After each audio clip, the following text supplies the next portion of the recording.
Good evening, everyone. Well, afternoon, I guess, really. Welcome, Nullum, I guess is how I pronounce that?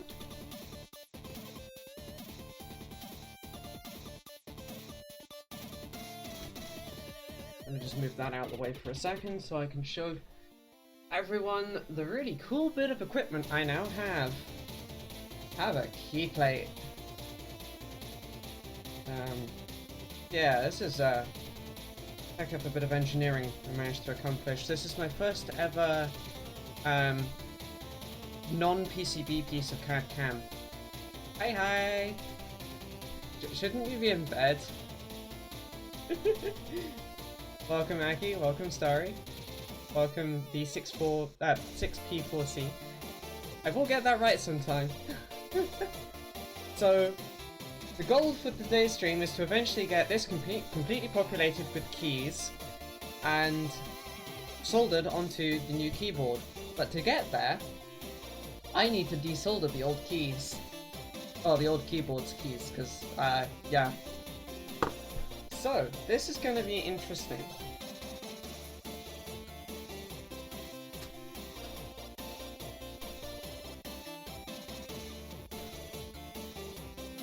And then we've also got to do all of the LEDs on the new ones and just, oh, it's going to be a thing. How is everyone, by the way? I hope you're all doing well.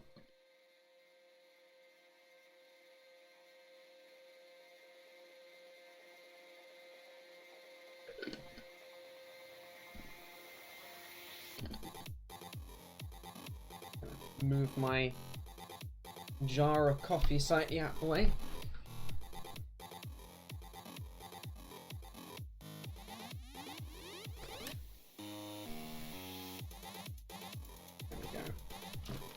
Zoom in slightly on the area I'm going to be working on.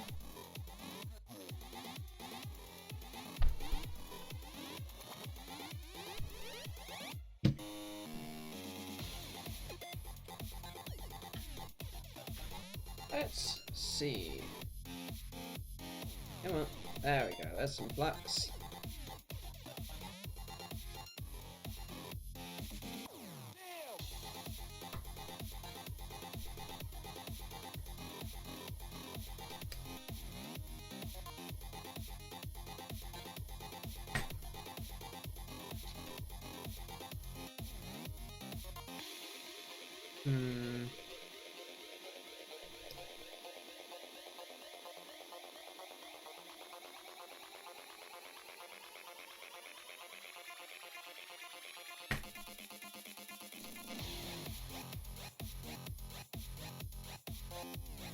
Trying to think how I best get to this one.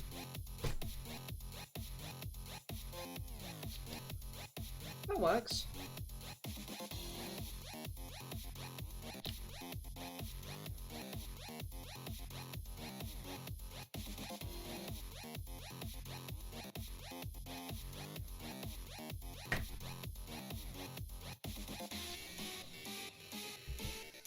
That's a lot of solder it pulls out in one shot. Yeah.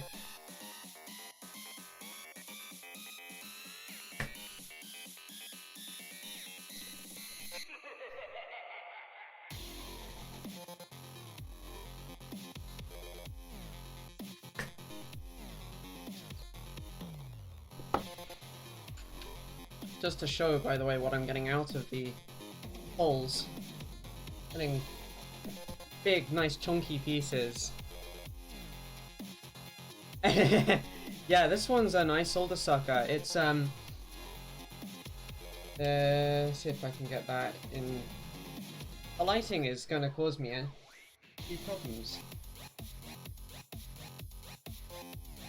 This is an Engineer model SS02 solder sucker. I have to thank Steffi for advising me get one. Yep. So that's worked so well that to take this key out, I should just need to heat. There we go. That's... Ah, That was easy.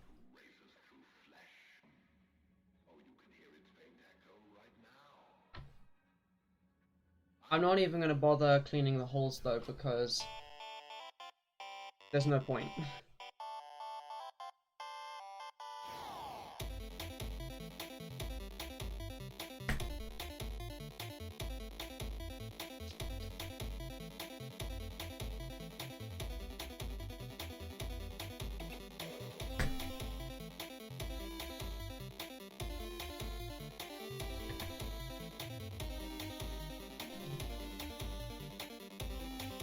There we go.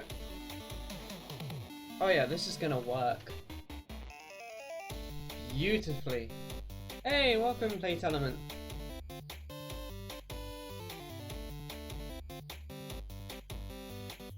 And isn't it just?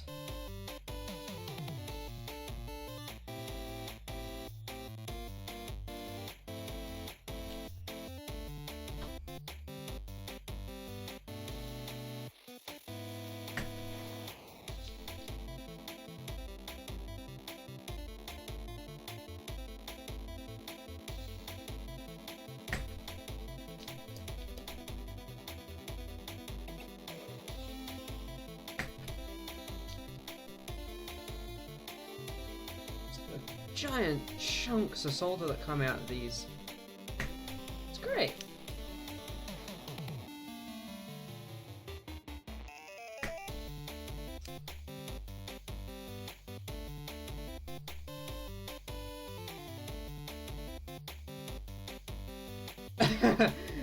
Yeah, well, software has to spite everything, right?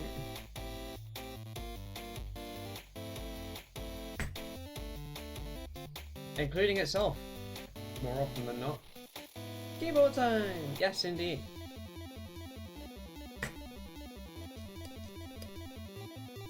Well, I was overdue another keyboard stream that was on the hardware. And as those of you who follow me on social media in the form of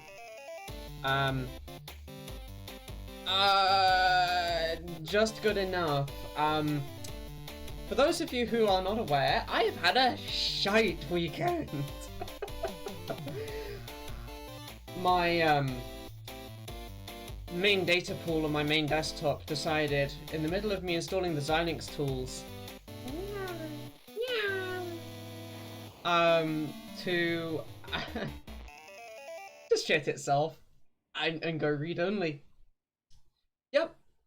Oh, and with data loss. Yeah, love that. So, I have spent the last 48 hours trying to fix it. And, it was a Lux bug. Yes, you are correct. I've lost 2 virtual machine files, and I have lost the installation I was trying to do. But I have managed to... Well, the problem with my VDI loss is that I've got tools installed. Oh yeah, it's not just straight Windows 10 that I lost. I lost a Windows 10 VM that has all my dev tools for it.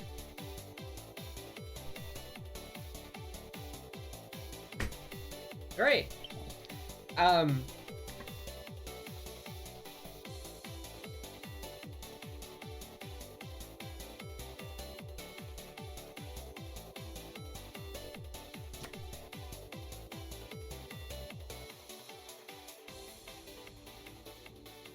So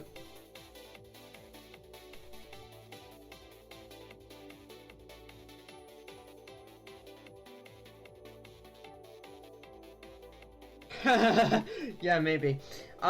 We'll see. But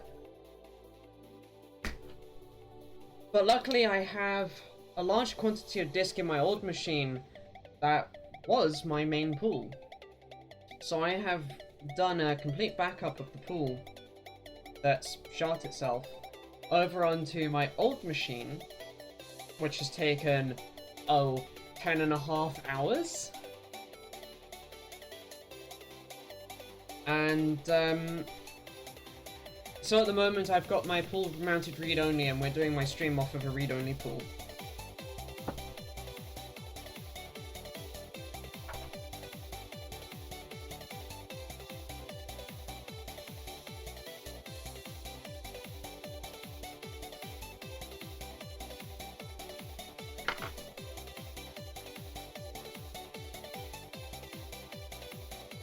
Which is fun.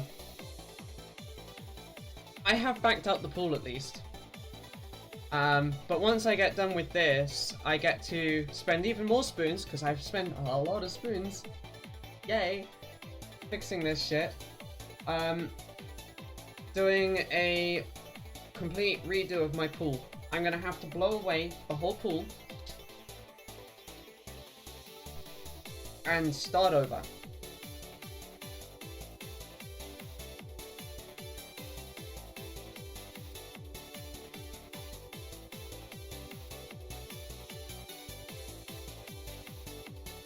That's the really scary part.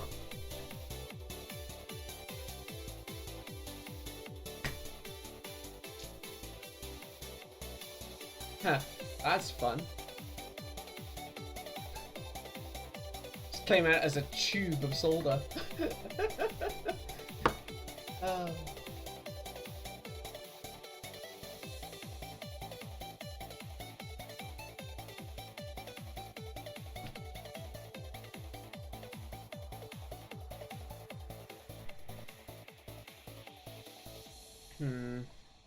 Okay.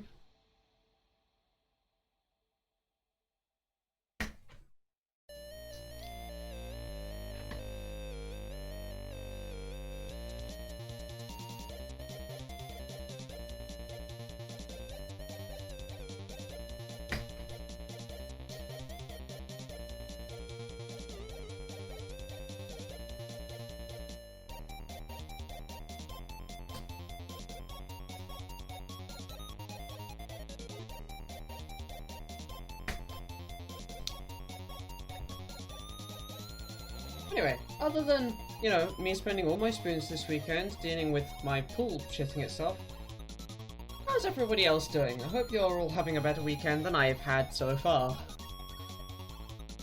Or at least, passable weekend.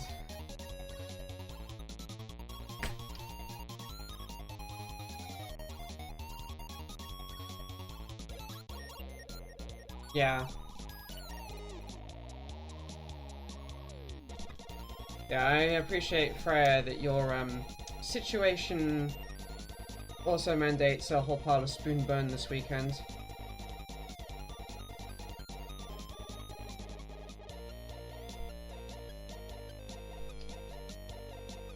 Which is unfortunate.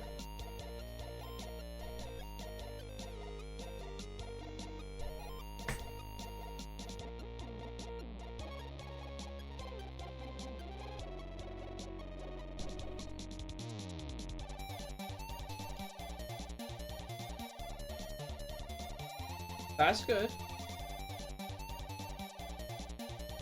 Ah, nice.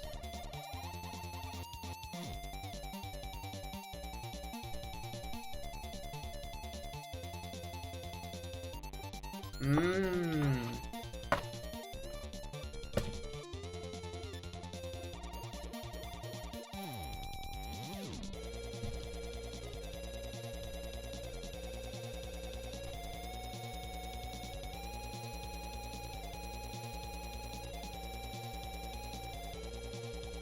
Cool.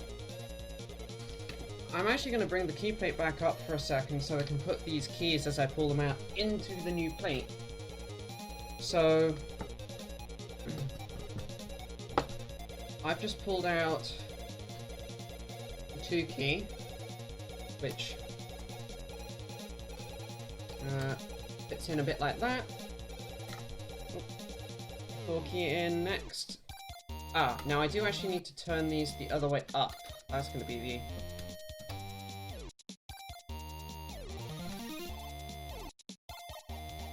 this is the original prototype that I'm currently taking the keys off of. The one that I screwed up.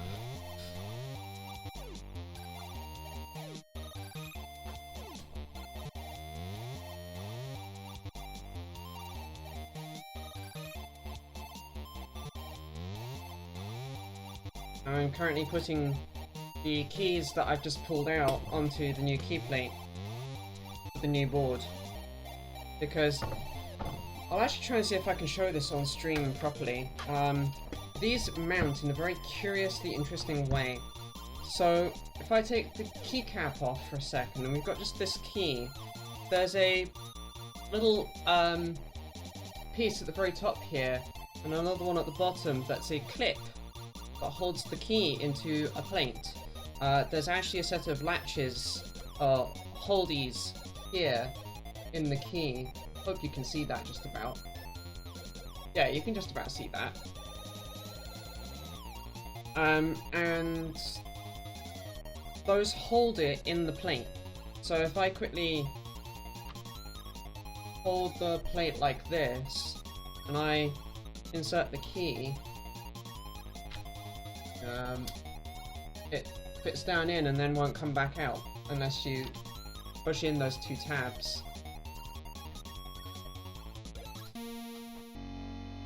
Which holds them. It's not aluminium, this is steel. This is stainless steel. It's a very nice key plate. One which I've spent quite a bit of time on Friday cleaning up and preparing, because this was laser cut, and well, this backside, for example, had wonderful burrs on it. There were little notches of metal in the holes themselves that the manufacturer hadn't actually quite cut fully. In fact, you can kind of see evidence of it here in like, there's where one of the tabs was. You can see from where they started the cut, it left a little dink in the side there, but there was an actual tab of metal out into the keyhole, which had to be removed, which is fun.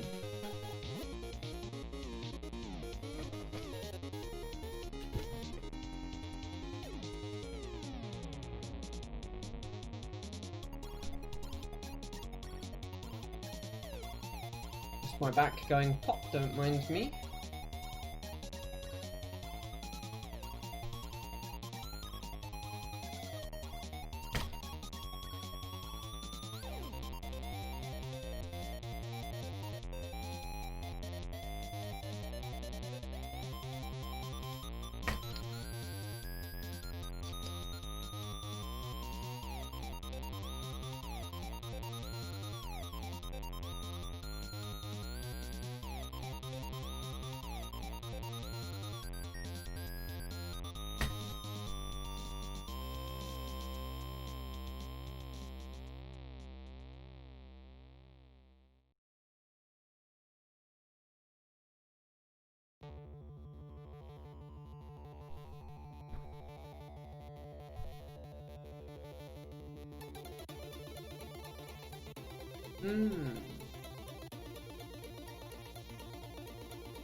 Oh, complex plane stuff is... yeah, that's some hellish maths there. You know how to ask the questions good, don't you?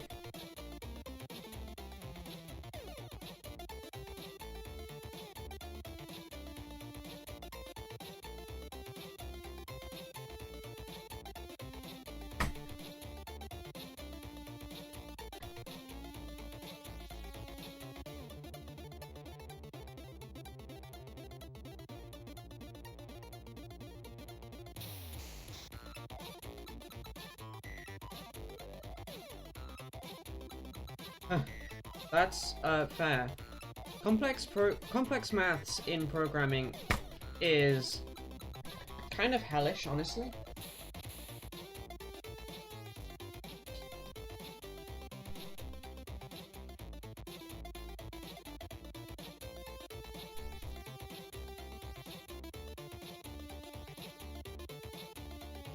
That's fair.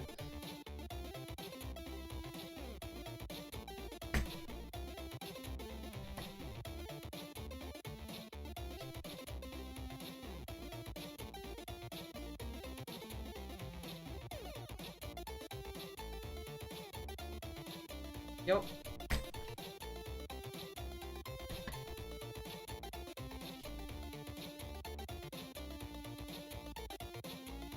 Oh, if Steffi is around, she's gonna be so pleased to see me using this.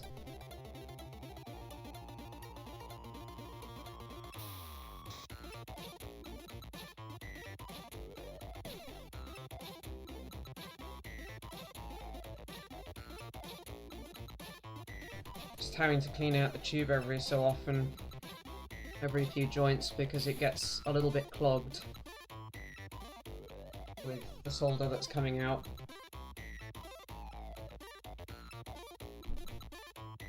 Ooh! Ooh! God, you know how to pick the problems you're trying to do co-processing on well, don't you?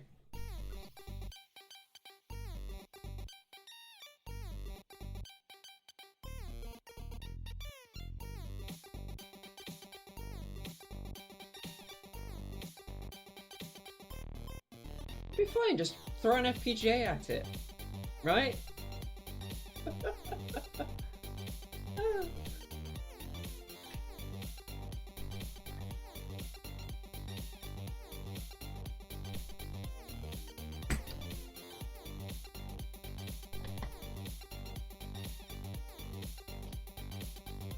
Oh, that's nice.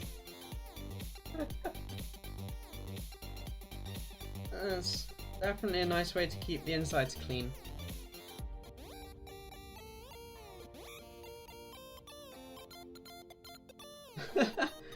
That's a mood. Languages are complicated and hard.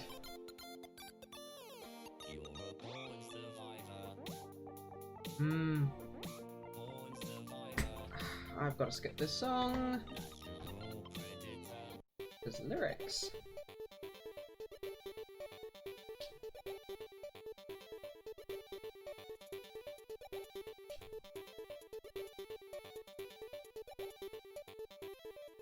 Let's see, do those keys now want to come out? F1 does. F2 is still very much stuck in there.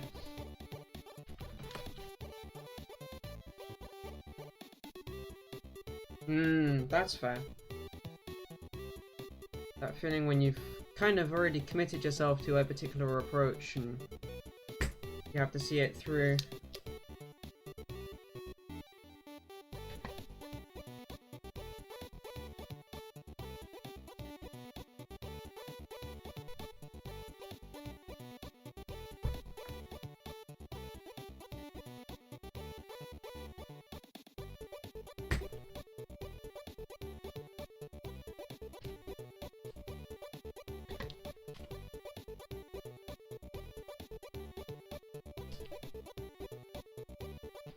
That key's going to be a little bit more of a problem to get out. Oh well. Let's get the escape key out.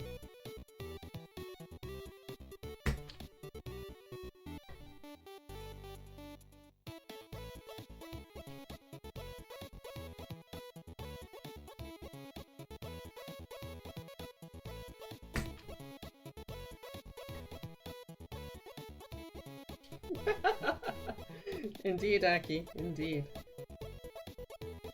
I approve of the punnage.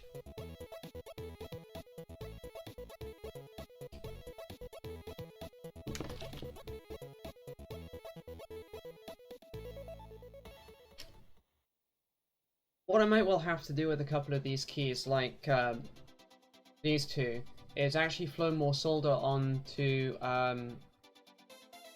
whichever of the two joints it is that's basically holding it in there, so I can then pull the solder out of the hole more effectively. Because, weirdly enough, this works more effectively the more solder there is to pull.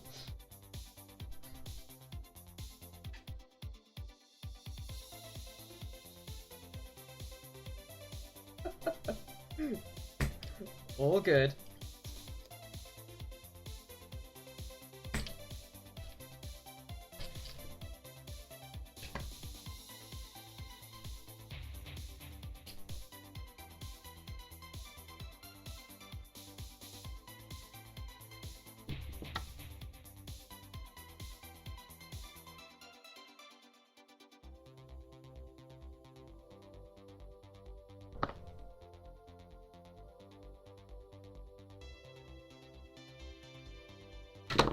so many little metal shards all over my desk now. It's gonna be great fun to clean up when I'm done.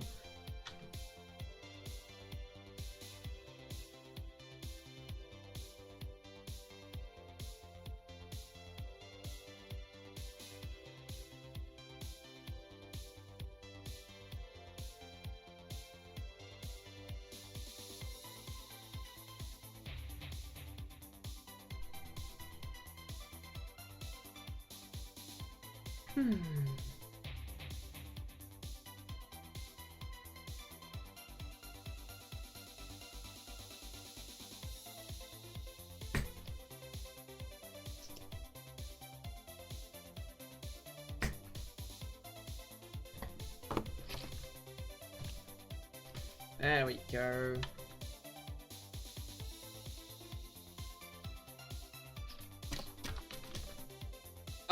I am using the solder sucker because there's just so much solder in each joint to remove, and I need these keys because, well, getting a whole pile of these, getting a keyboard's worth of these is really expensive, so I wasn't about to go and buy a whole new set when I've got a perfectly working set. They just happen to be soldered into the wrong board. So this is me being economical with, yeah.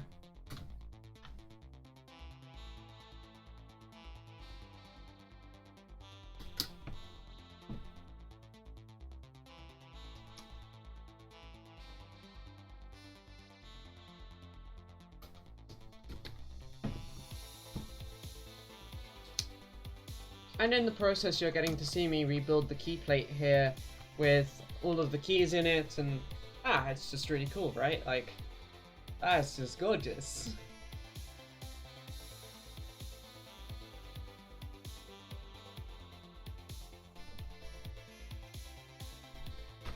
While this is slowly going keyless.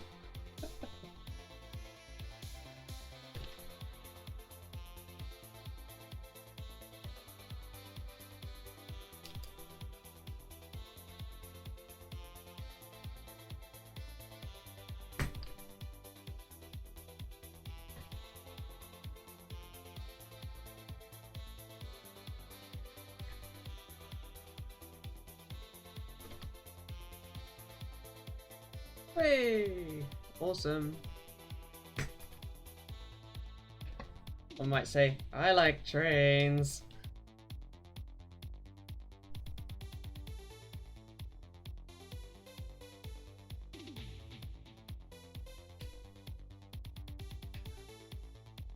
Bad reference, I know.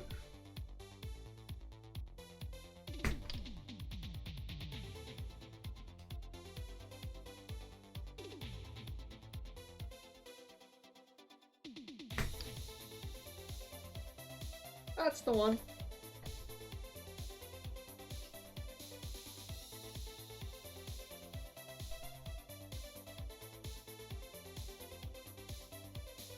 Yeah. Mixed feelings on that one, honestly. I'm kind of somewhat happy that they went, but at the same time, it was good while it lasted. That key just literally melted straight out the hole. It's now not mounted. Self-dismounting key. Yeah.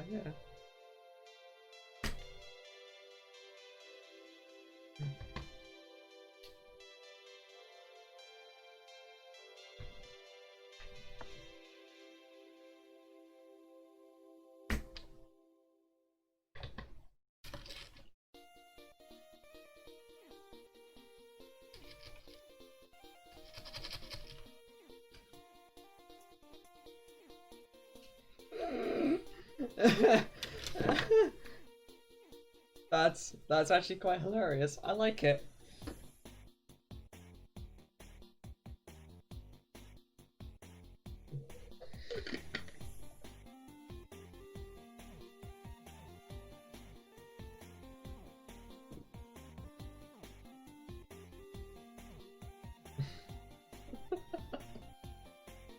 Um, that poor lady needs some pets and snuggles and just ah.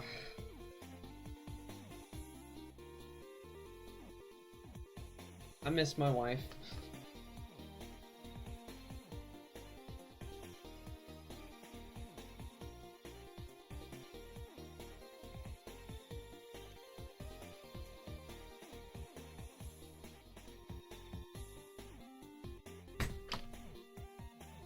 There's another key that just literally melted itself out the board. Nice. Ah. That's good.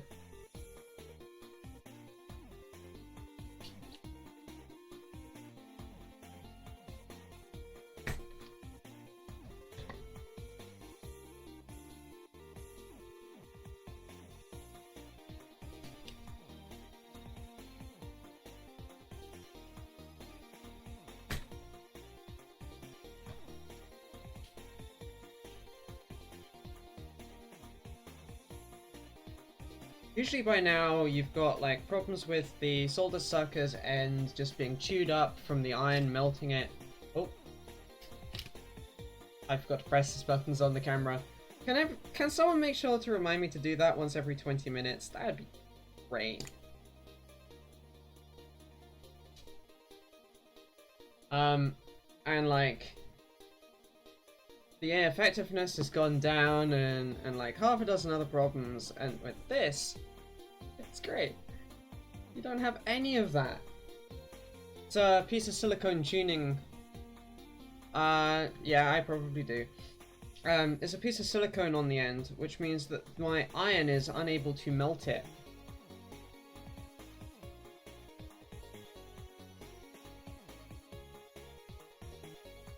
Which is very nice.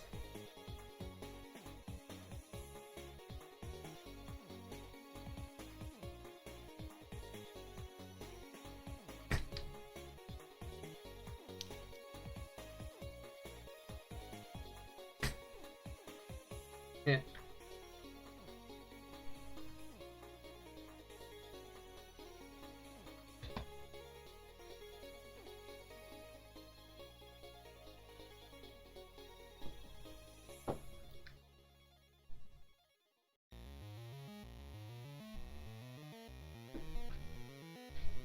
Oh no, you don't want to give me a blowtorch for this.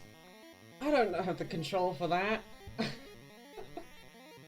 And I also don't want to melt my silicone tips. Although, okay, to be fair, this also ships with a giant chunk of silicone so you can make your own tips for when you do mess that up beyond use. So...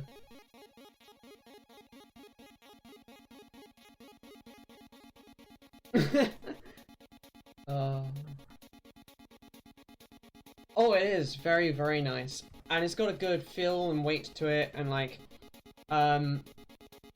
you can hopefully see this end here. This is a gasket. This actually, I think, completely unscrews if I'm not mistaken.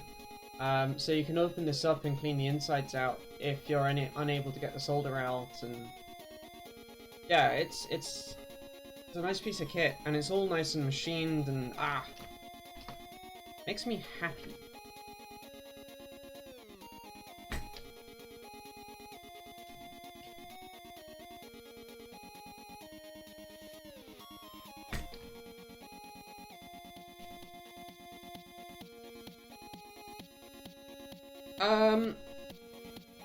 It is. Interesting, fun point.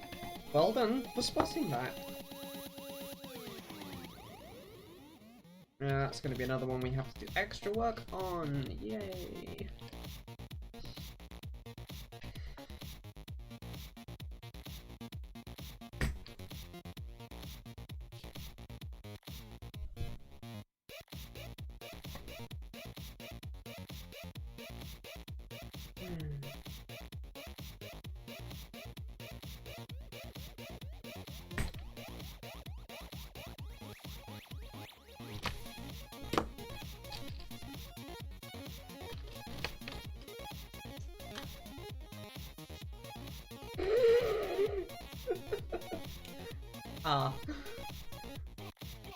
Doesn't like it, huh?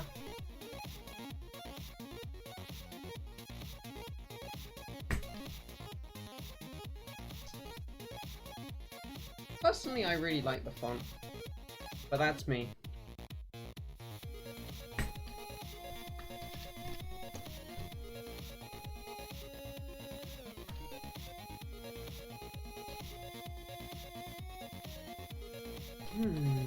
Okay. Yeah, let's try and get this one out.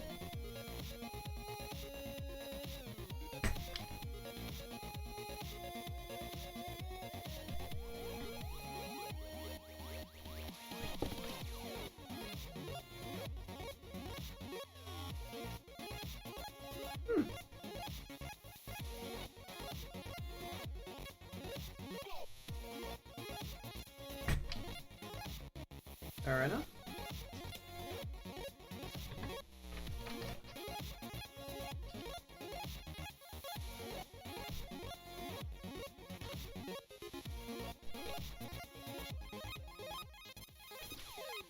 Let's quickly grab the key plate and put these in.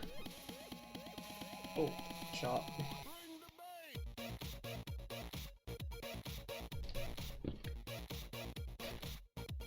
The working space I've got is not really sufficient for this. Right. Let's grab the tab key next.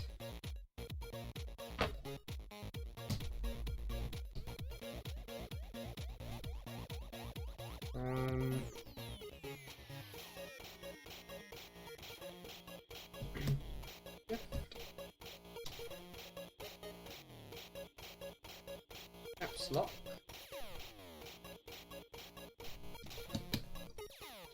Hi, welcome.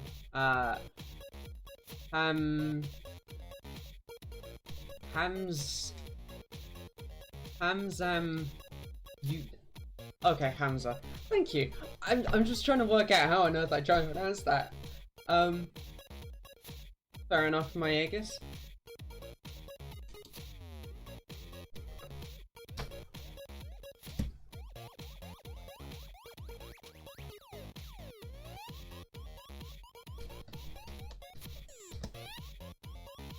This is indeed. I custom designed. This is a custom designed steel plate for my keyboard.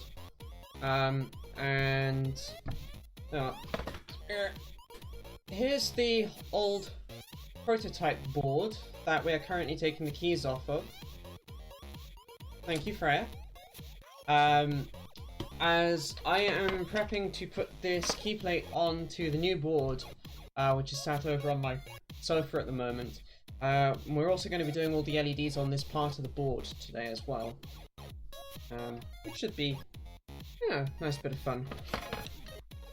Chill Sunday stream.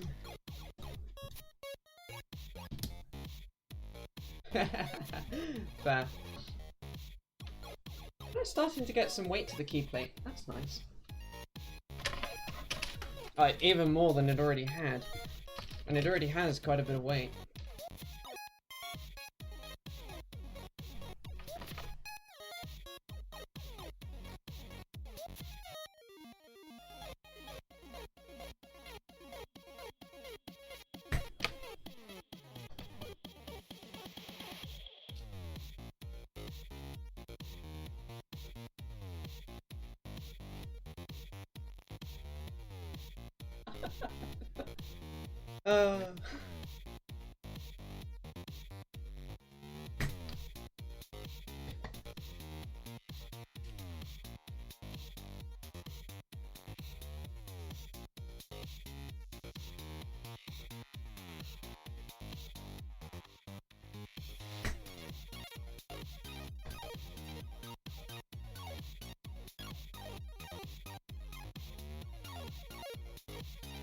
That's quite the splinter of solder. Oh, that's a mood. Lead poles are complicated in the UK. Yeah, it's another good splinter of solder. It's the way you change your name in the UK.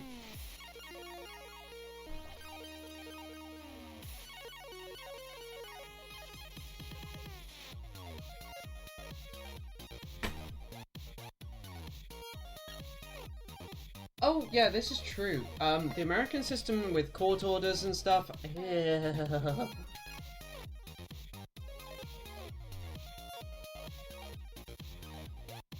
Yeah, it's they're sending it everywhere, and the amount of effort that is to do and to explain to people who don't quite know what it is because they don't see them very often.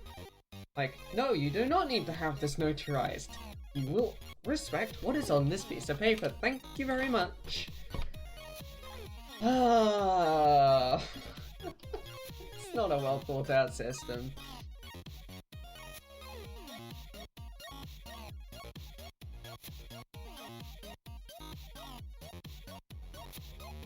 Oh, absolutely, Freya.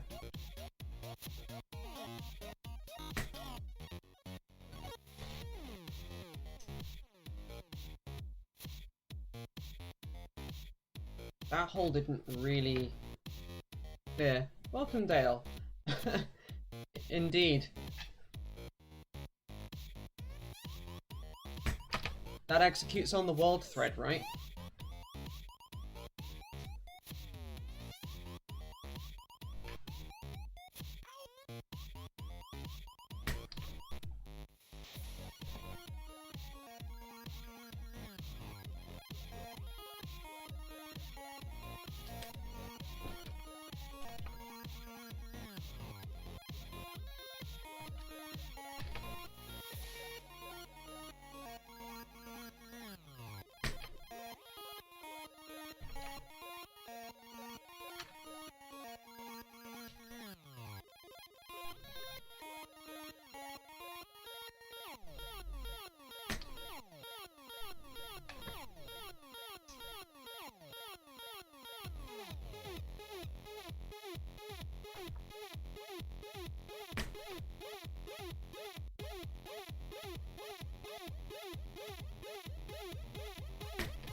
Key just fell out again. That's nice.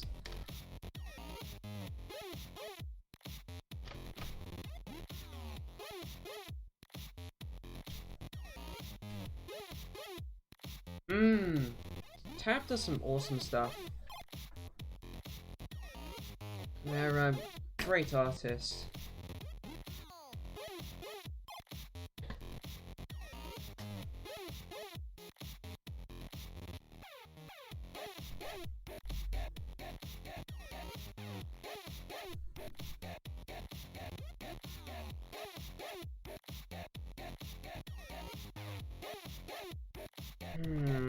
I think I'm just going to keep on this row, because this seems to be working really, really well, so...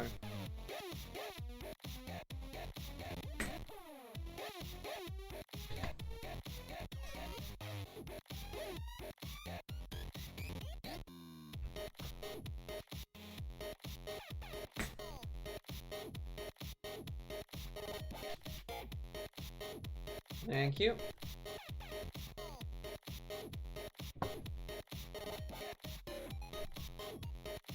She found that funny. It's just more of a bittersweet reminder of deed polls. That's all.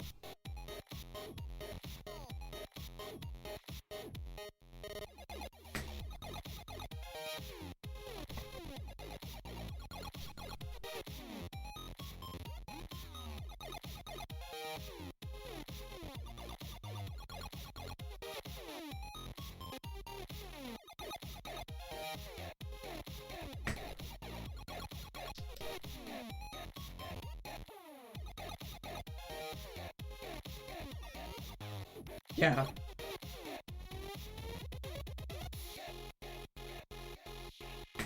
It helps that Freya and I are best friends, and basically she's my sister from another mother. We're not blood related, it's just, we might as well be.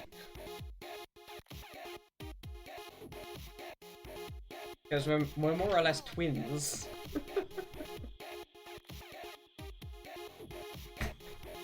Hence me being able to assert that she found that funny with confidence. Yep. Ah, you mean we're the parallel wills from Nanika. is an awesome manga.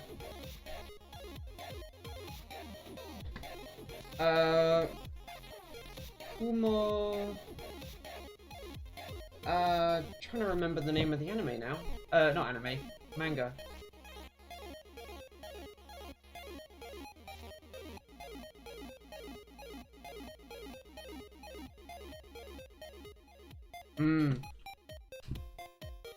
Fair my Aegis.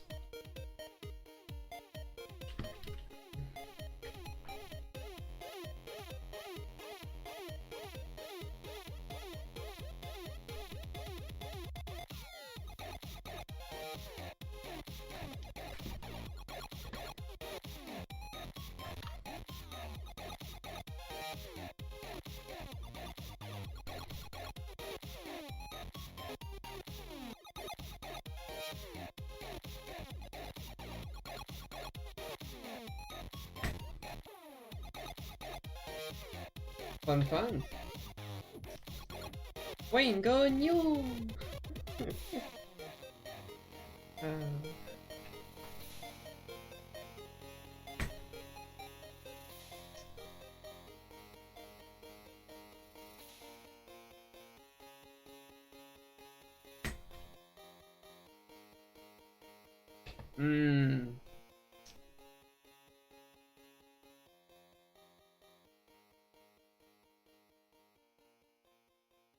Satisfying getting those nice big long threads of solder out from these holes.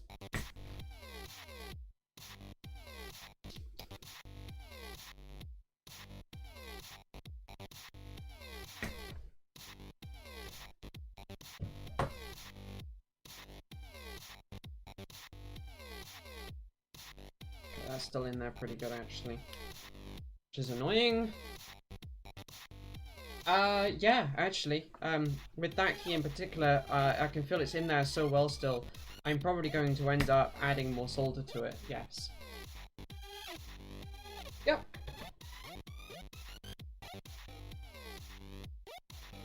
Like, just pulling out these really big long threads of solder from my solder socket as we go, it's just so satisfying.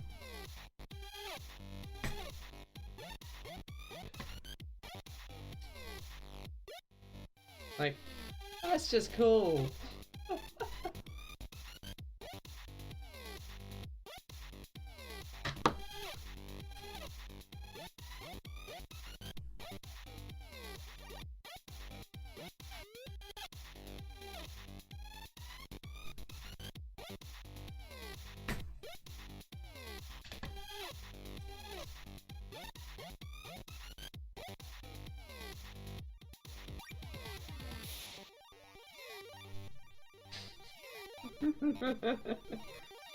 Oh, jeez. Thanks, Hex-chan.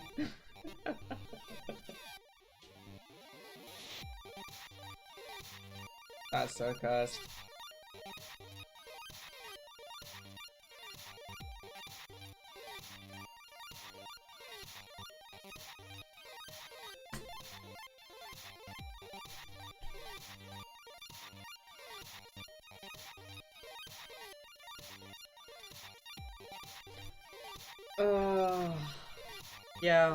Yeah, she... Hex-chan is indeed. And so are you. You're not... Okay, you're a little bit cursed, but in a good way.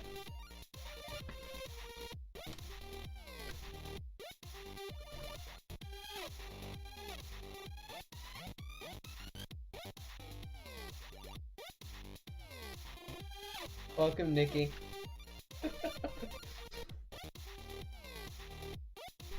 Oh, yeah.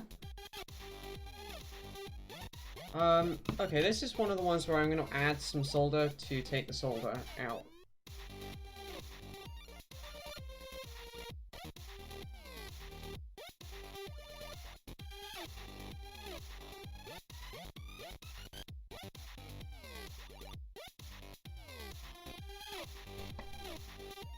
They're like, but Rachel, you've just undone all of your hard work. No.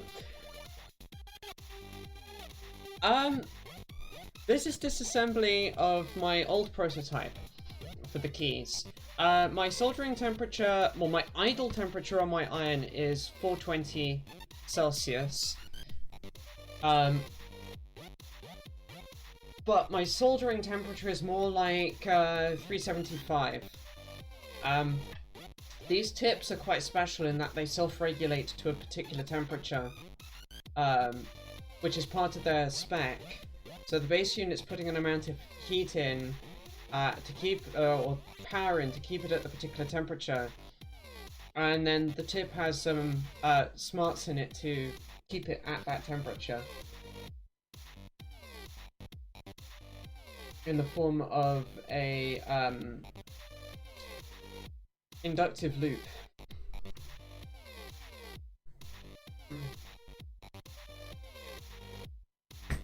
So the tip is setting my temperatures.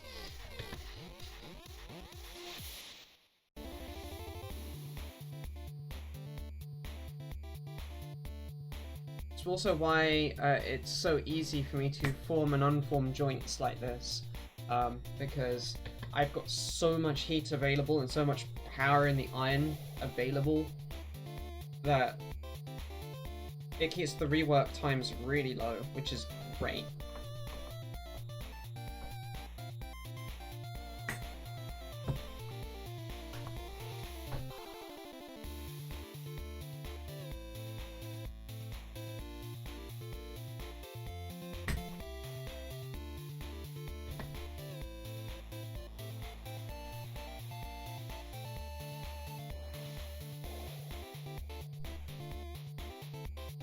Bit more complicated than that. There's an inductive loop in the tip, so that as the power from the iron is put into the tip inductively, the amount of power that can be put in tails off as it gets to target temperature. And then the base station detects the power draw going down and stops trying to put more power in and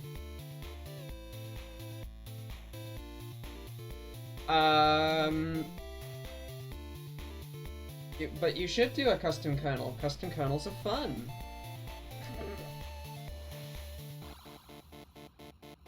Yeah, that's a good one. I don't fully understand the physics of how they managed to make it do what it does. I just understand that it does what it does and that it's very, very effective.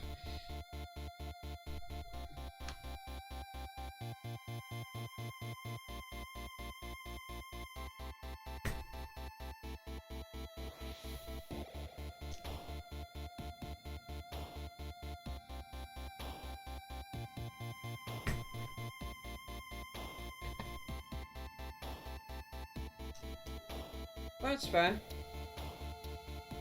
Especially seeing as you've got the NVIDIA driver issues on that laptop, if I recall correctly.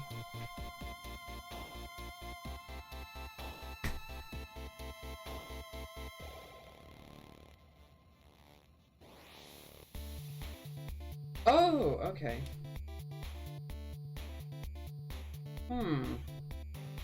Fun.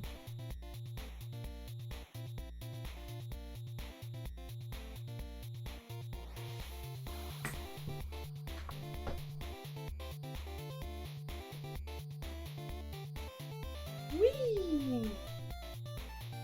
No, it should be okay. Ryzen 500 is pretty easy to get working in a kernel nowadays.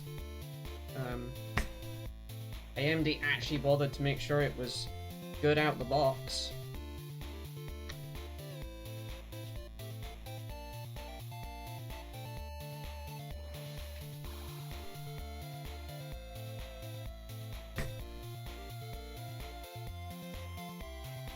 Oh, okay. You mean you need to do a custom GCC, really? That's what you're really saying.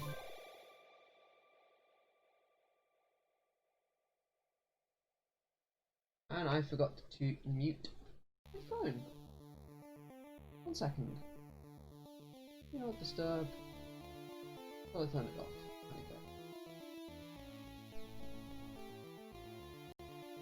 There you go. Yeah, that's fair. As for Arch, Arch is fine. The only thing at the moment is that don't use ZFS if you're using Arch, and you've got kernel 10. Kernel 9, kernel 510, sorry, I'll get my version numbering right in a moment.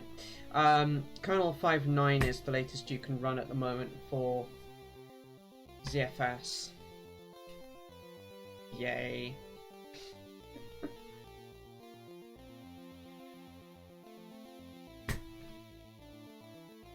And someone broke the build system for ZFS, which is just, you know, hilariously fun.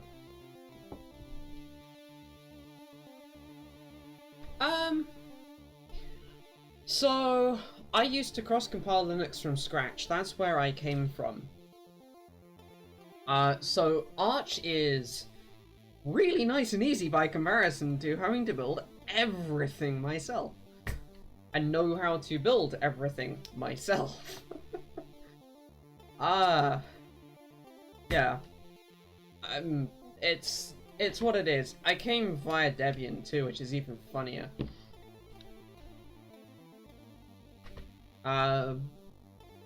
But it's all personal preference. I won't say that Arch is or isn't the right operating system for any given person.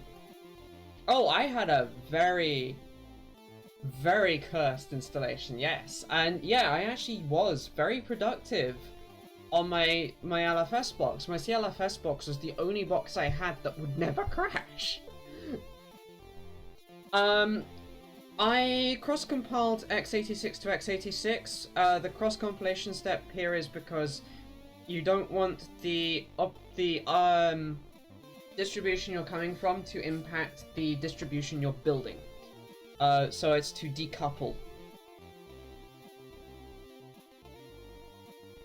Especially as that particular very cursed copy of Ubuntu that I used as my base to get to CLFS.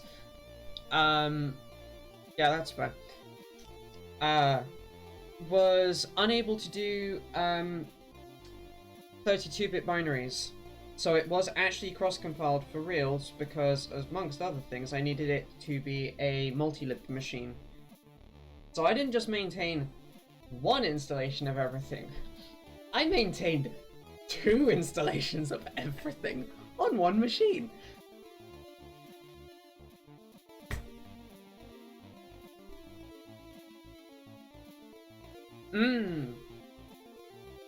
CLFS is definitely worth it, just to understand everything better.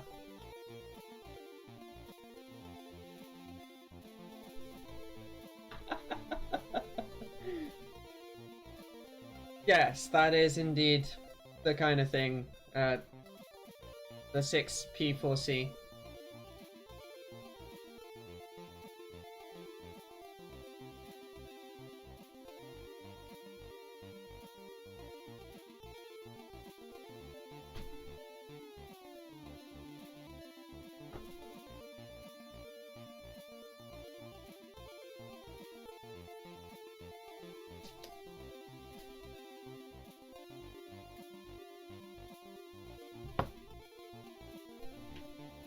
My old machine kind of is still the cursed Debian installation, but it's less cursed than it was.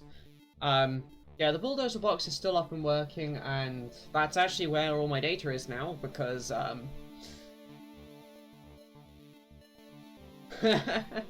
it's all good. We all start somewhere, my Aegis. It's valid.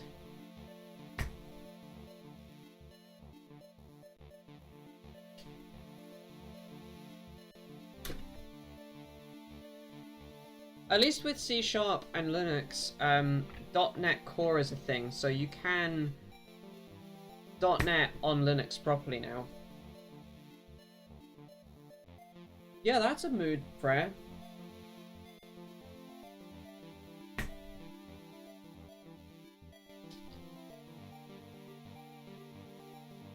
Dark theming, though, is much better on Linux than it ever was on Windows, and to an extent Mac. So,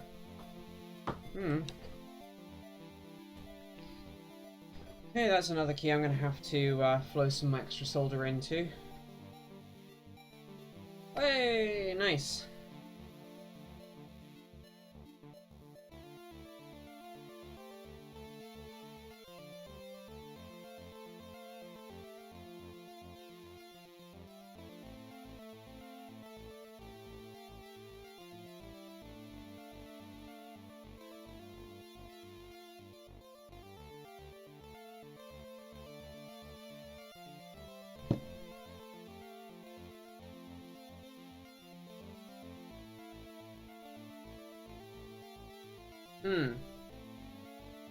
Oh, thank you, Hextran.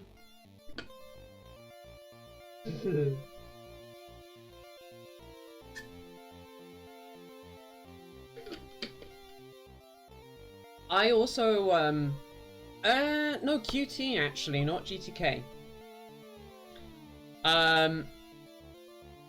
But I agree that web is not a valid UI for a desktop app, and actually so does Aki, because we both kind of hate Electron, especially with how heavy it is, and how it quite often doesn't really play nice with GPUs. Okay, I have issues with Qt, the company, but they still have the best damn display toolkit or GUI toolkit for dev. Like, GTK is not viable, honestly, in the longer term. It's awful. And doesn't work on Windows, and doesn't work well on Mac. Well, it works on Windows, but you have to go through so many blasted hoops to make it work that it's not good for end users.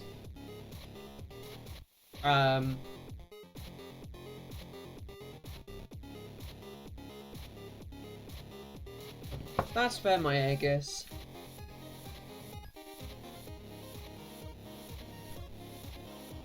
Cool, let's go and get the key plate out again. I've got a nice load of keys off. Oh, don't worry, Nikki, we feel you on that one.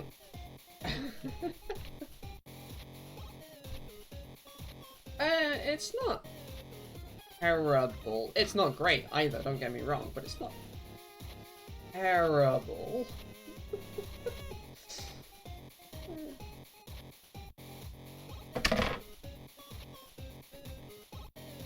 I do not need a hair in here.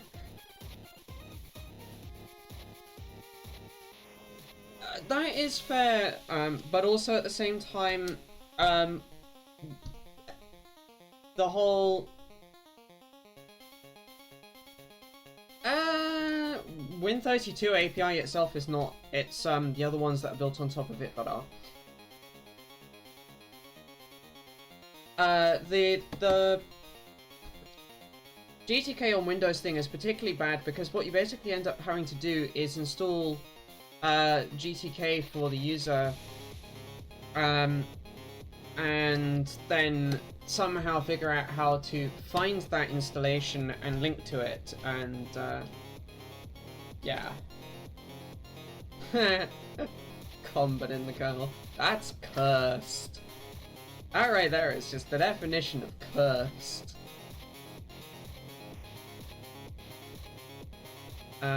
Whoops, that key's in the wrong spot.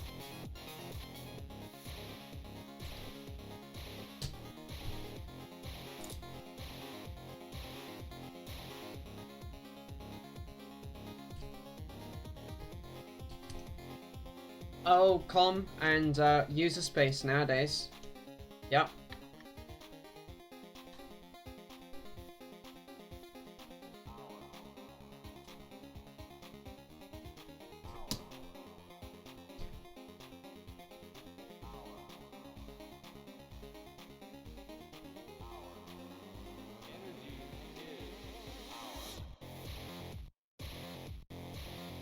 Yeah, that's fair, Freya.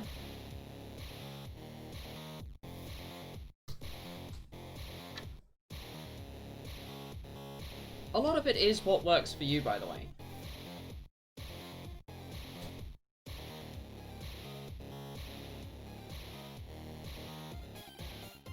Ooh.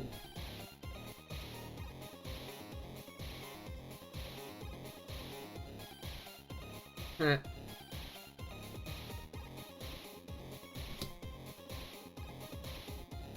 I quite like Firefox, to be fair, but then I'm on the ESR on this laptop, and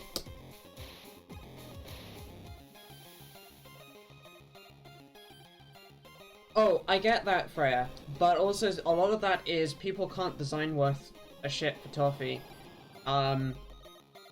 The underlying toolkits are actually quite capable of being very accessibility positive, but the people using them don't have disabilities, so they don't check that what they've done, what their design language says, actually works for accessibility. It sucks.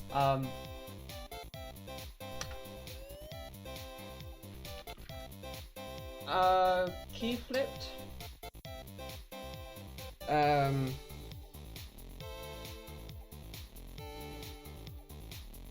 I haven't flipped any keys.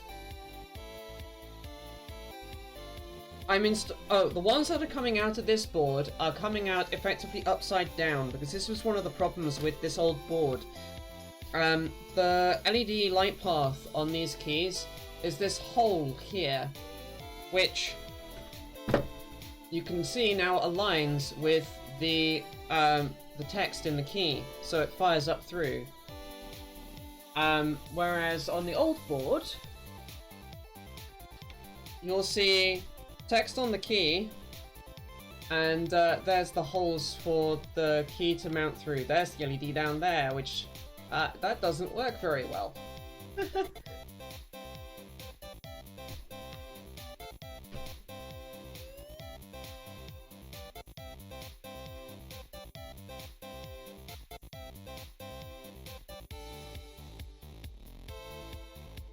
It's all good, Freya. It's all good. I get your accessibility ranting myself, because I do it too. As various people in chat can actually attest to now, seeing how I went off on one on a private Discord only a couple of days ago. Do with tabs versus spaces in code in that particular case, but you know.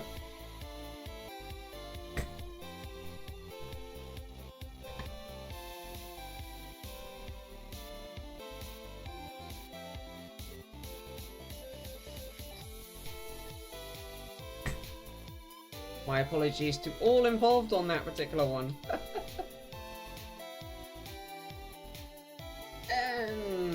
Ha ha ha. I'll keep my tab open, huh?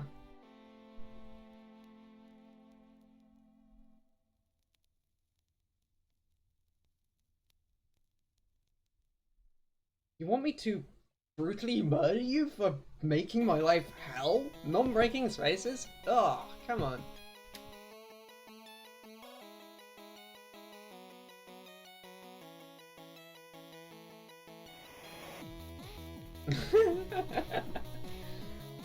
So my take is, as someone who benefits from the accessibility win that this is, you should use tabs for non-white space indentation, i.e.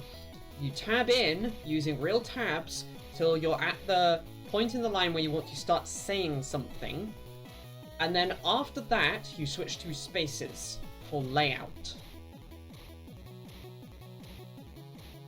Because there are a lot of people who want to be able to read your code with tab width 8 or 4 or 2 because of a learning difficulty or synesthesia or any of these other reasons.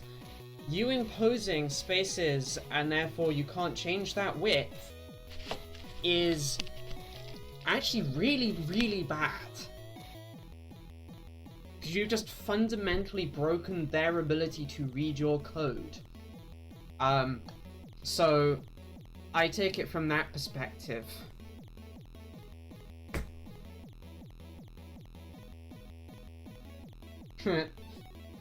And also, do not mix indentation types, so don't do the GNU thing, where you're using both spaces and tabs for pre-non-white space indentation. Just don't. Editors don't really support it very well, and it's even less accessible.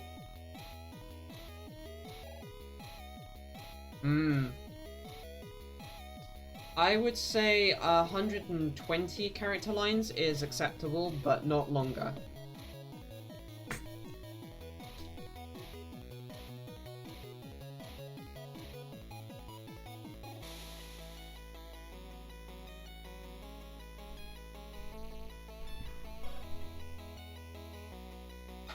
Oh, 120 means that on a 1080p screen you can split the screen down in the middle in half and have 2 lots of code open at once, and it works.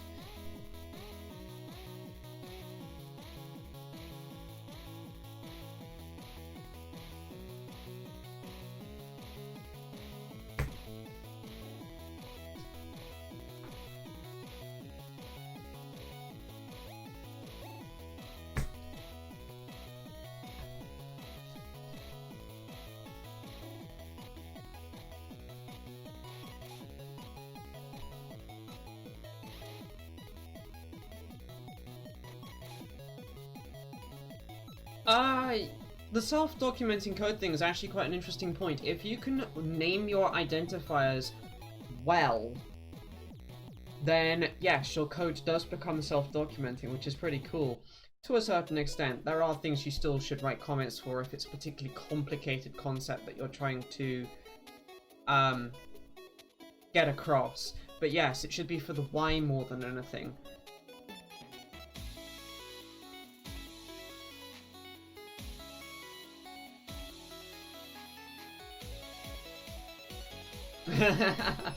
Yes, agreed.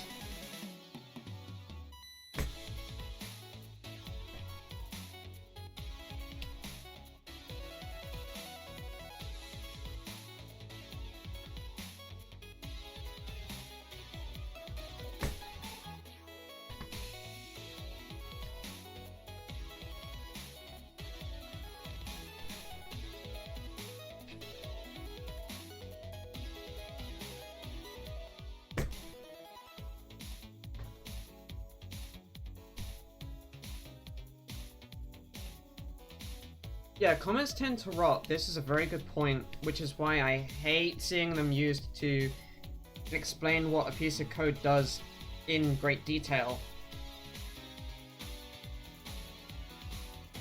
I have removed a heck of a lot. You can kind of get an idea from the pool of solder bits there. I can't reuse, unfortunately. And I just put water on my mat. Ah, whoopsie.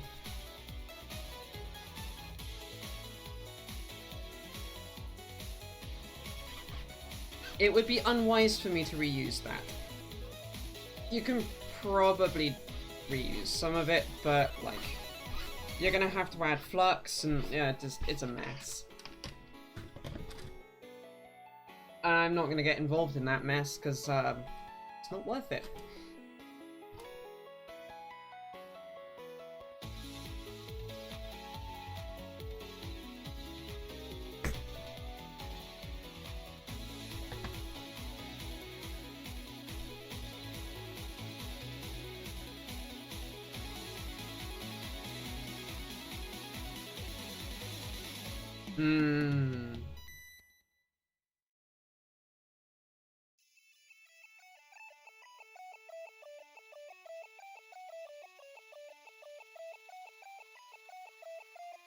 Actually, that's a good idea, the 6P4C.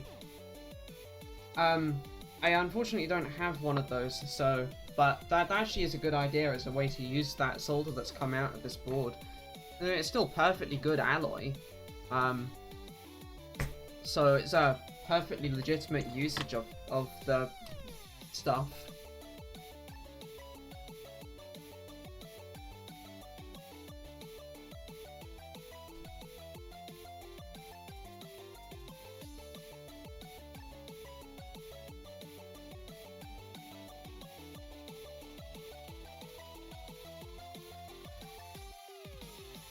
Okay, that one I'm gonna have to add. Yeah, I would like to do that. I've got to catch up on Wintergarten a lot. Like, I know I'm way behind on what Wintergarten is doing.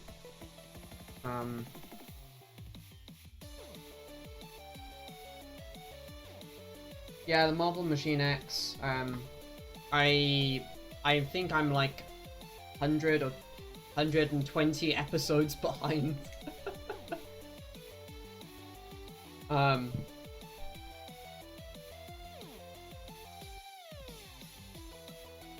Indeed, take care then, and sleep well, the 6P4C. It's been really great to have you, by the way.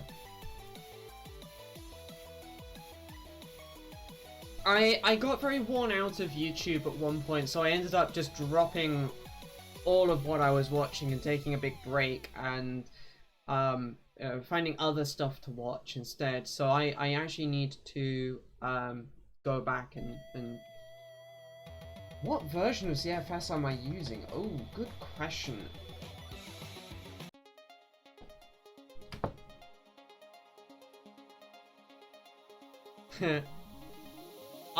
Well, it's the version I'm currently using, in fact, because even this one's giving me IO errors. Pacman Q grep ZFS.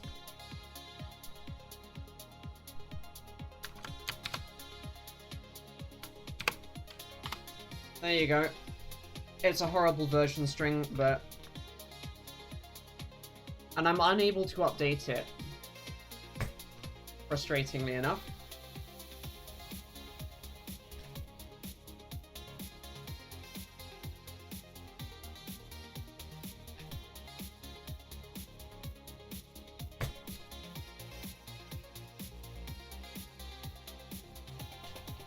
Are you gonna try and recreate my bug?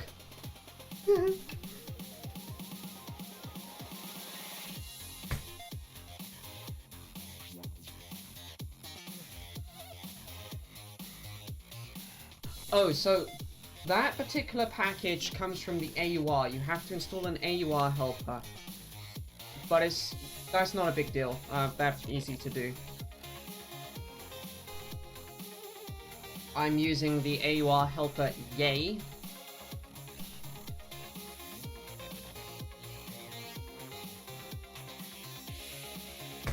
With a custom alias.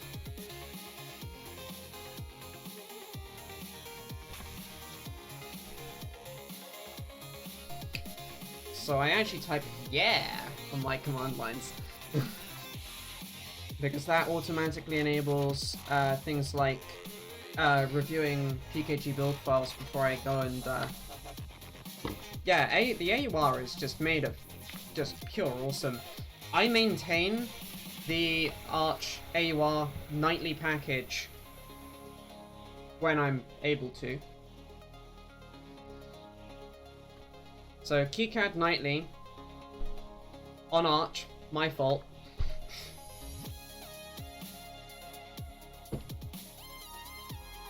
Do keep me informed as to how it goes.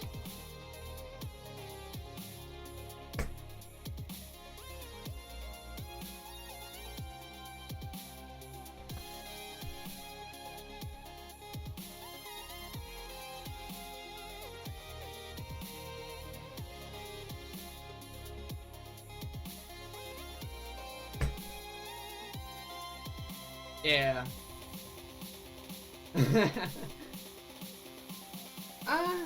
No, Steph just prefers, it's, Horizon EDA is what she uses. It's just a completely different package, and she was using it well before KeyCAD 6 was a thing. Ooh, pardon me.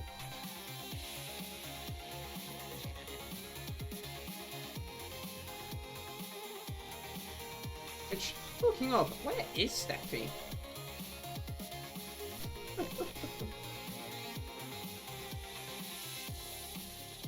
Oh well.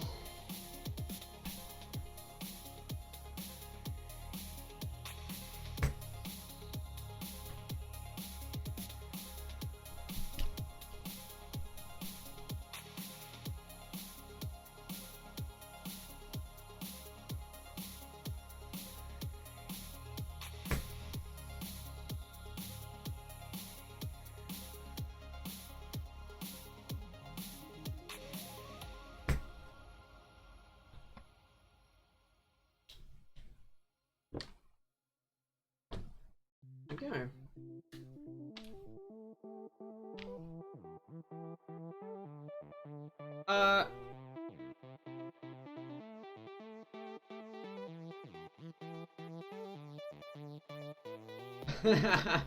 I mean, personally, I go with modded Minecraft, but that's because that's kind of one of my jams. Although I actually prefer vanilla Minecraft. I know, the sacrilege. I prefer vanilla Minecraft.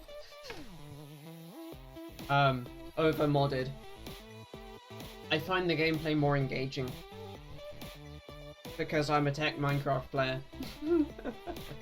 Which... Oops, where's my time gone? Oh, right, building redstone machines. I'm still on 1.12.2, and it's not tick rates, it's the, chunk loading issues, etc. They, in quotes, fixed chunk loading, which means it broke vanilla chunk loading completely.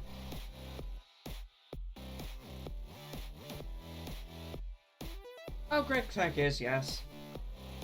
I run a server that's much more like Psycraft, though.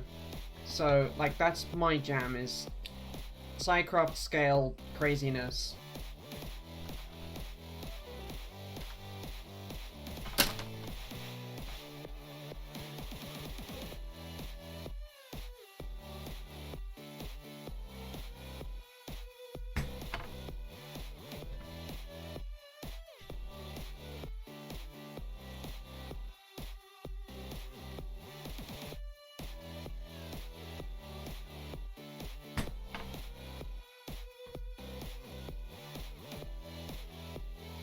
I thought I said Psycraft.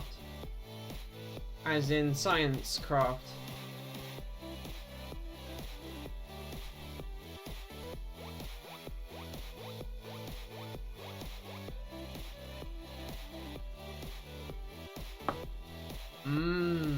Oh, I see, yeah.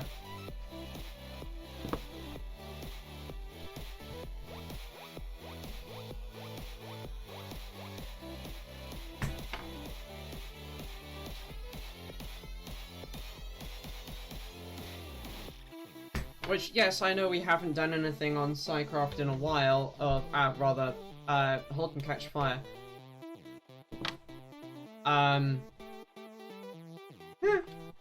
You mean absolutely no mods at all? Yeah. We'll have to, boot Minecraft up at some point in a stream in the next couple of weeks and actually do some stuff on our Psycraft-like server. It's a lot of fun. And a bit different from quite so much electronics.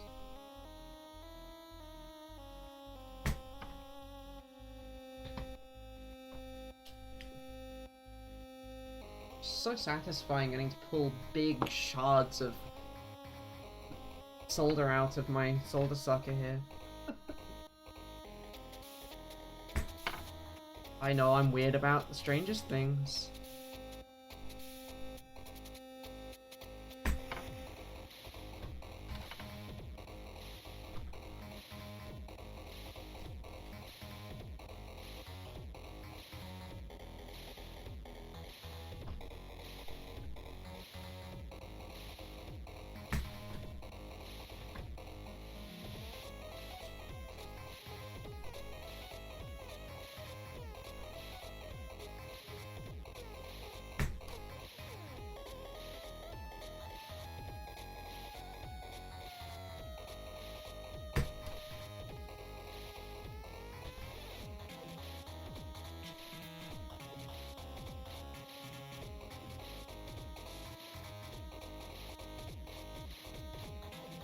Huh. Fair. I wonder how Aki's getting on. She's been awfully quiet.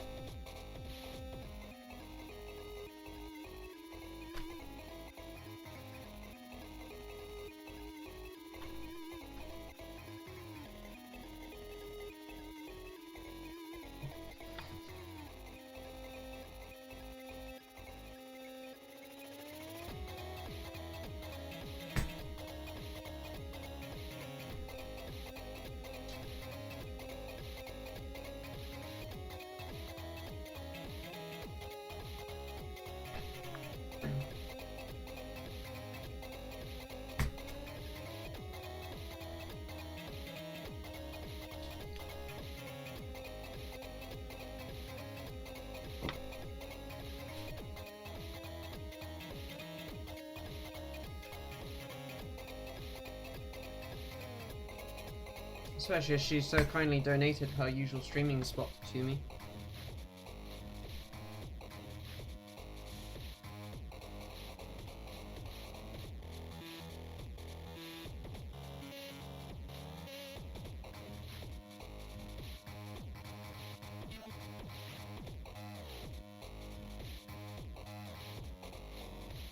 Ha!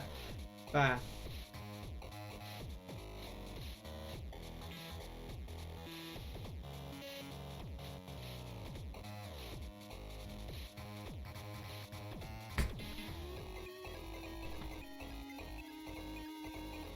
Thank you. Where's the best? As best friends go.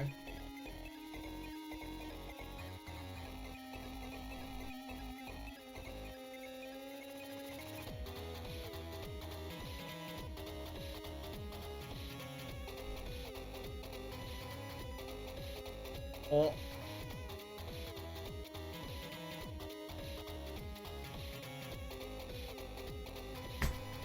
Just chilling to watch me desolder keys. Got it.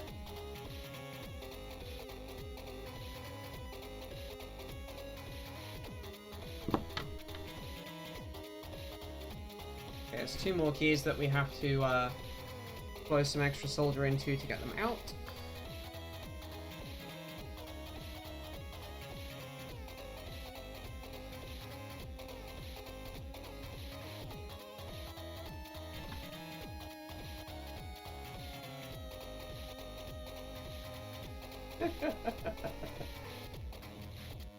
I mean, they are so satisfying though, aren't they?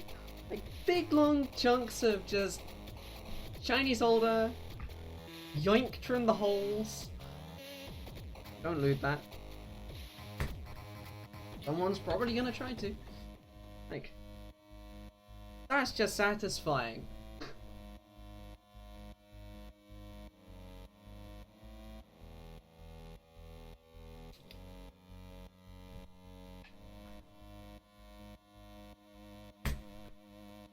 And hey, this is nice and relaxing for me versus my weekend so far, so...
That's better.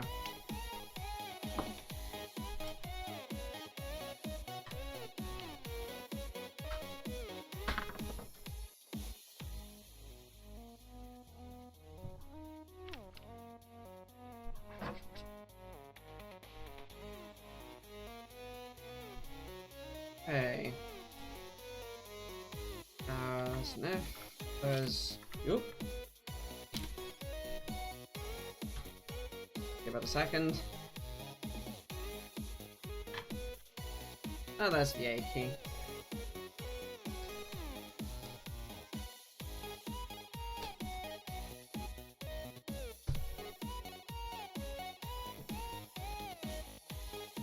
S.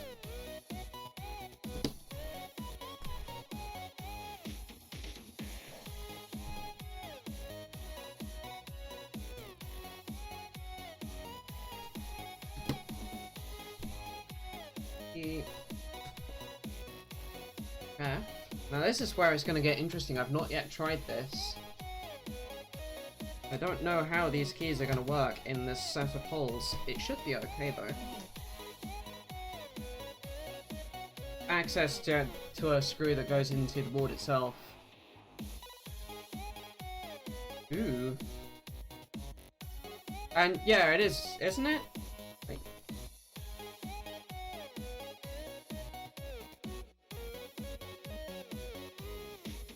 Excellent, excellent, thank you.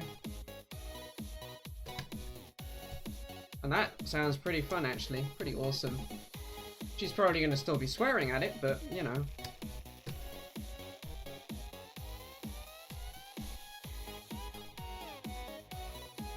Let's also quickly just show you, yeah, those keys quite nicely just fit straight in there, but they don't clip in because these are the wrong way round, but they do fit perfectly, so that's nice.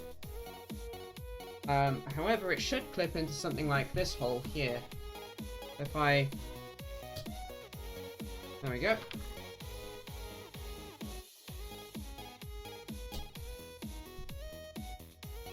Ah, that's very nice.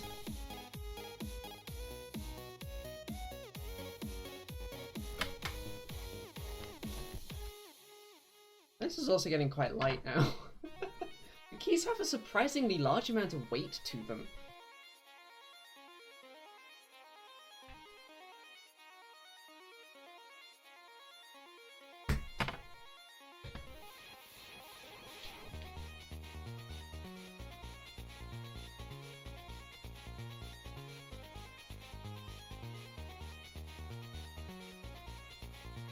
Hey, nice! And yes, they are browns. I have a penchant for browns, so my personal version of my custom is using browns. Oh, jeez. Sneezing fits aside.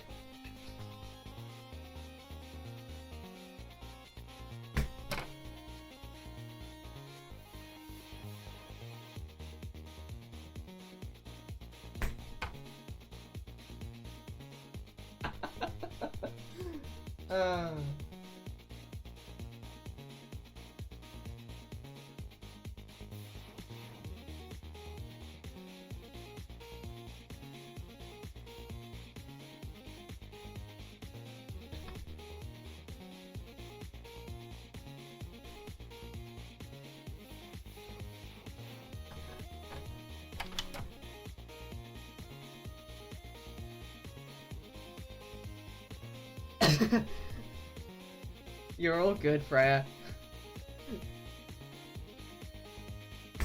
After all, you are talking to a multilingual Francophile even, wow. And Anglophile, and yeah, it's a thing.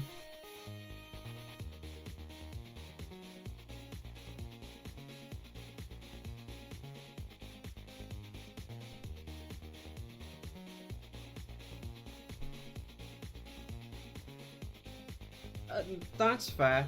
I like that these give me a tactile click on the activation point so I don't bottom out, because that actually is what was destroying my wrists. While not being noisy AF. I've got blues on that keyboard over there. And I sound like a fucking machine gun typing. So my preps are towards a more silent activation, hence browns, but with the tactile click, hence not reds or other linear.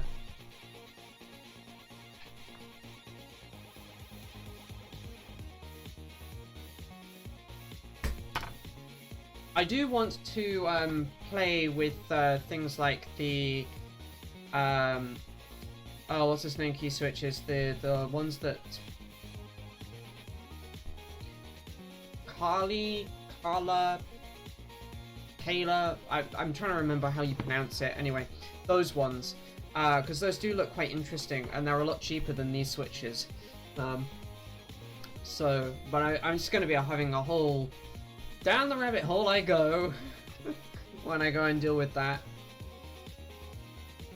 Hi. Yes, those ones.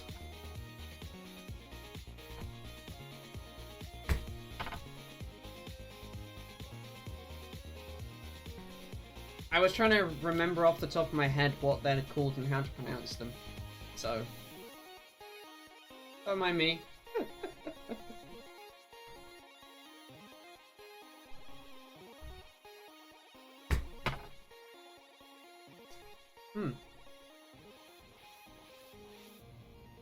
Esden uses them too, and swears by them.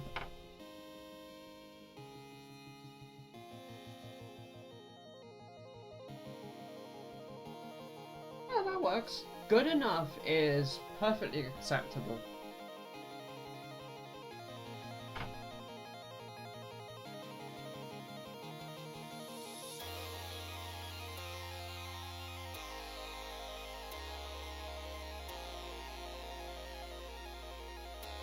Natalie's pinging me! Oh no!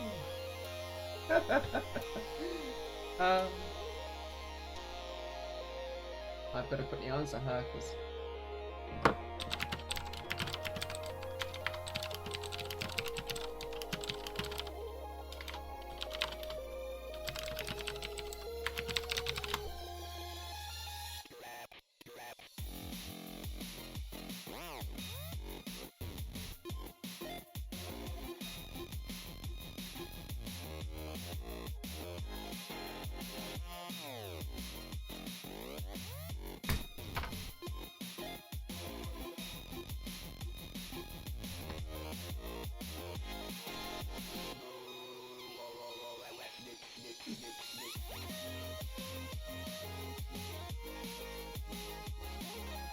Oh, nice. That works.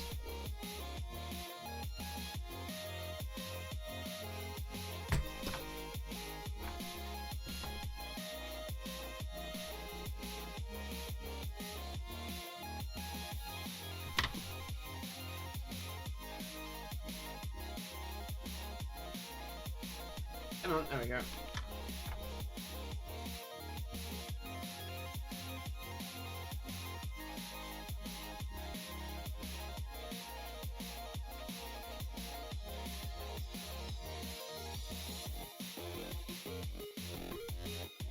Good and fluxy.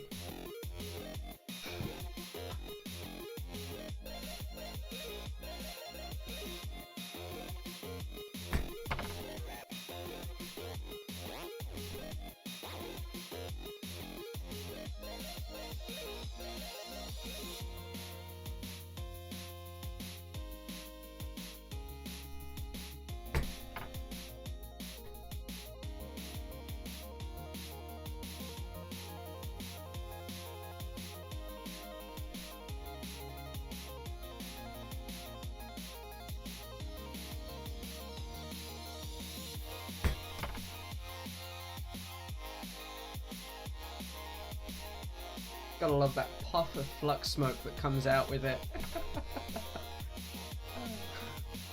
That's great.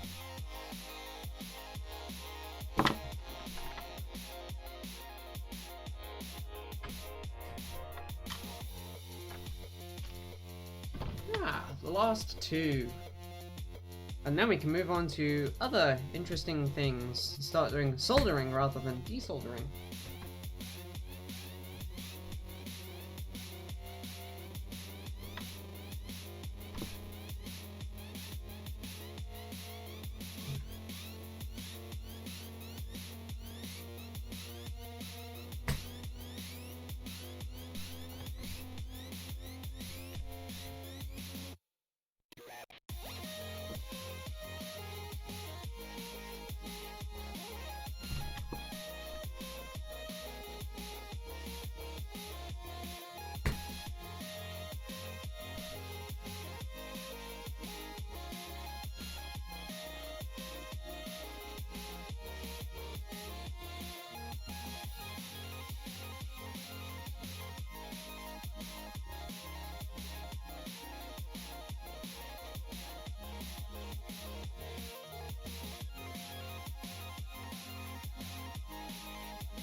The keys, yes.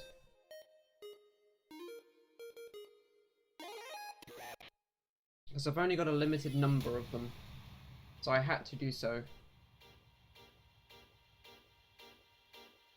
I know this one has lyrics, but it also doesn't matter because this was released publicly.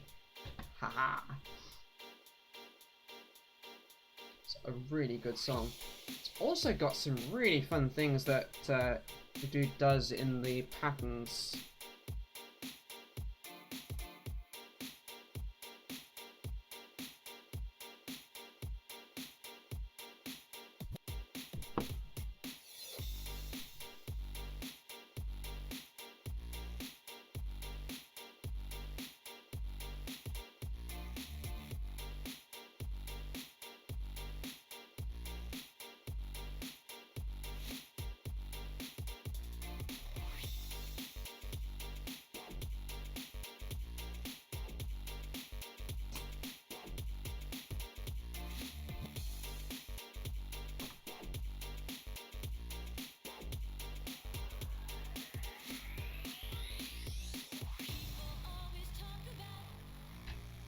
Okay.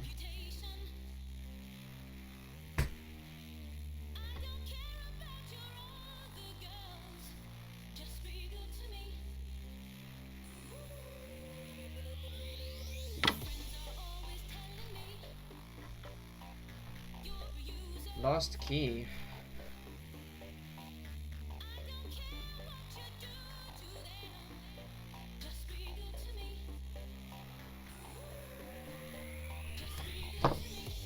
Hey!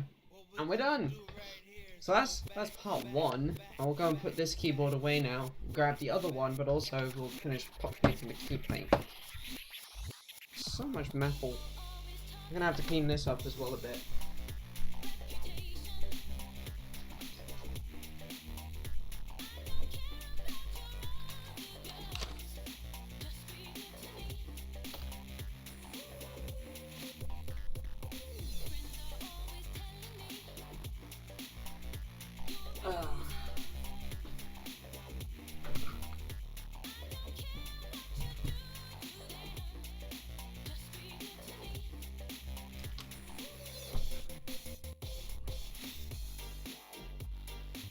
No, I mean, get it. I went and grabbed the other keyboard. This is the one that everyone's a bit more familiar with now.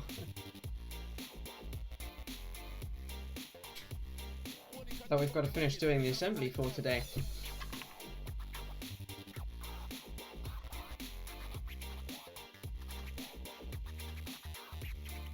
One Q key.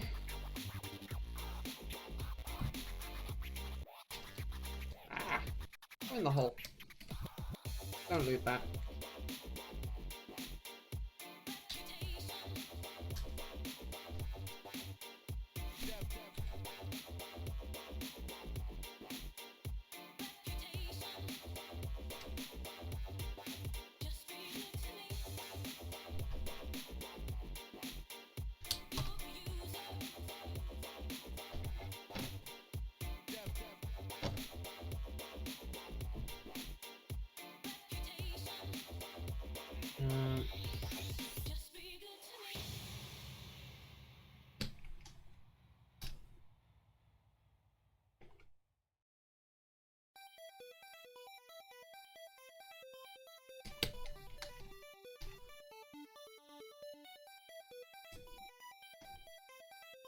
Oh yeah, these are really not going anywhere. They're actually very stable in the plate, like,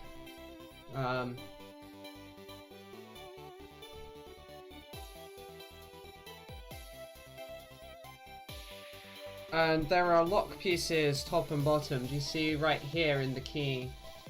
That is the clip that clips them in, and then you've got on the sides little moldings that, oh wow!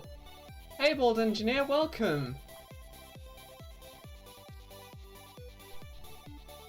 I've never been raided before, this is new. Welcome everybody who's just joined. We're actually just coming to the end of a segment. I'm going to be switching over to doing some assembly next on the keyboard that this is for. We've just been taking all of these switches and removing them from the old prototype board, which is now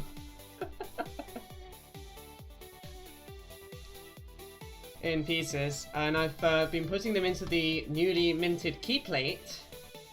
In fact, I'll zoom out for you. There you go. You can now see this is key plate for my new keyboard.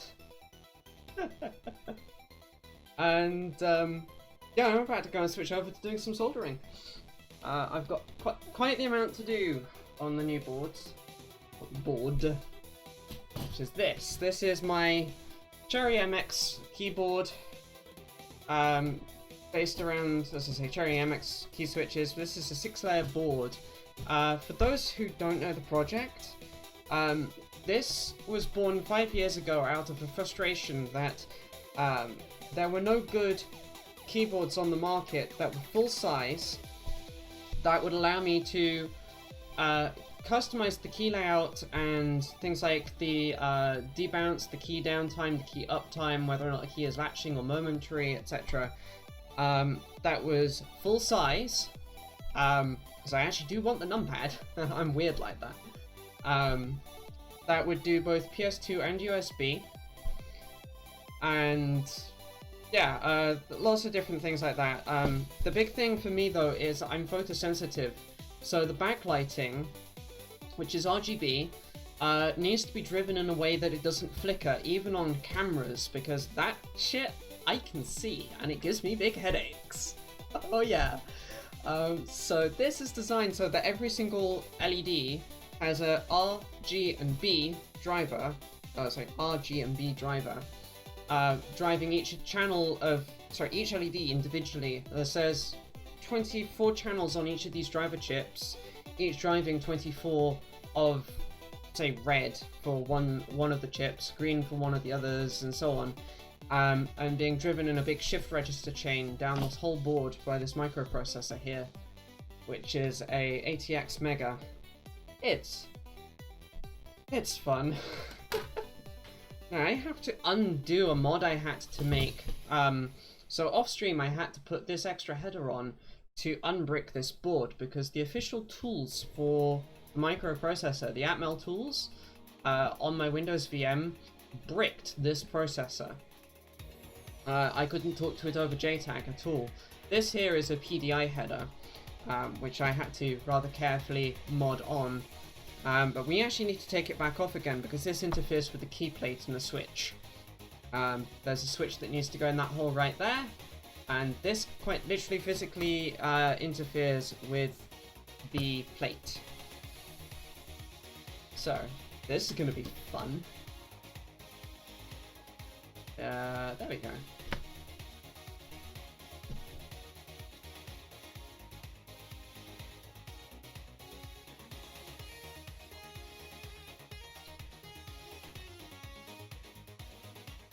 A little bit more, and then some soldering.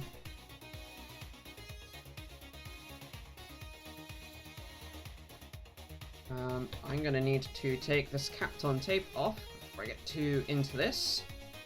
Not quite sure what I'm gonna do with this.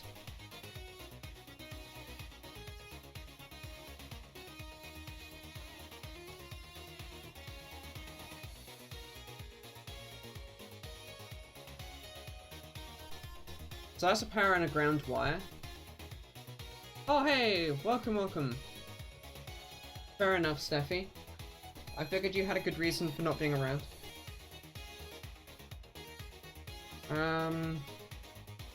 Let me quickly reflow this connector. We've got all of the keys off the old board. We're currently cleaning up my bodge from unbricking this board.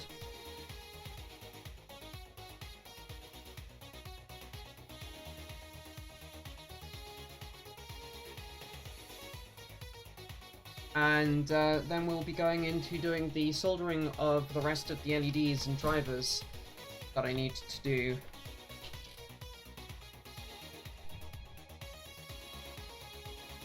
There we go, there's some nice shiny joints there now. That's much better than it looked. Oh yeah, it's been a very comfy stream so far. Including, and you'll be very pleased to know about this, I was using my solder sucker. This thing's just made of awesome. And this has worked really, really, really well to remove every single switch from the old board.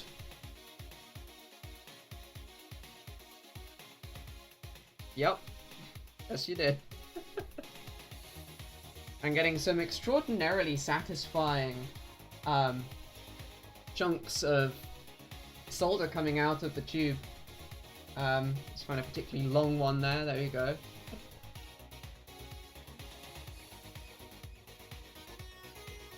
Yeah. Okay, take care, Plate Element. Thank you for coming and joining.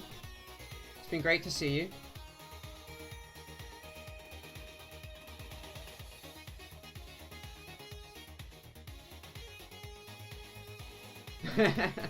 It is. This is very true, Steffi.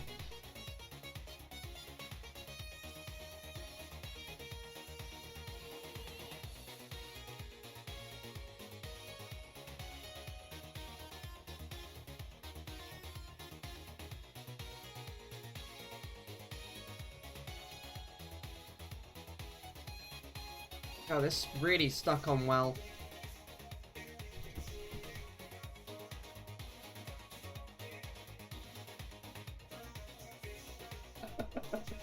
Yeah, this is true. Well, I mean, for the low cost of your soul, you could definitely have that working in an instant. There. We should do a review of the firmware for that thing and check that it will actually work and... Well, the thing is the firmware's mostly working and written for it. It just isn't tested.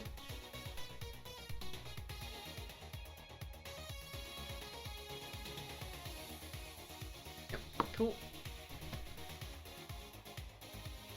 Take care. Thanks for stepping by.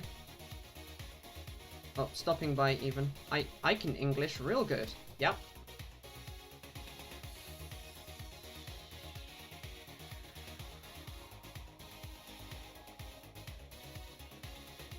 Ah, come on, Captain.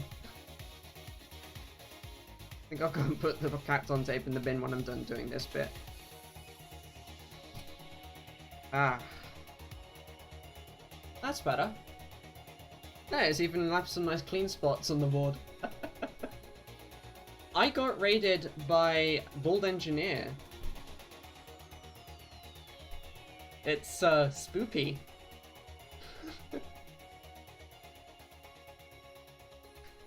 Right, I'm gonna quickly go and put this Kapton tape in the bin and take this out of the way. And I'll be right back.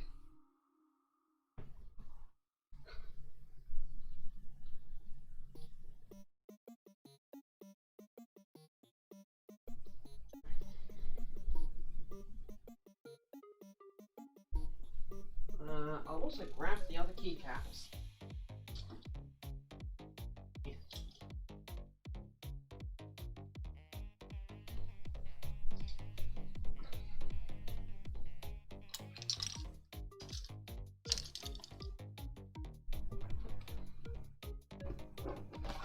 Oh.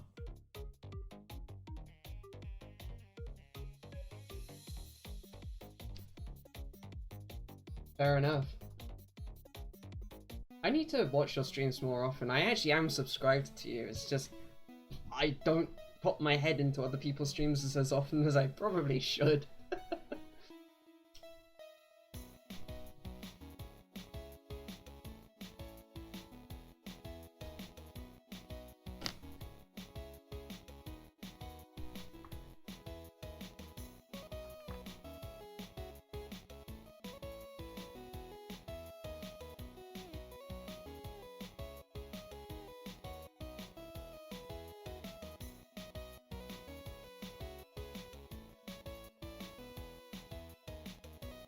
There we go. Just cleaning up the joints and the processor, having, you know, munged them to do that mod. Looks pretty good. Oh, I also need to touch up a pin on the oscillator, because I messed that up too.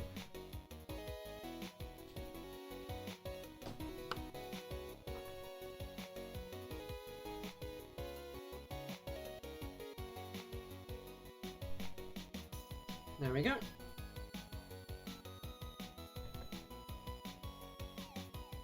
Oh, that's much better. Cool.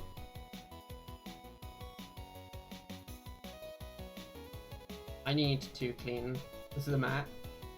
This is gonna take me a second.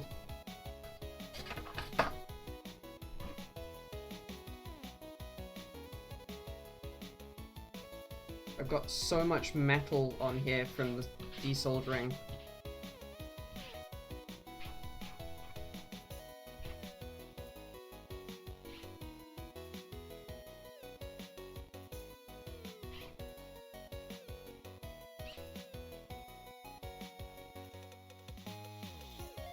Where did my tweezers go? They're in this pile somewhere. Oh, no, there they are.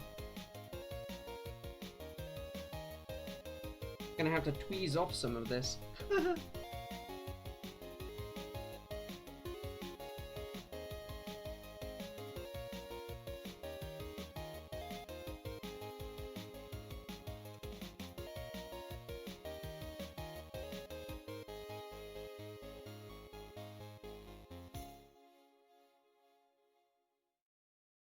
I don't have one around that's suitable for this, unfortunately, but I wish I did.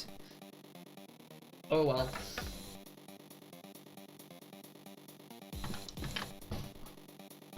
Okay. So I'm gonna try and get these drivers on next, I think. Excuse me while you all get to take a little bit of a ride.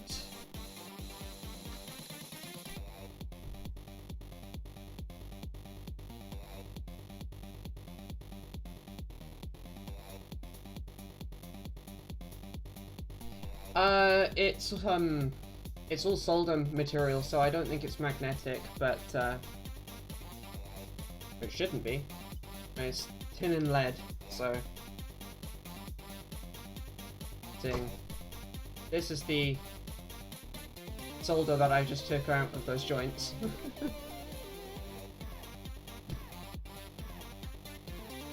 Let's...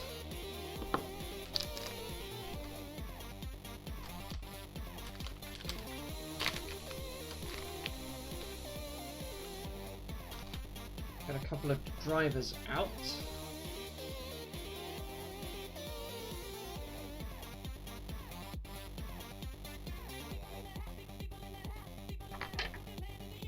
And let's try and not fling them across the room or anything like that.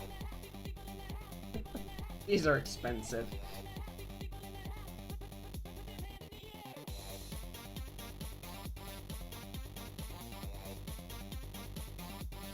And pin 1, should be that way up because my pin 1 marker is right here.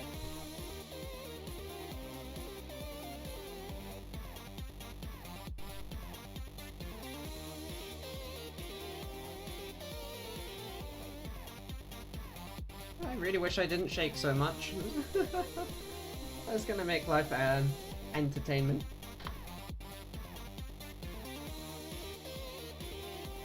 In fact, I've just gone and put every single one of those on the wrong side because that was my soldering hand. Let's just move those over so I have the ability to push them into the solder from the right side. Box all of these real nice and good because they're going to need it.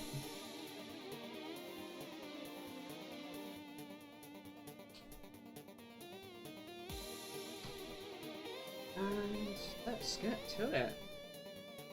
Solder time. We'll probably also take a break in a little bit for food, but we'll try and get these done first.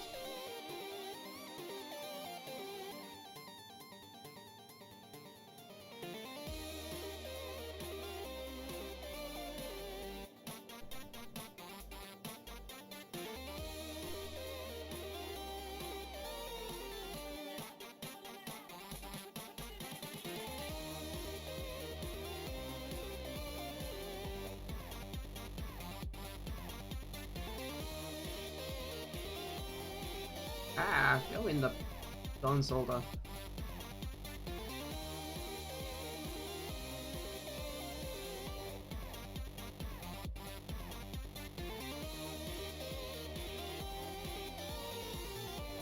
There we go. I forget how painful getting these two start can be.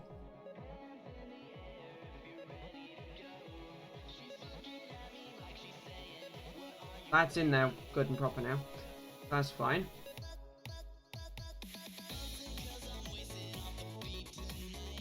I probably should skip this song because lyrics, but yeah, I'm not gonna. This is a good song.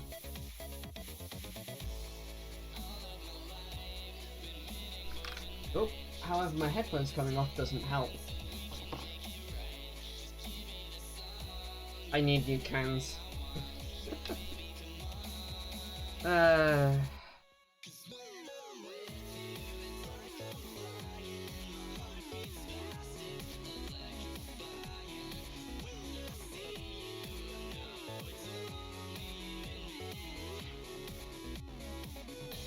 Okay, let's quickly give that an visual inspection and see if I've got those right.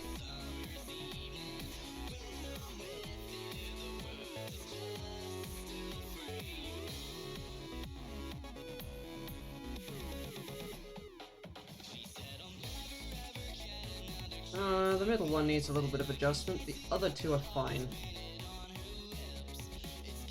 It's a little subtle adjustment, which is the worst.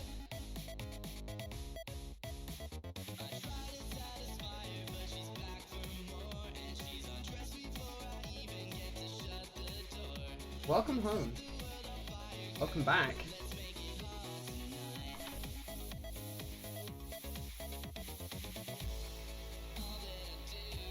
There we go.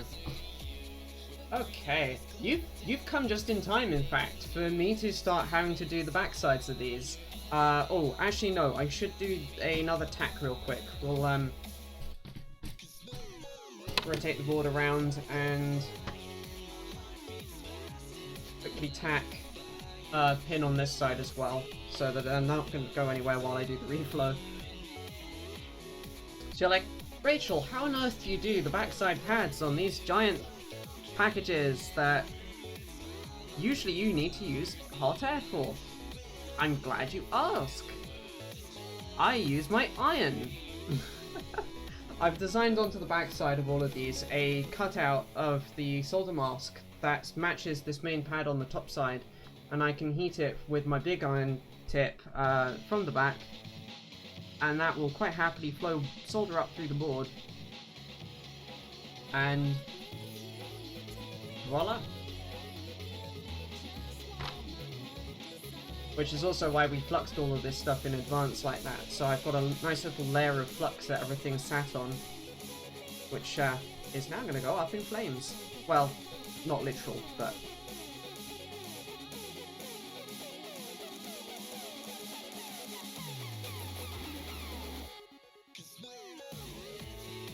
Okay.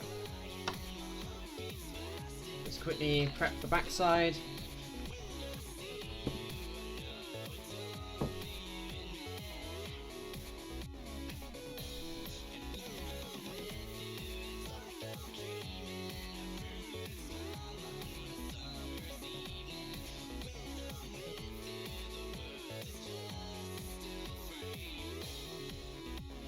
Go.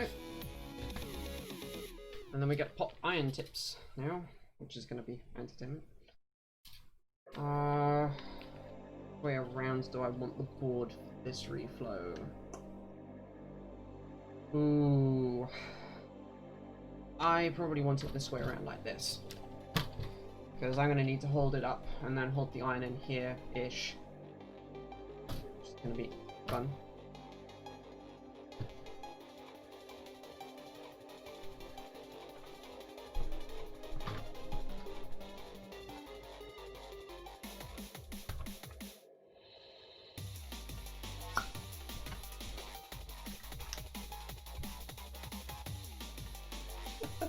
Yeah, and now for a magic trick.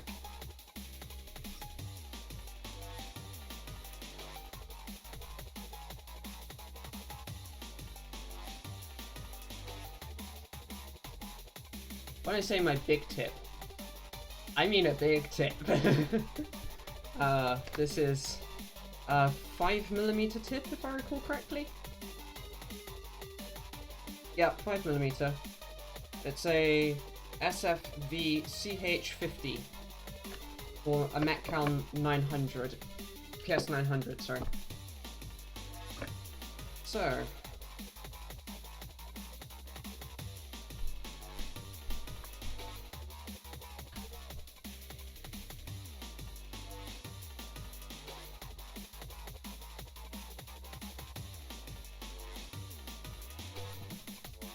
Let's do the first.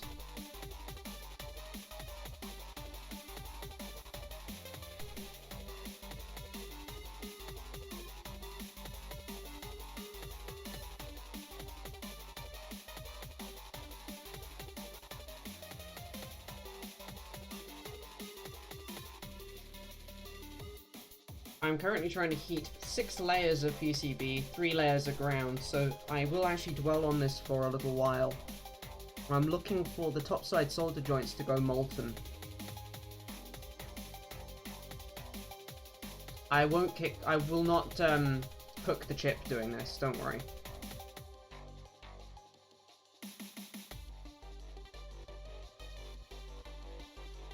Come on.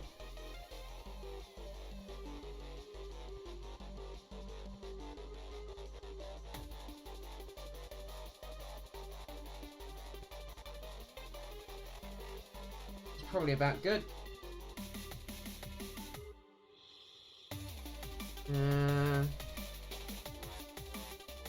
Nearly. I don't quite see the solder having sucked from this side yet, so I might actually have to redo that one slightly. I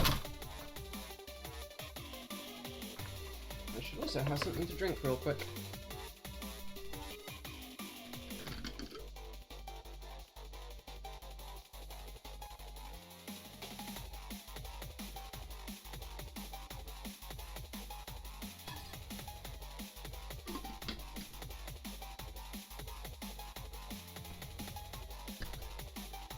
Oh. Knocking a half a dozen things off of my laptop, including my Glasgow. Oops, if I don't do that.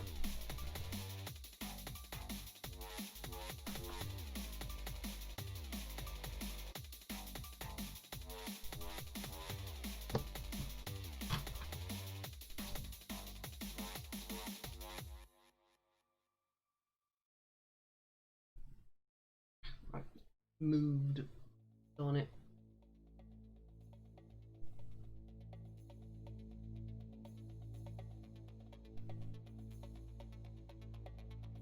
Ah, I moved again.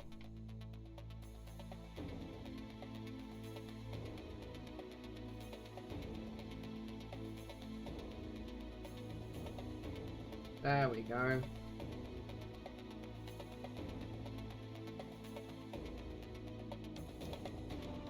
Not a good time for my headphones to start falling. Ah. Sorry, my headphones really do need replacing though. Ah.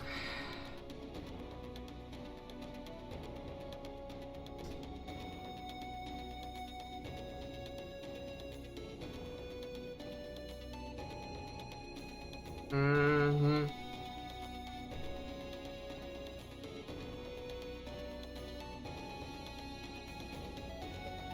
Oh good, this one's actually reflowing fairly quickly. I can see it doing the sucking the flux in and out thing.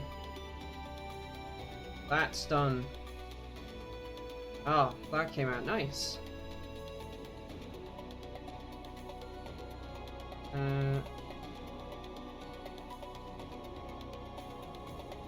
Gonna redo this one very slightly because I did not see it do that.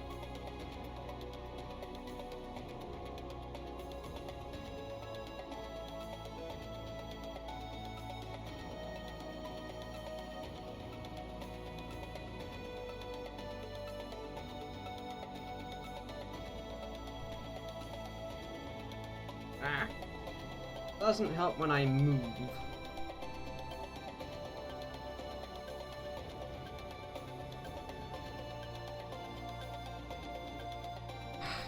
Okay, I just can't stay on that one.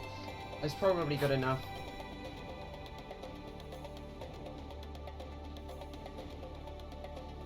Ah, it's getting nice and toasty warm.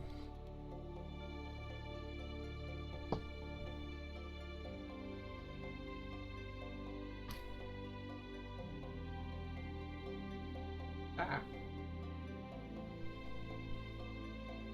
Ah, scheiße, come on.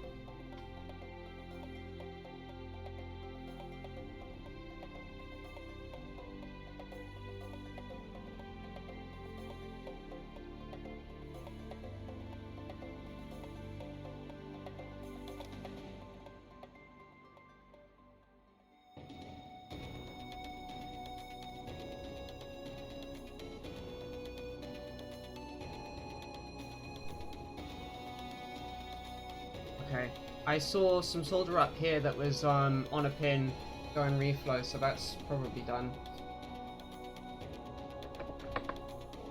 Which is good. So you can actually see what just happened there.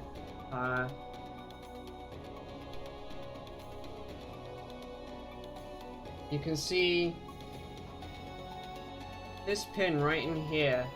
There's a little bit of solder that was actually up on the side of the package that's gone and melted down in, so that's how I know that that one's done. Which is really cool.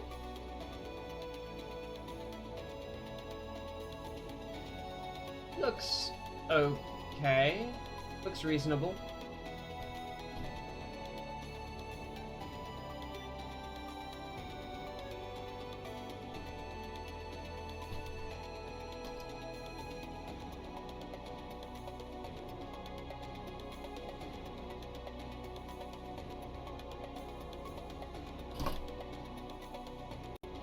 Quickly re-tin this tip while it's still nice and toasty hot.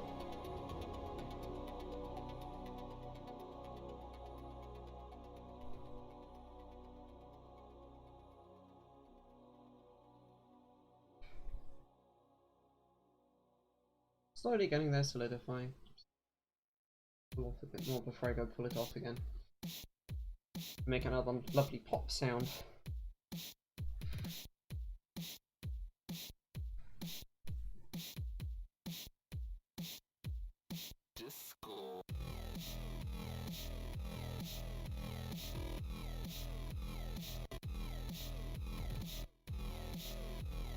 There we go.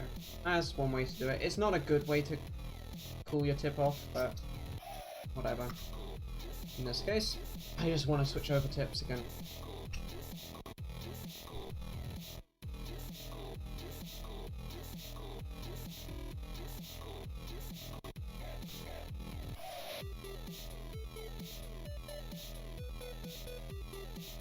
Okay.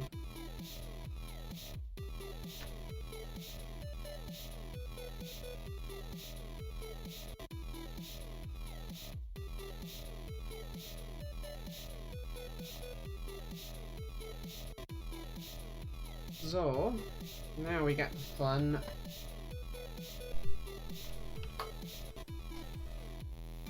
of soldering the rest of these chips up.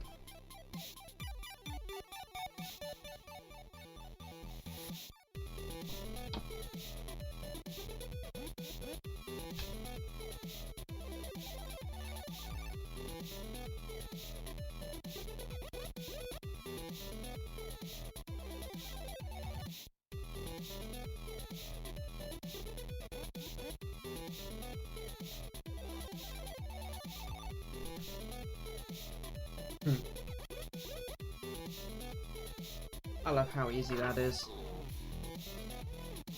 2FM packages are just awesome for this kind of stuff. Like, if you've got the right solder mask set up and you've had the board fabbed well, one pass wonder.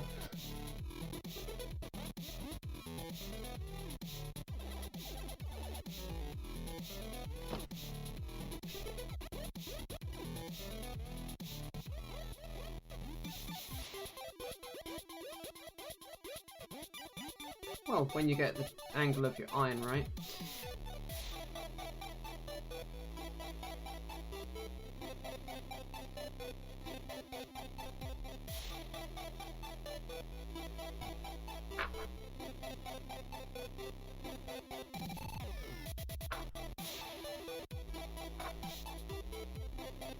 So how's everyone in chat doing?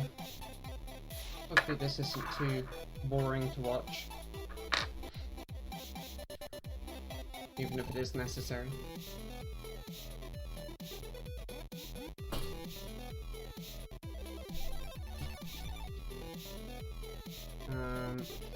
It's all the way down here.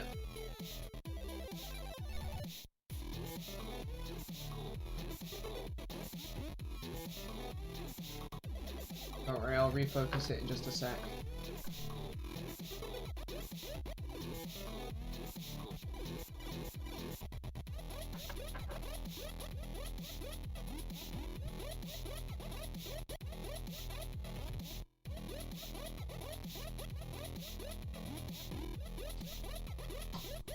For those wondering, by the way, what I'm using a flux pen here. This is a CW8100 flux pen by Chemtronics. Oh, sorry, Circuit Works.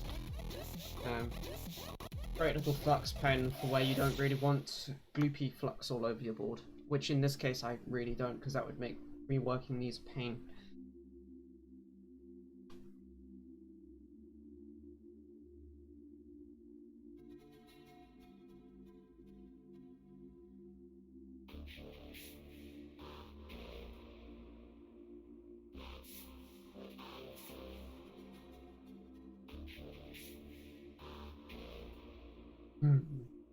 This is a mood and a half of a song.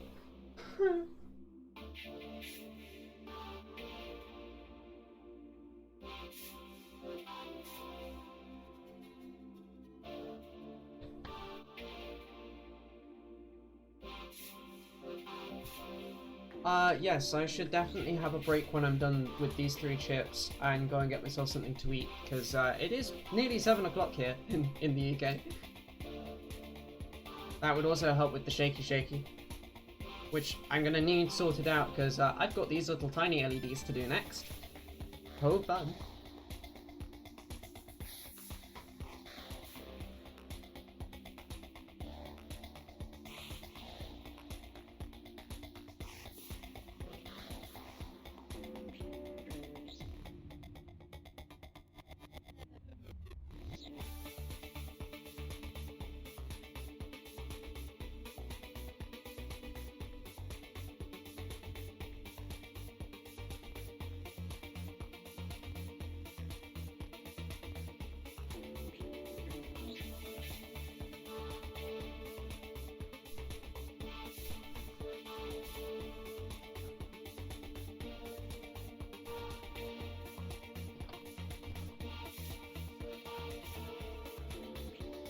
Oh wow, I have a lot of people to thank for subscribing.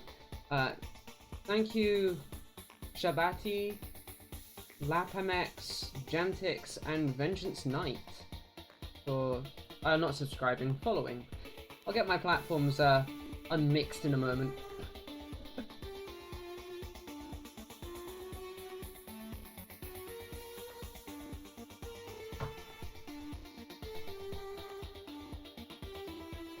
Right, so let's just quickly give these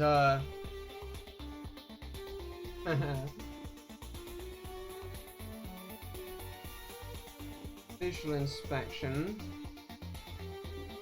Those are looking great.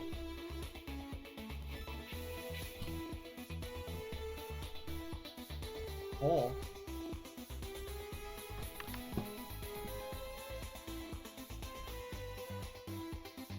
So, having done that, I'm quickly gonna go grab my isopropanol, and as my final thing before I go sort food, I'll be putting on the BRB screen for that. I'm gonna quickly go grab my isopropanol and we'll clean those chips and do a final check that they're happy. They look like they should be. Be right back.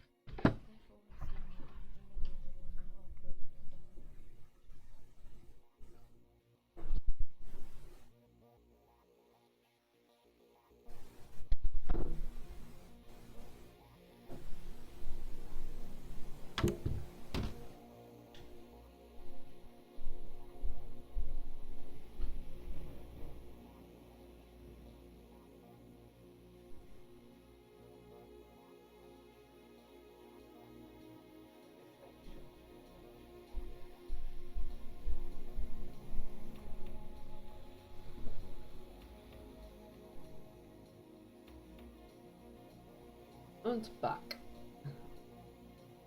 Let's clean. I'll also clean up on the other end of the board where we did the other rework before I forget.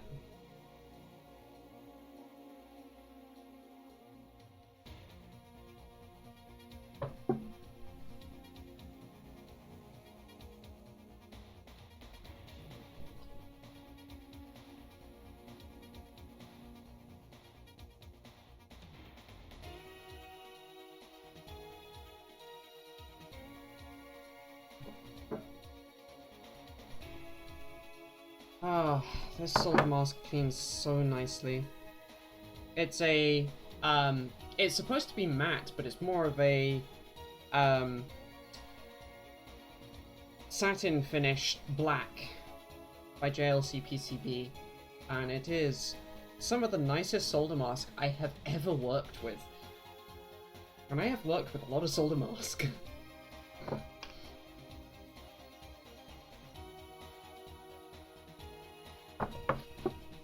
Highly recommend. It is worth the extra money and time to get this finish. Yeah and no. This gets the worst up and it's cheap, which is kind of what I'm after here. This is just straight up kitchen towel. But I don't really have anything better at the moment. I don't have anything lint free for sure.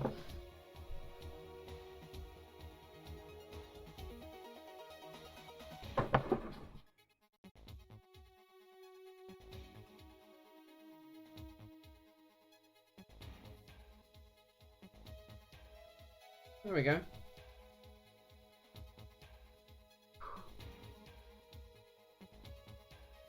Nice and clean and... Oh yeah, those look good. Oh, fair. All good.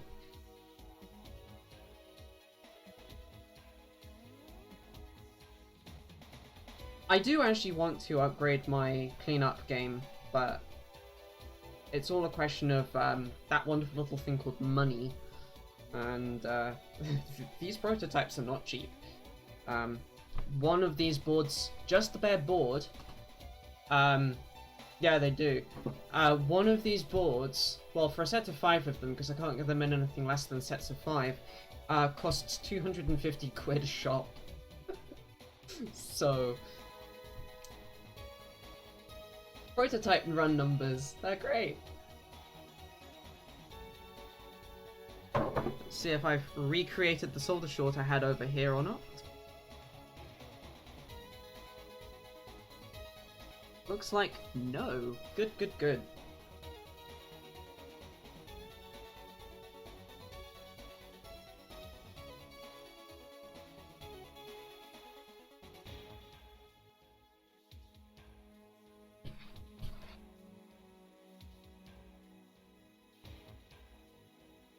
There we go. That's looking really nice. This is isopropanol.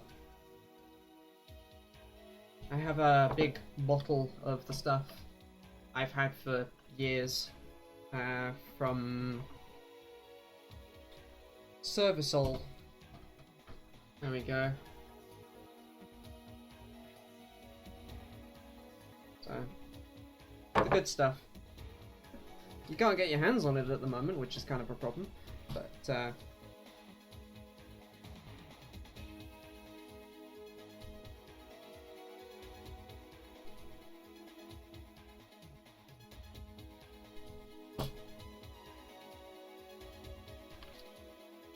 oh, I know. I have had the misfortune of getting a snoot full of ISO before, and it is not fun. I do not recommend that shit. It is not fun. mind you, it's not as bad as accidentally breathing in, well, there is that problem. It's not as bad though as something like breathing in fuming nitric by accident, or breathing in glacial ethanoic, or I have dealt with some really quite brutal chemicals. That was my A levels. Not fun.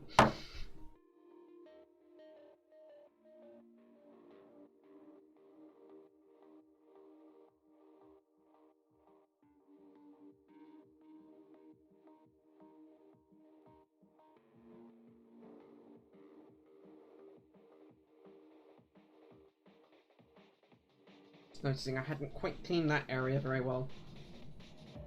Well, trying not to breathe an isopropanol, but I've had the misfortune, as I say, of getting a snootful of various extraordinarily strong acids, hence why they're called things like glacial ethanoic acid and...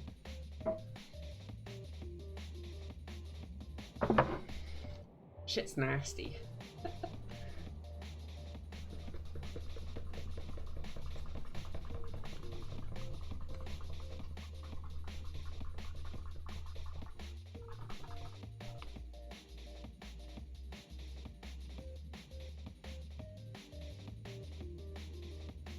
Yeah, that works pretty well.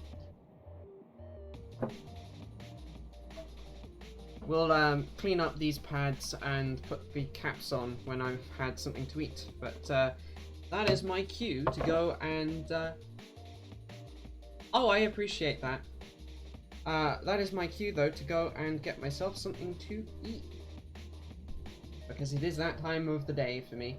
So I will be back in, well, hopefully less than quarter of an hour. But maybe up to quarter of an hour.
decided that while I wait for food to cook, which is going to take a few minutes, I would just generally chat and chill. So why I don't use solder that's got silver in is mostly because when I got the reel of solder I'm using, yes, please go and sort yourself food for it. When I got this, which was a decade ago, I didn't know about the usefulness of having silver in my solder, and that it helps with the metallurgy, makes it harder wearing, stronger joints, etc. So that was mostly the reason why I don't have silver in the solder. But the nice thing with 5838-4 is, if I recall correctly, it is eutectic. So it's basically like the perfect solder mix if you're using leaded solders, which I do. But I also should get myself some lead-free. And I'm going to have to be very careful I try and avoid the main pitfalls of sack solder. Because if you've got too high a tin content, you get solder whiskers, or tin whiskers, sorry, which is a problem whereby little tendrils of tin will grow off of your joints. And it also flows like shit. So it's a double shit show, because your joints don't necessarily last terribly well, and yeah, it's bad. So for that, I will probably be getting something like some 90% tin, or is it 88% tin? The 4% silver, etc.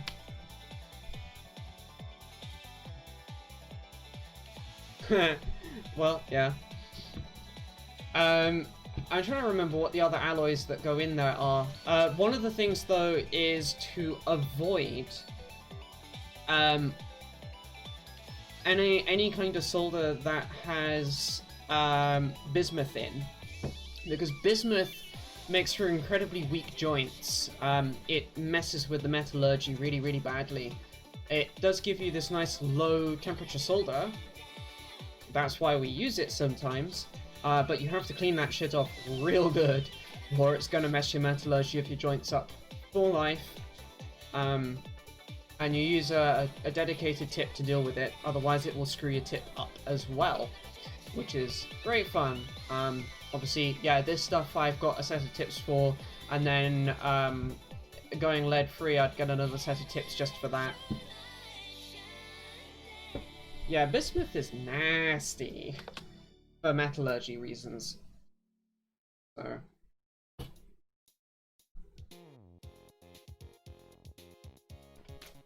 The other really fun thing I've now got, and I'm quite glad I do, is I have a little too far away to grab right now. I have some nice tacky flux, so for when I'm doing stuff on like this, where I need it to stay put, I now have that kind of flux, which is I've also now got a hot air reflow station, but I haven't yet set that up, so.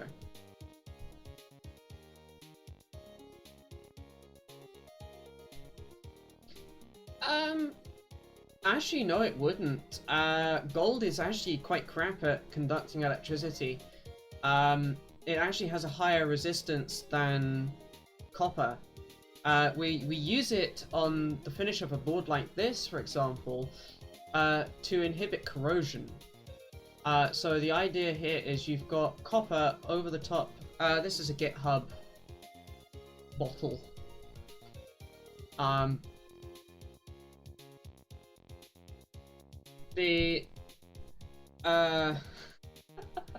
Oh, I wish.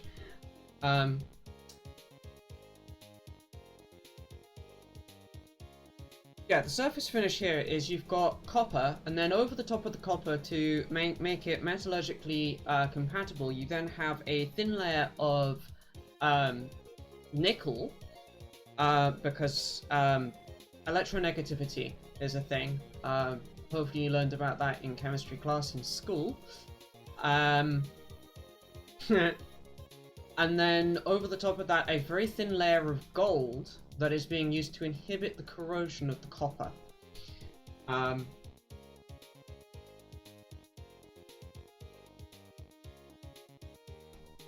Fundamentally, that is what e-ink does, that's why it exists, but the gold finish is actually really bad for conductivity. It actually increases the conduction resistance quite a bit. For the best conductivity, and this is why silver is added to solders, you actually want silver. Silver is the gold standard metal for conducting electricity.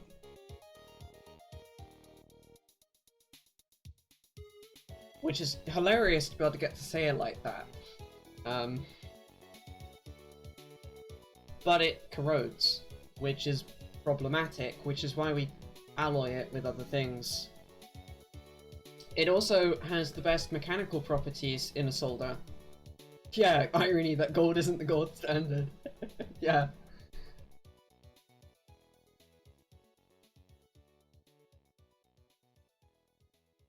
Silver is. It's got this really great mix of mechanical properties that make it very good in a solder. It flows well if you can get it hot enough. And it conducts the best of any metal. Yeah. But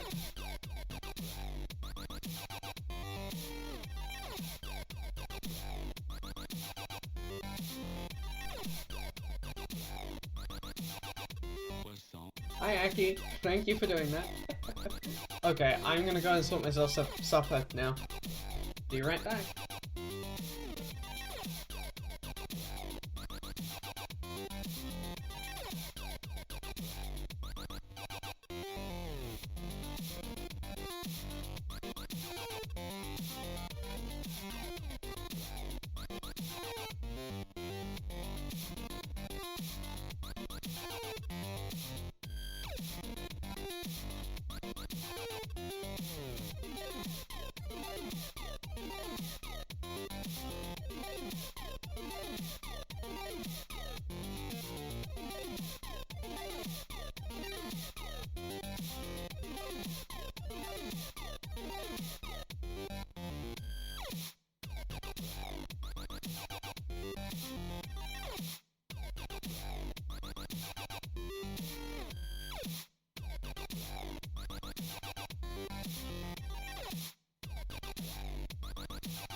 S'il vous plaît.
S'il vous plaît.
And back.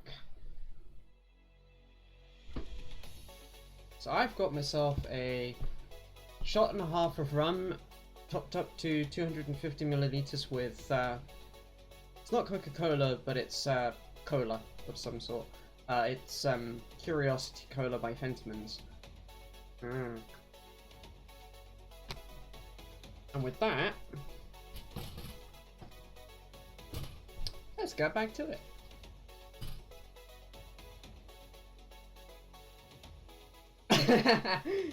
Yes. Yes, exactly. Now, let's see. I'm gonna need those.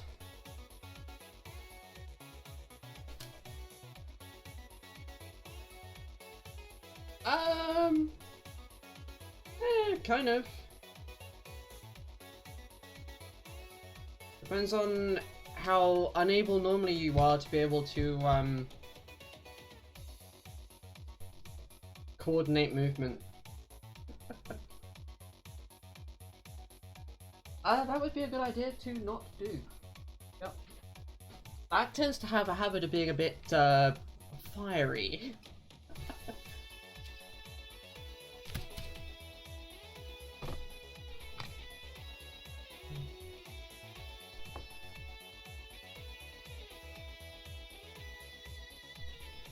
Let's quickly do 3 caps and clean up the backside.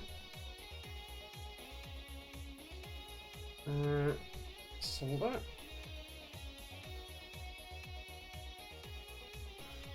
That's going to be fun to work with.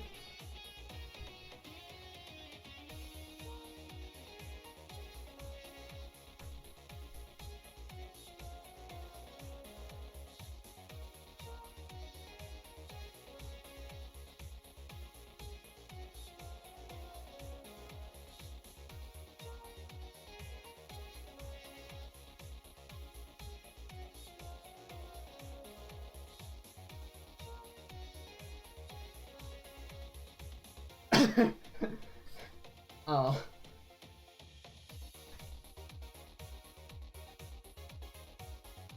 Sounds like she doesn't have a taste for whiskey, which is fair enough. Most people don't. Ah, fair enough. I'm personally not much of a fan of whiskey, but then that's me. I'm fine with that being me. I want those tweezers. Let's see if... Well, this is going to be interesting.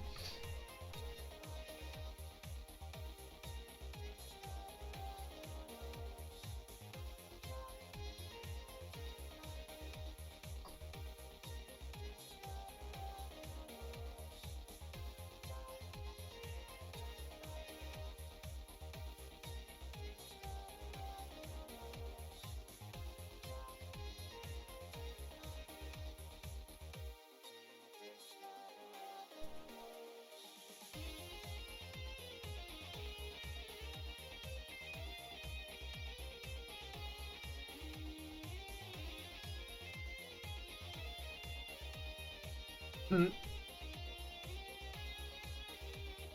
Ah.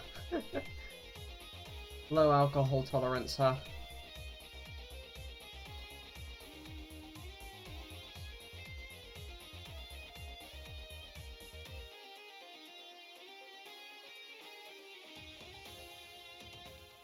Ah, come on, stay where I want you.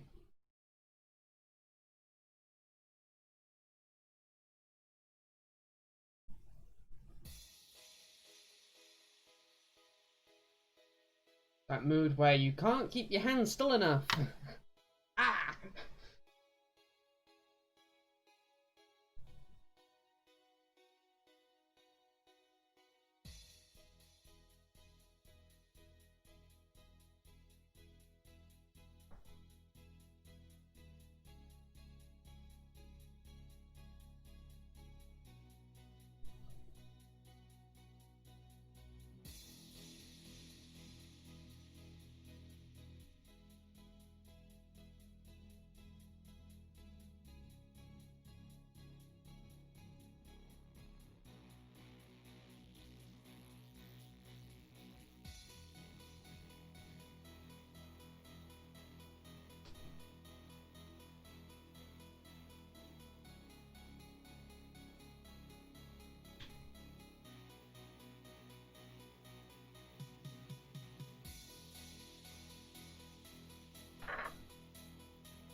Okay.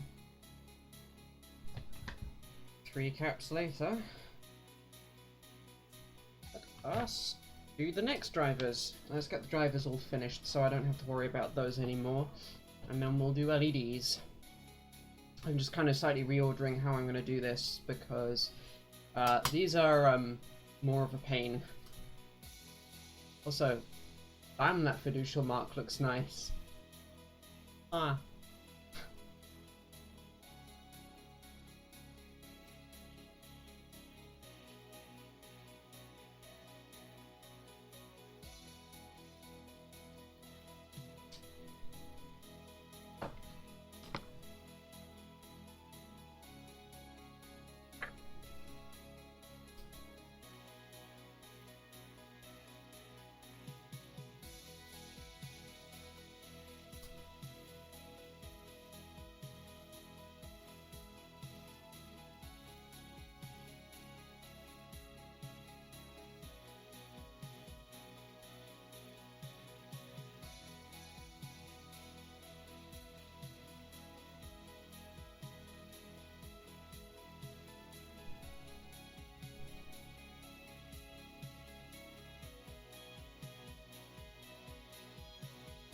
Go on, stay on that.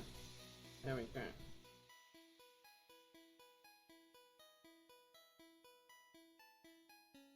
I do love these tweezers. I am very happy I got these. Nice investment I made earlier. I was gonna say earlier in the year, no. And near the end of last year. Or...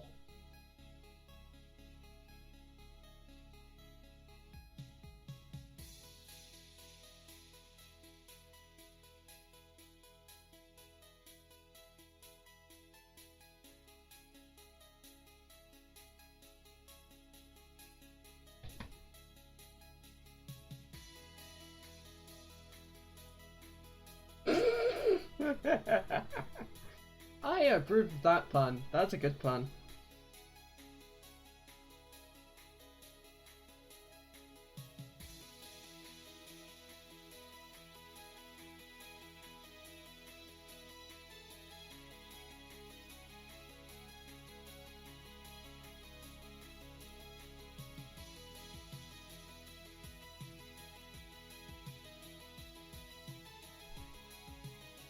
It's looking okay.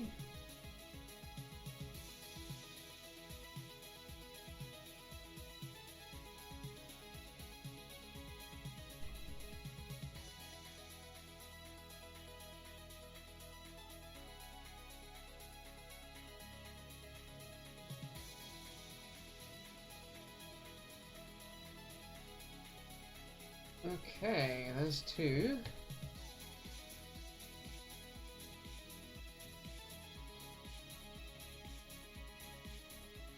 That's fair. You know, I think that's completely valid. I'm just gonna double check. I have got... Yeah, those are all right way around. Just checking that I actually got the pin orientation, or the pin 1 markers in the right spot on the other ones. I did. Yay.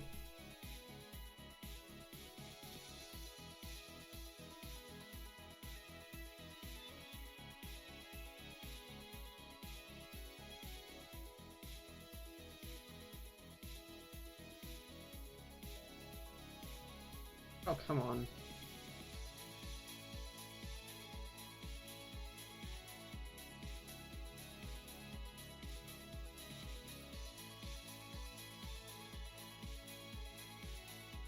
Okay. Let me quickly visually inspect that we've got those in the right spots.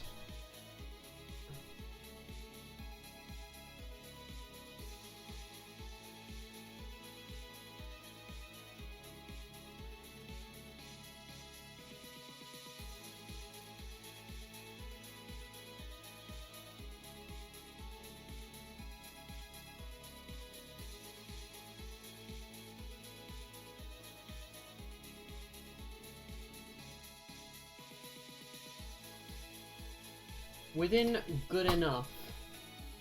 That's fine. Right, let me turn this around and reposition you very slightly so you can see what I'm doing.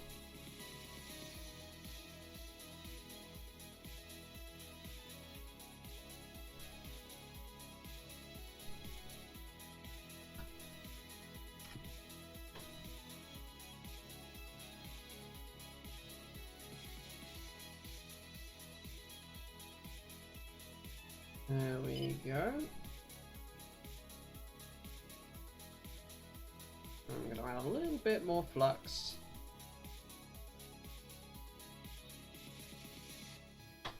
There we go.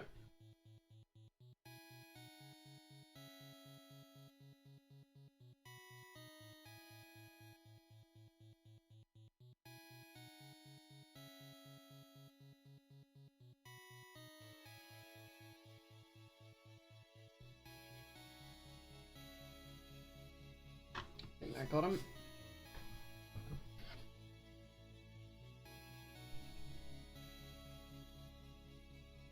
Yep, that's a good tack on every single one of those. So, before I go and flux the top side, this time around, I'm going to do the bottom sides first, because that would be smart.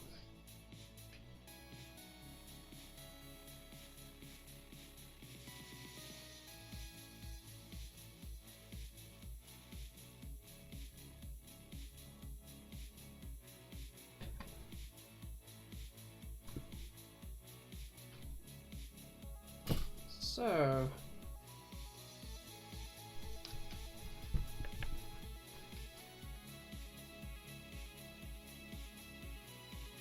there we go. If I make this so that you're able to see what the hell I'm doing,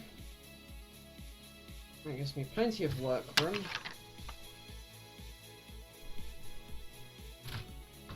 Save for the fact I'm going to have to hold up like this, which is going to be a little bit uncomfortable for me, but you'll get a great view. So,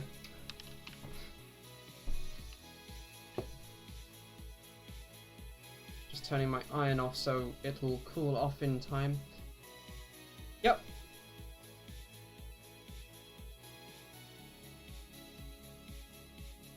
That is exactly what I'm currently setting up to do.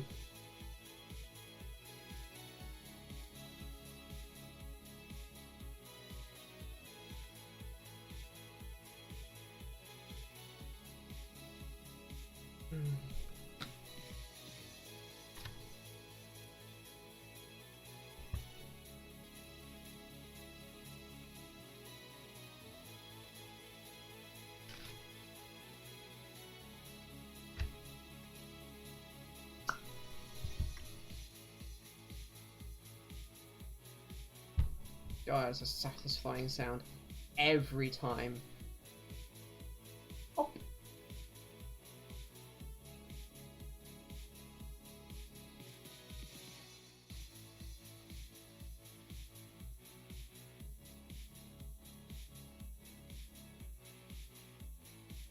Cool.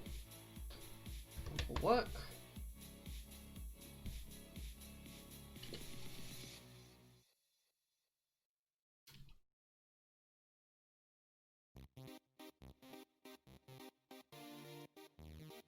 Oh, this song's awesome. Oh, that's a good sign. That didn't take long at all for it to heat up. Start with the end one.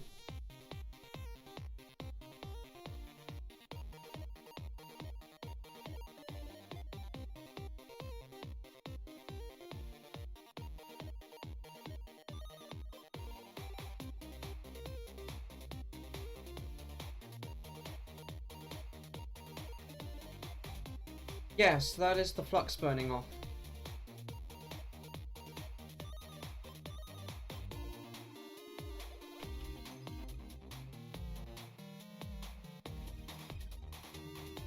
The solder I put on my tip has quite a lot of flux in it, so it's the top side that we want to see the smoke from, though. That's the thing.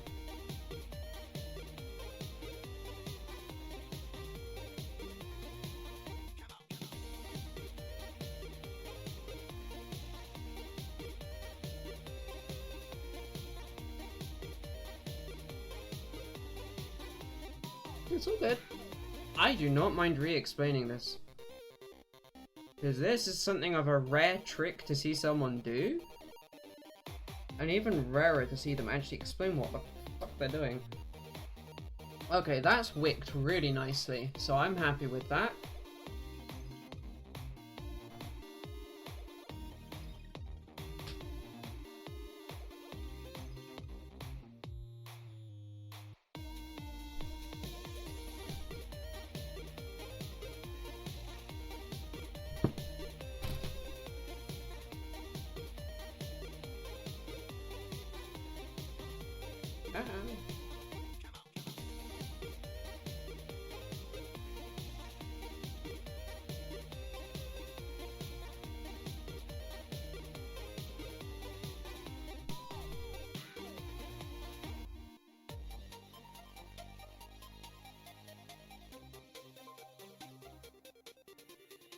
I've actually seen the top joints already go molten.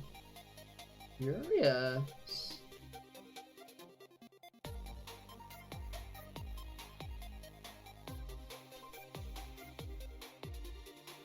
Oh, I think this ground plane is good and toasty warm now, so let's use that to our advantage.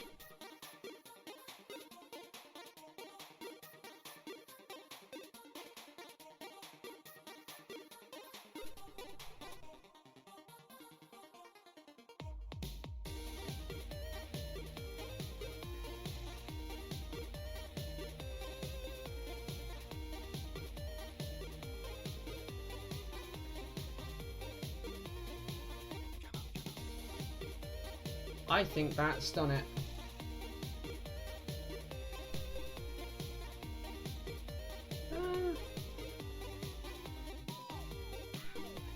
Somewhat.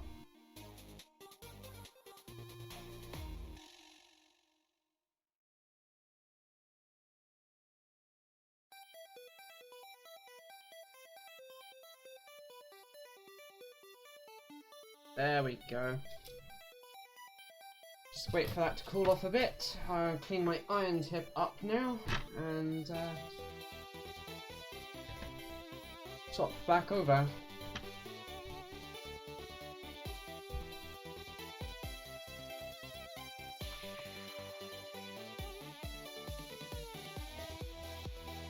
I can actually turn the iron off while I do this because there's so much heat in this tip that this is going to stay molten for quite some while.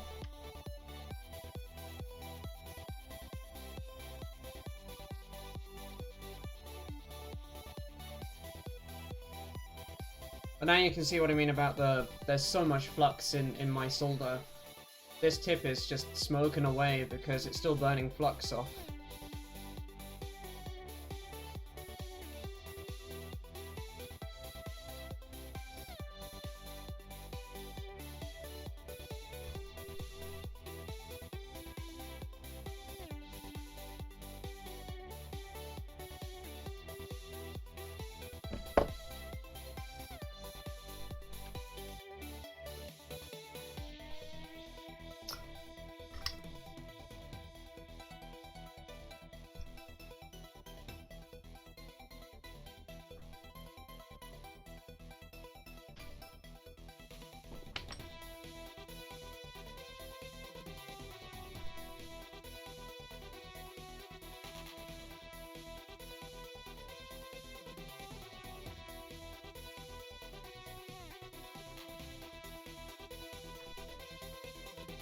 Ah, come on, lead. I'm having a fight with the cable for my iron.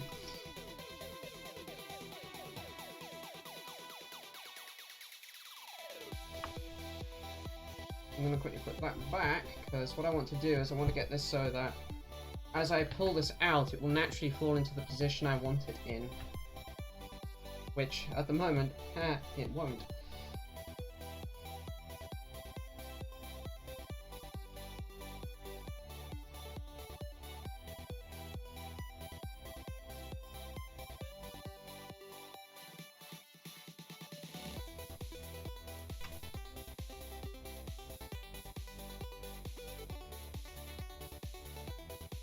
There we go.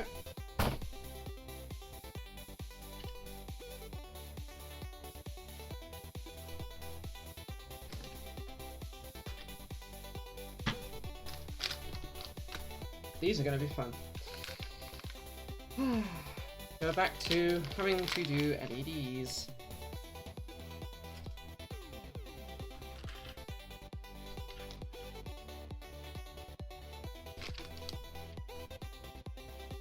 But not before I clean up and put the caps on the back for this.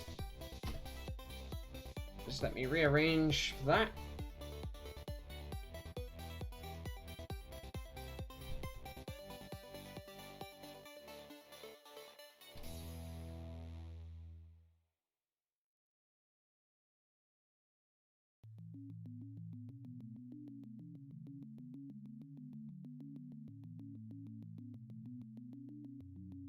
There we go.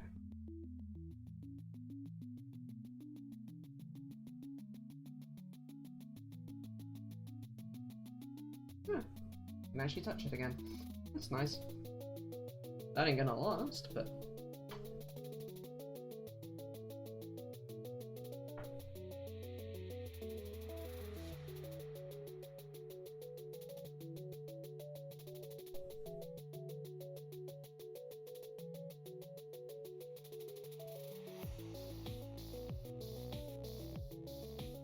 There we go.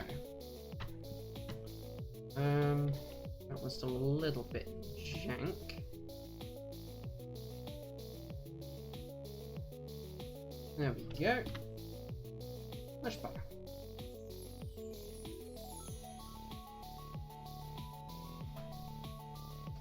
Giant circles make such just chill, nice music.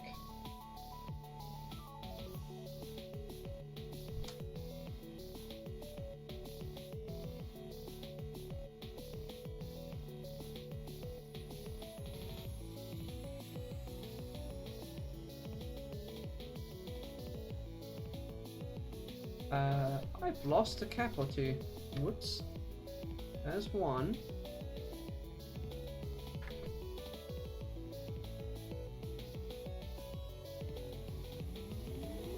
Two. Ah, there it is. Three.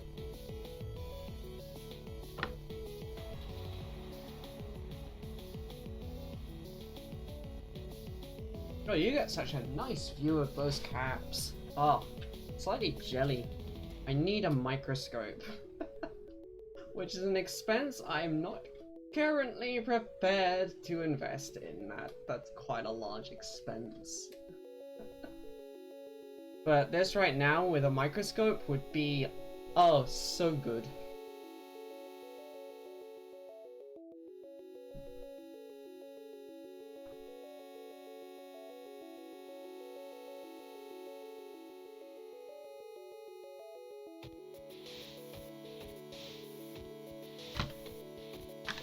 Okay.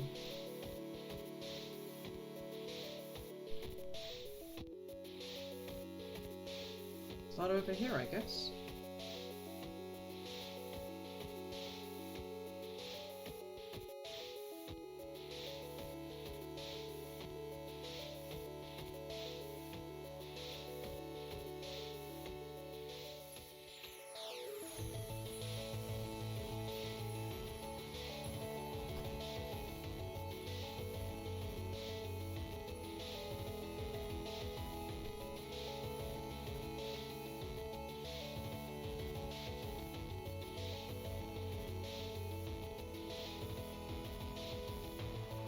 Who's feeling nice and chill with this music? This is such a lovely track, I think.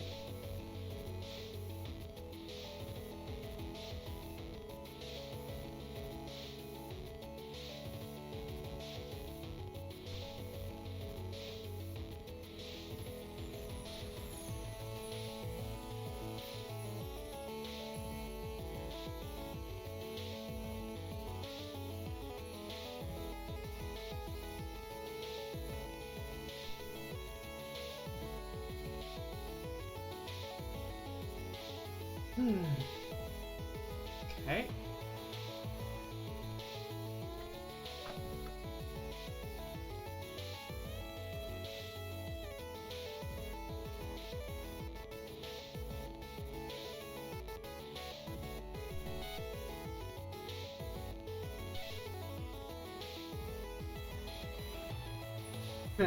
Welcome back, Nikki.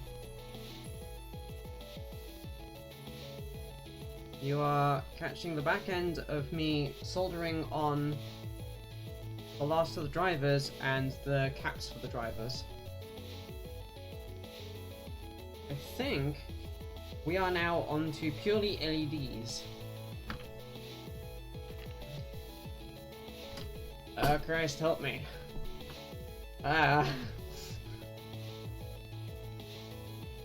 Let us start up here with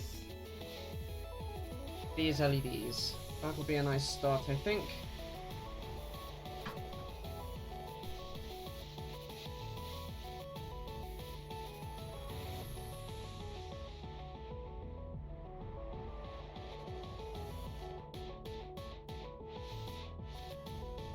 So what I'm going to do is I'm going to tack a pin of every single one of them, then I'll get 4 out.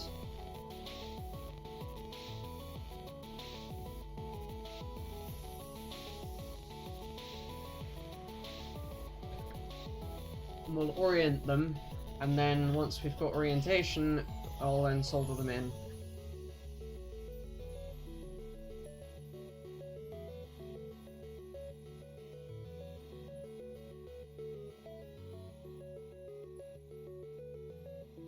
There we go.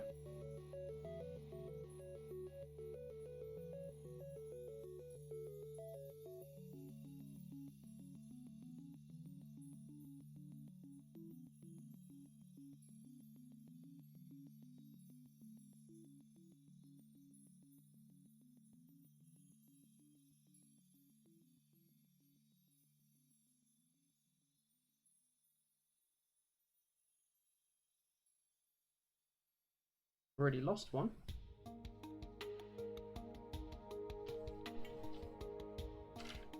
Pretty sure it's pinged onto either my desk, which is kind of problematic with the amount of fluff on here and metal and general detritus.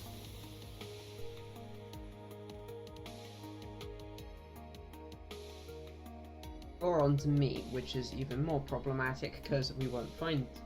Oh yeah, these are pretty tiny. These are 1.6 by 1.6 millimeter LEDs. RGB, of course.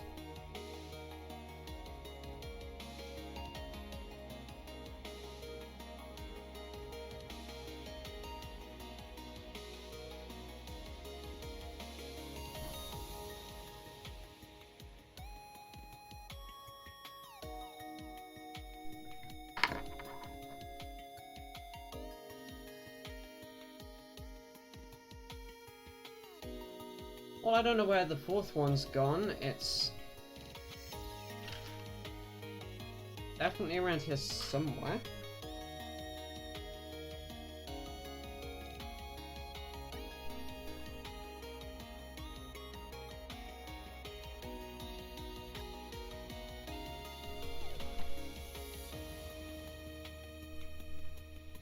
Yep, can't find it. Oh well. It'll turn up, probably. Now which tweezers do I want to use? That's the other big question.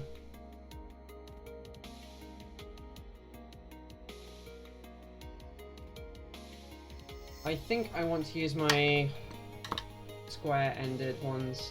These ones. Let's find out orientations.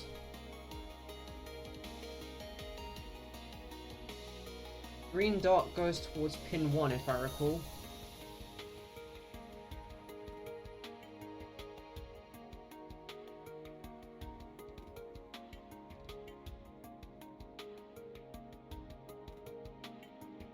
Yep, green dot to pin 1.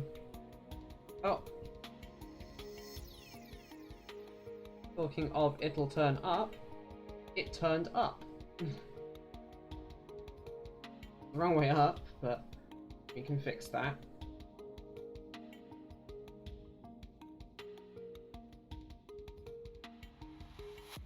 Yeah, that one's that way round.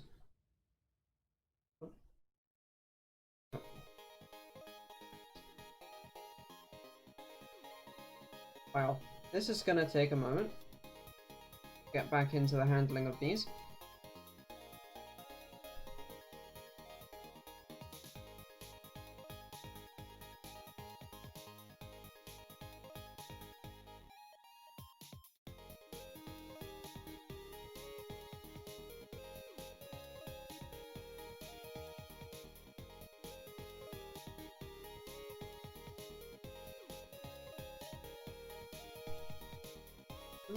Okay, oh, nearly all there.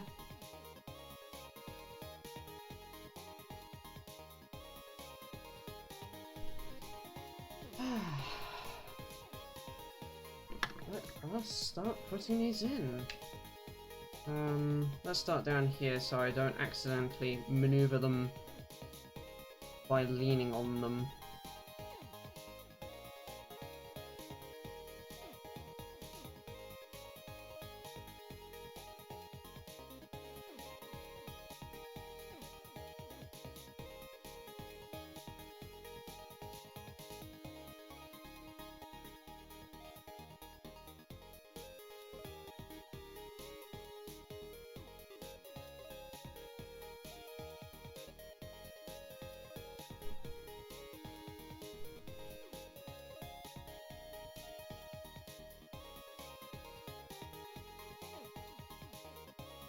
Ah. That one wandered way too much. Oh, there we go. I'll have to reorient that. Darn it.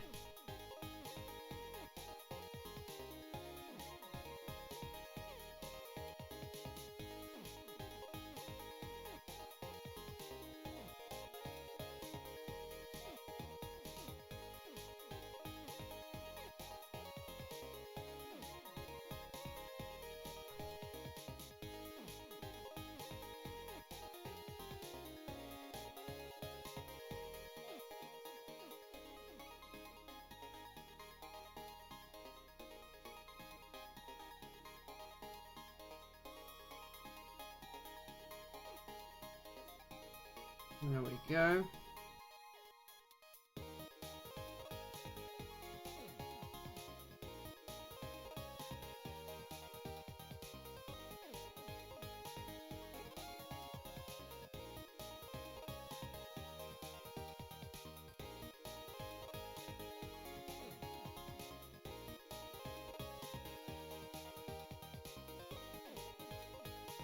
Right, having managed to put those on, let's get the other sides tacked and then we can flow everything in place.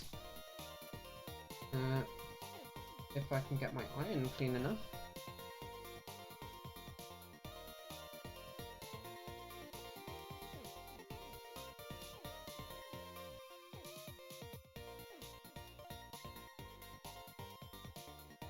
Sweet.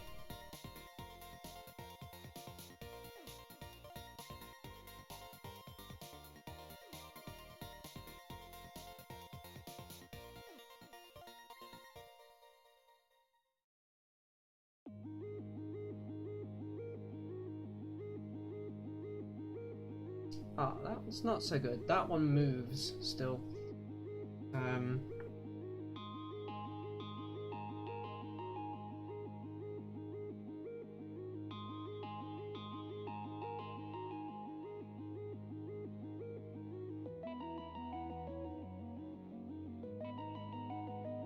There we go.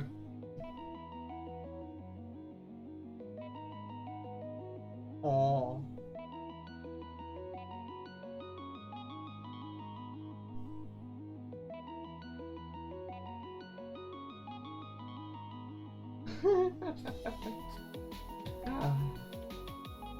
Yeah, I've had to learn how to prime my body to allow me to do this. Things like just enough coffee, just enough food.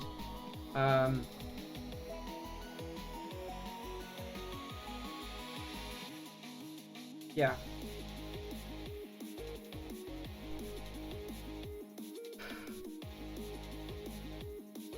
Tools also matter a lot. Getting the right tools. I would not be able to do this well, or at least with components this small, on shitty cheapy iron. The iron I have is not cheap. It's like 500 quid in iron, all said and told. And it shows.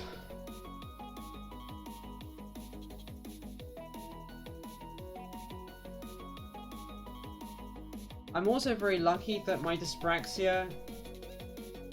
yes. This is also something where my dyspraxia being mostly about my gross motor control definitely gives me an advantage.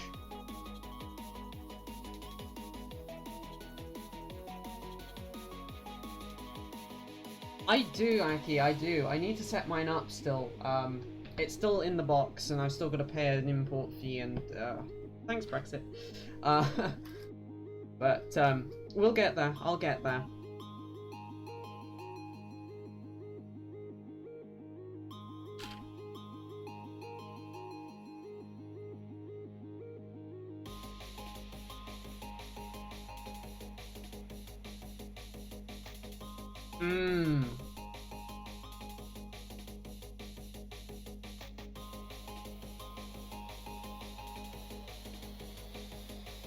It has been a very nice change for me to be able to go from, okay, I want to boot Minecraft, I have to close Visual Studio Code, to, okay, I want to play Minecraft, open Minecraft. That has been a very nice change that my newer desktop has allowed. Again, thank you, Aki, because you funded that.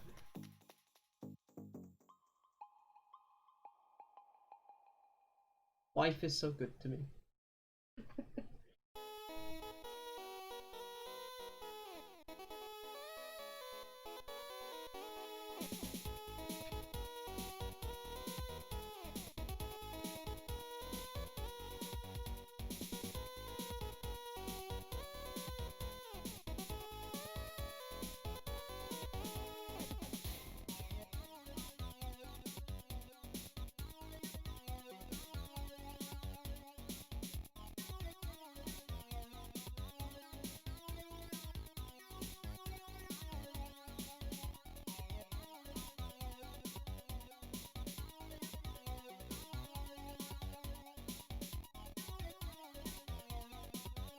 Also, you'll have noticed by now, I'm sure, the dwell times you're actually able to get these components to tolerate are actually surprisingly high. Like, yes, you don't want to hold a soldering iron on the part too long, but too long is like 30 seconds plus.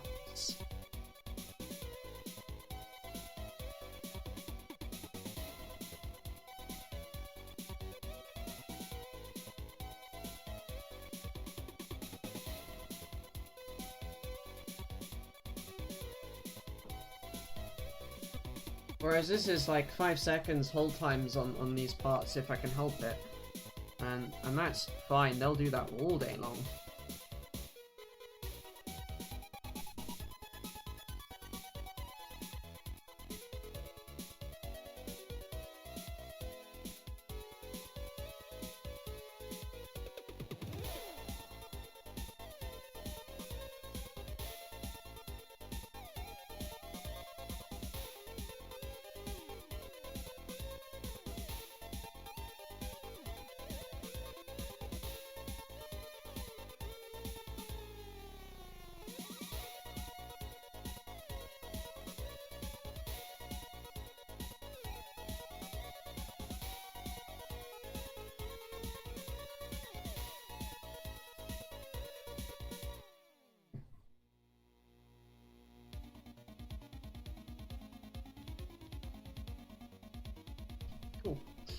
Let's get the last corner here.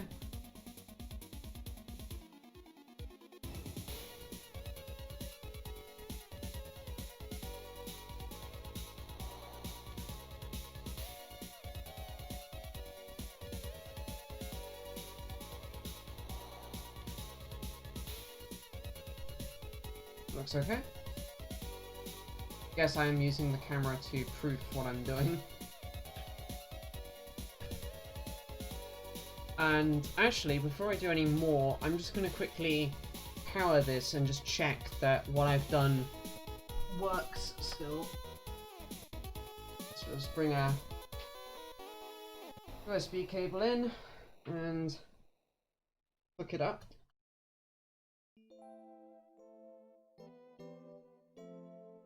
And indeed. Ah, now there's a point.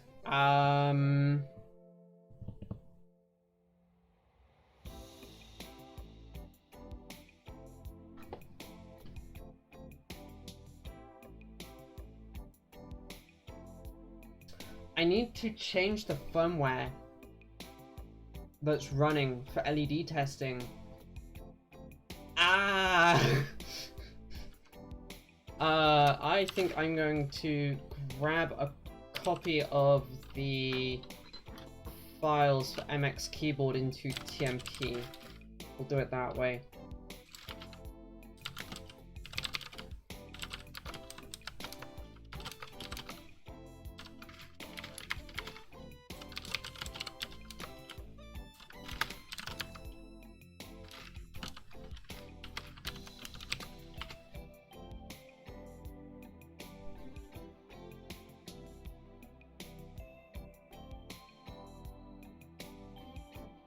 Give my machine just a tick.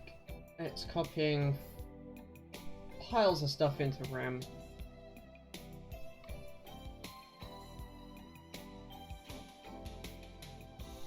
But this is a very good sign that these LEDs have actually lit up the way they have. There you go. So. And I just realized I don't know that my camera is in, yeah, it's set at ISO 1000. I need to fix that real quick. It says it's auto ISO actually. Interesting.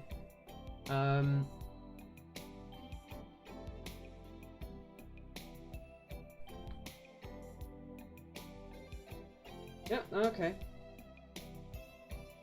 Oh yeah, it's great, isn't it?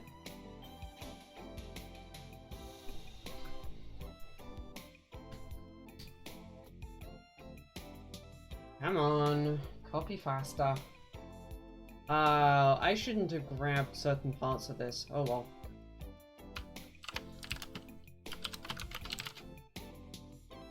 Like for example, all the case files, I don't need to grab those. They're kinda big.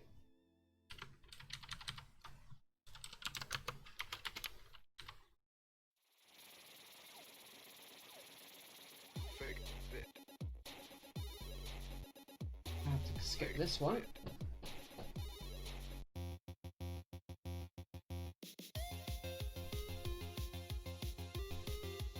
Ah, there it goes.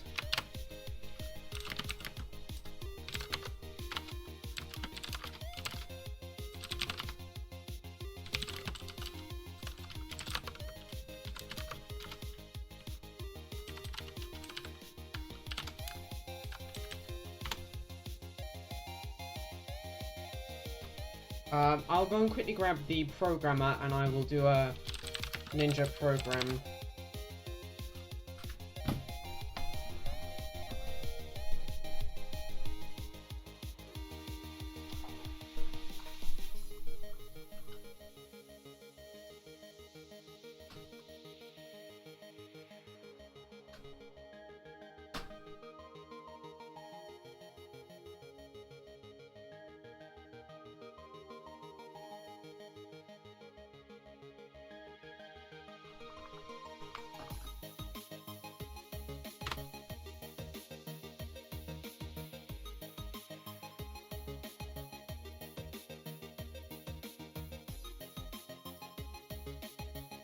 I want to see it start going and cycling the LEDs.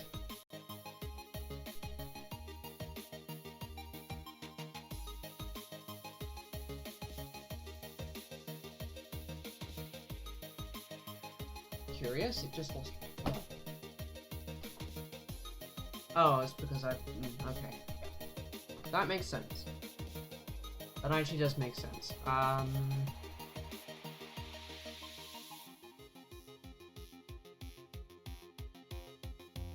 really wish it was doing the cycling thing it's supposed to do.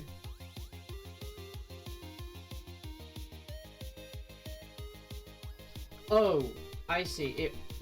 Okay.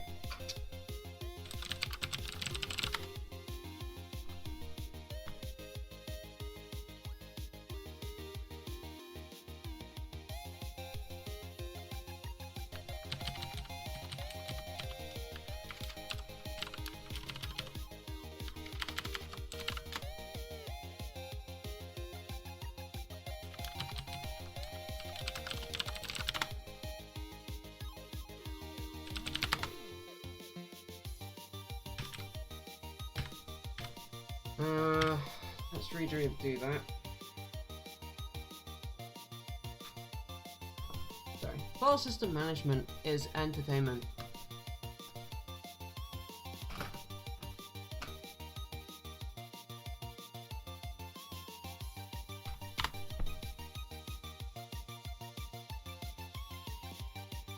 Bingo! That's what we were looking for.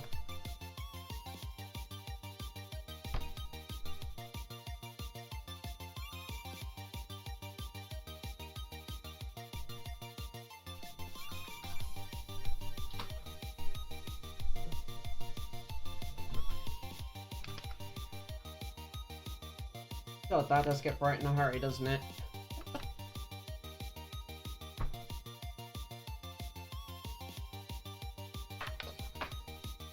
That proves that those LEDs are soldered on properly. That's nice.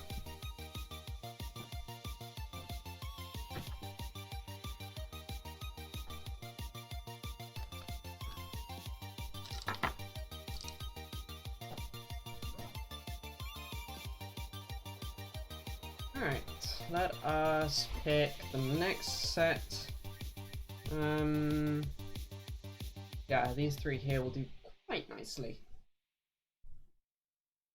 Right in the middle of the screen anyway.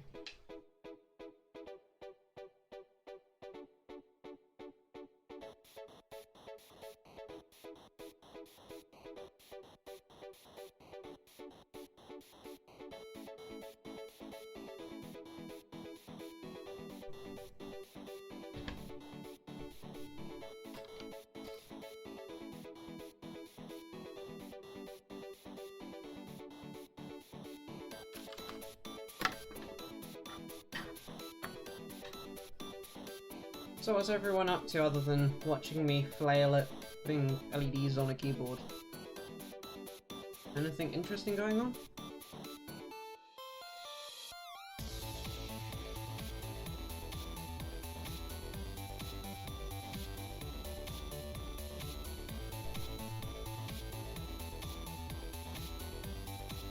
Oh!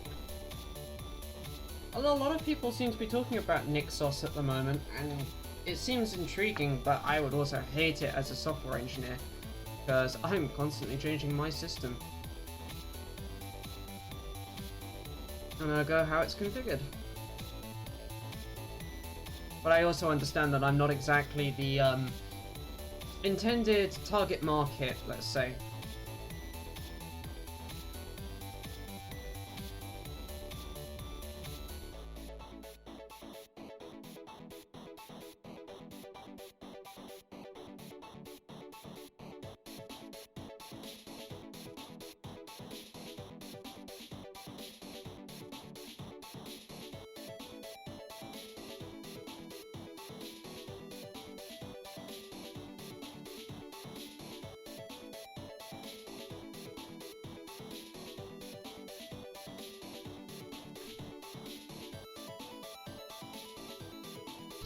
Fair enough. It's more that I would have to, and My system so actively changes that, yeah.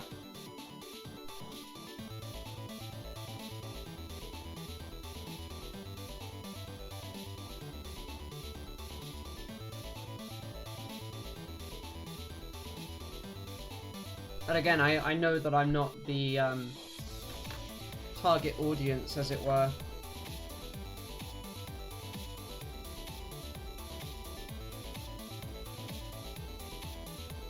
Proprietary packages just cause problems.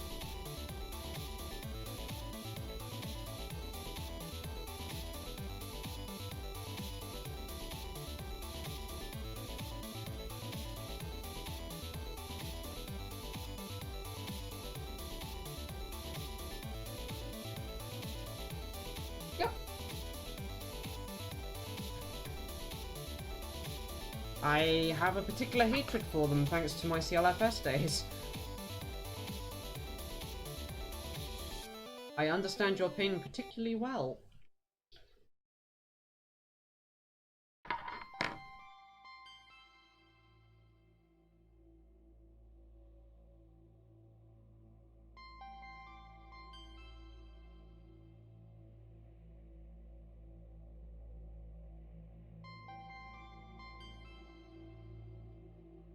Hey.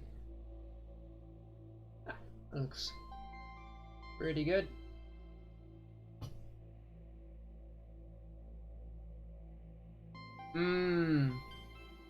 Fair. See, that's a little bit too much like me having to do my day job. So, thanks but no thanks.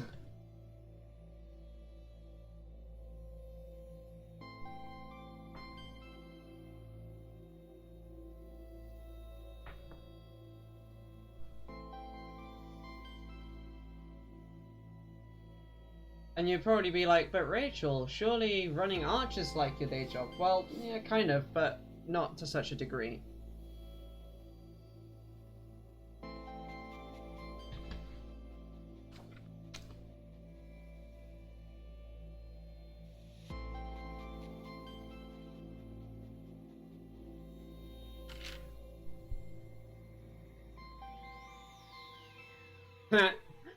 Fair enough. I guess that works.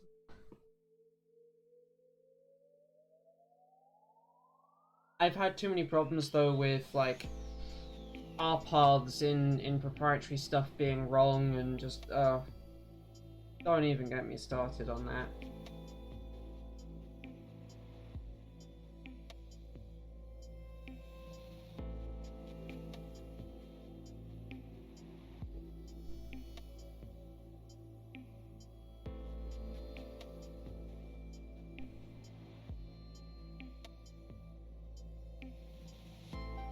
My tweezers are getting a little bit fluxy again. R paths themselves, when done properly, are great. But the problem is a lot of these companies don't know about dollar origin. So they go and set up these strict manual R paths and just make a goddamn mess.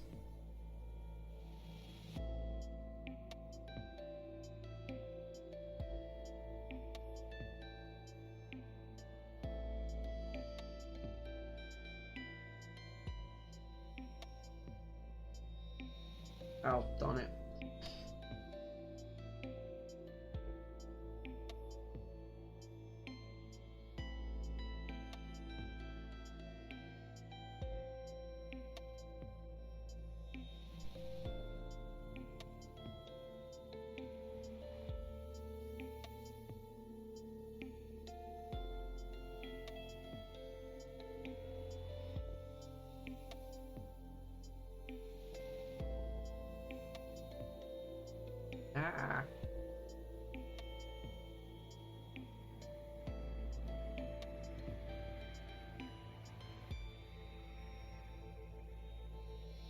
Fair enough.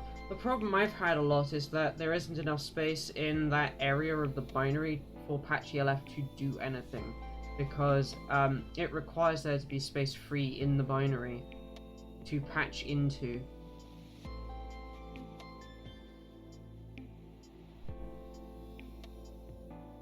it won't expand that area for you. Annoyingly.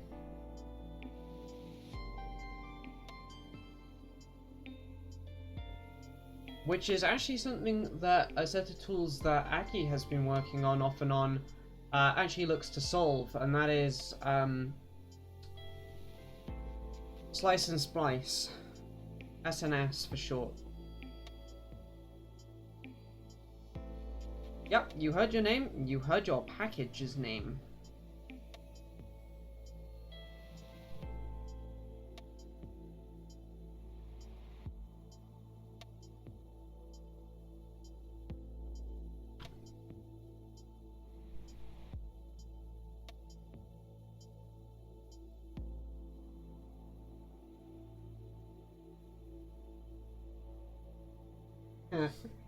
Fair.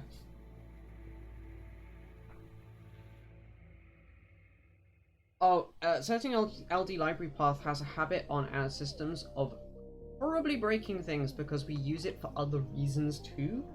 Ask a sysadmin sometime about module and our paths and people trying to do custom shit in their own wrappers when you're trying to do custom shit in module. Oh yeah, it's a thing.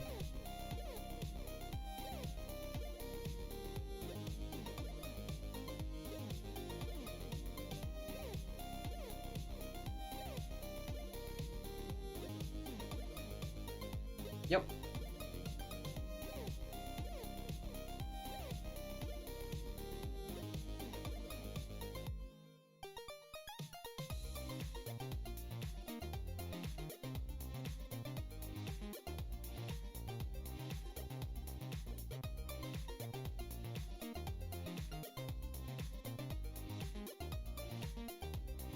Oh, come on.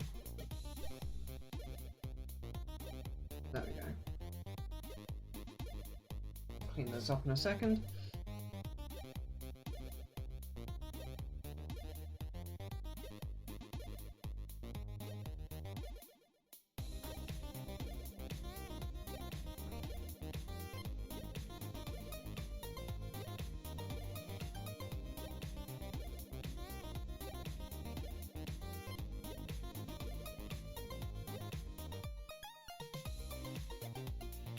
I've just created a bridge there. Oops.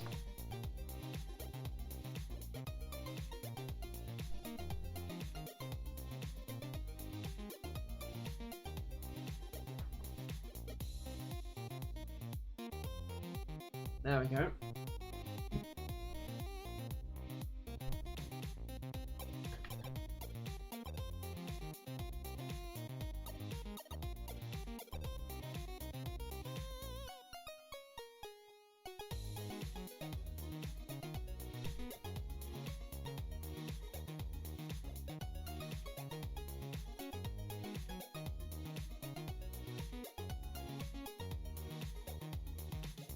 Very funny.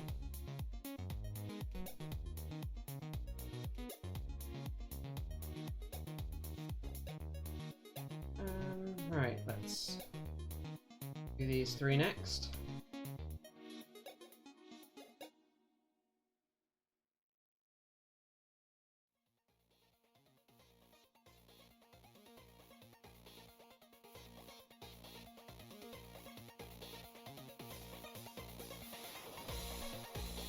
I'll also prep the spacebar down here.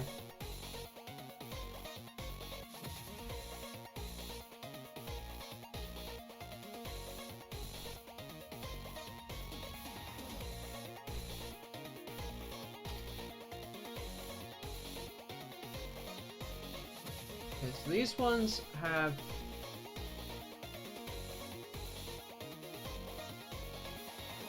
pin 1 markers down here, so these are dots that way.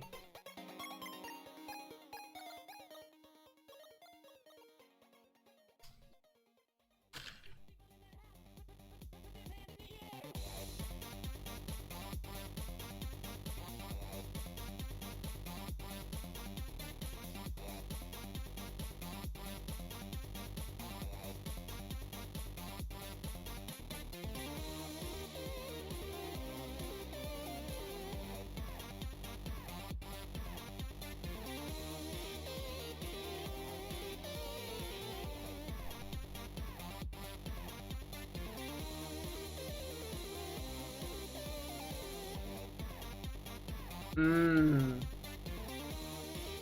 That's fair. See, I think that's where Arch has a really nice benefit in the fact that it's got the AUR, and that has packaging guidelines. Hey, welcome, Matty! And the AUR packaging guidelines are written in such a way, that it's... You know where you stand and you can push your package to an unofficial repo that everybody can still get at. Welcome, Jiggly Girls.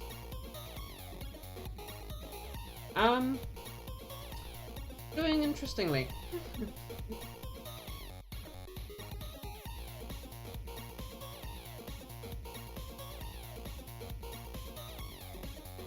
Getting to a point where...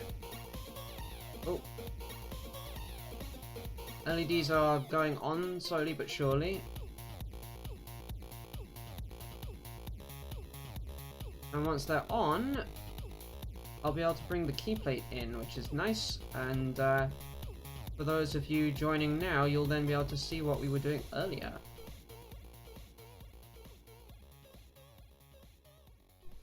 That's fair.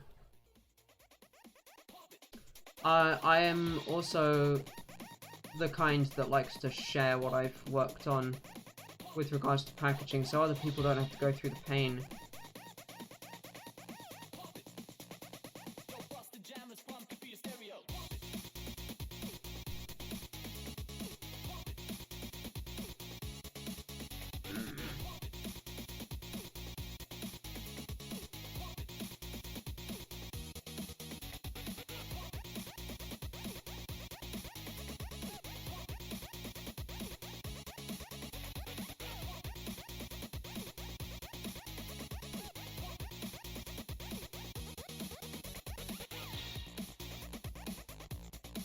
That one doesn't really want to sit right, but that's fine. That'll be fine.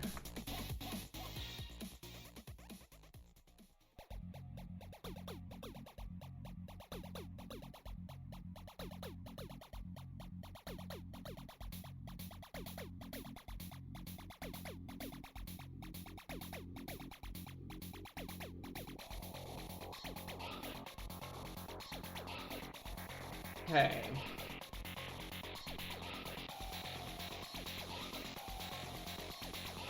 Oh, nice.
Okay.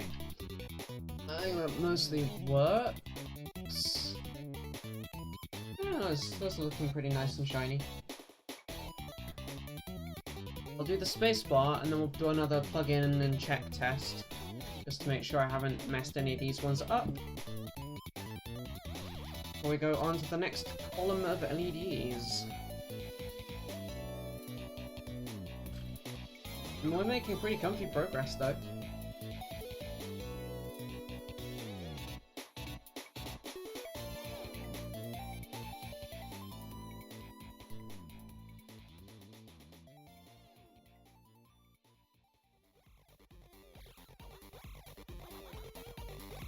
Ah, fair enough.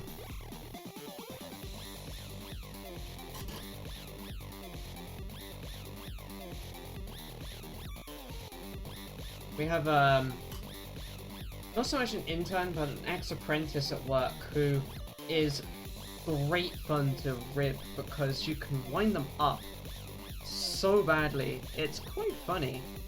They find it funny too, by the way, otherwise I wouldn't participate. But bless him, he has quite the penchant to learn, so I can get behind him. I've taught him quite a bit about programming. Oh, don't worry. Even our boss, if you want to call him boss, gets in on the ribbing. Because he's that much fun to wind up, but he also finds the funny side of it.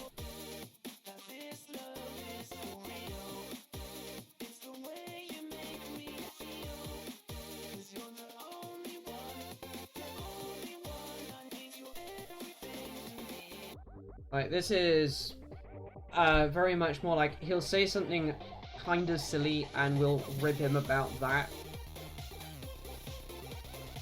But he's actually a very capable member of the team and he knows it.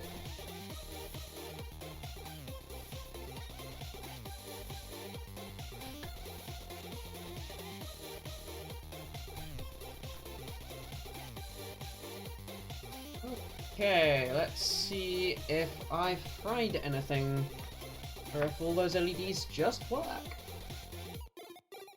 Or some value of just works.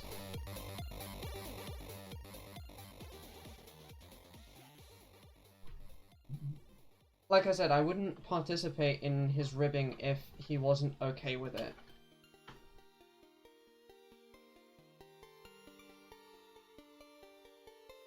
Well, that's a brilliantly good sign if I turn that off.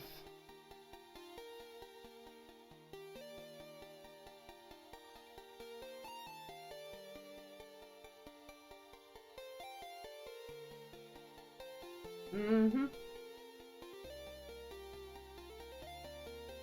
We have. I'm gonna keep going though. We've got more to go.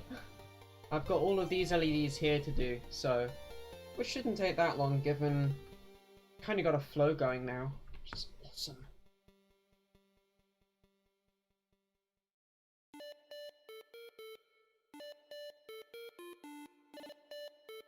I'm gonna do these three here next.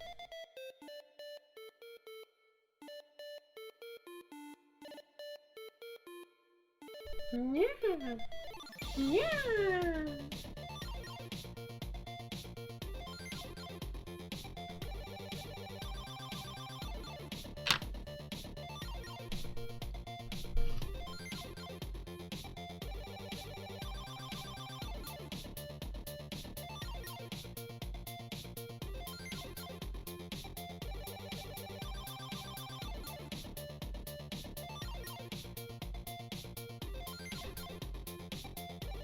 But this isn't actually going to take us all that much longer to finish. So I'm really excited because I want to get to soldering keys on tonight. Like, if I can amalgamate this and the key plate together and we can have basically a finished keyboard save for the software, I'll have met my goal for tonight.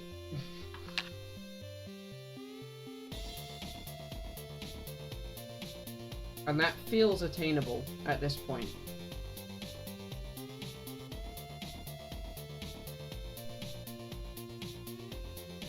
Ah, that's a good point. That one has its spin one over here.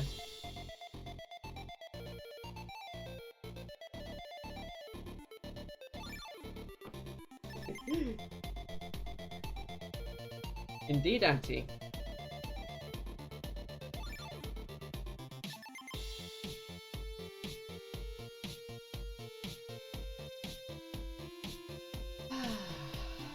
I definitely needed this though, because as those around me can affirm, earlier I was in a foul mood. And I have not had a good weekend. So, this going right. I needed that.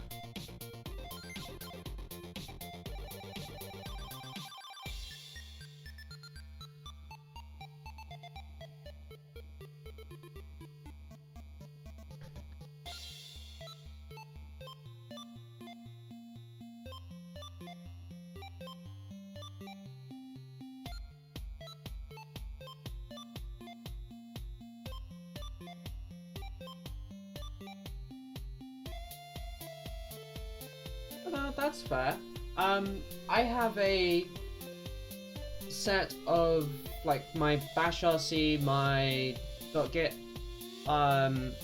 git config, my VS Code configuration, etc., which I just move around between machines. But I can, yeah, my dot files. Not all of them are dot files though. There are programs I've got like count lines of code which I move between machines too. Those are written in scripting languages, so there's no porting required. Ow! Christ, come on.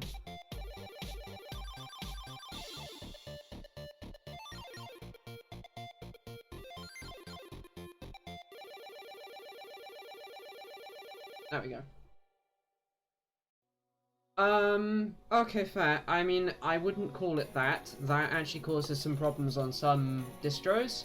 I always call it tilde.local.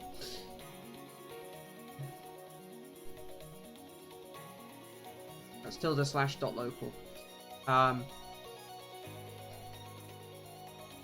Slayers is a particularly good example of how a distro vendor can completely fuck that kind of thing up.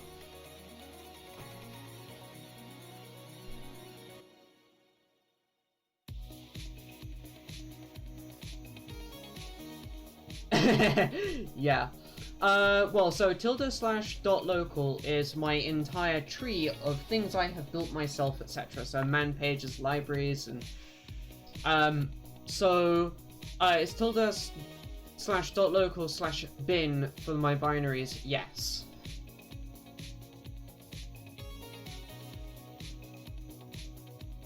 And my bash RCs reflect that.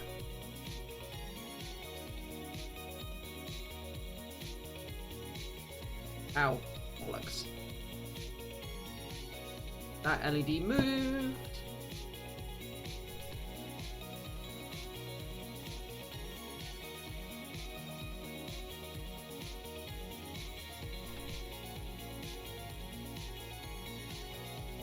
There we go.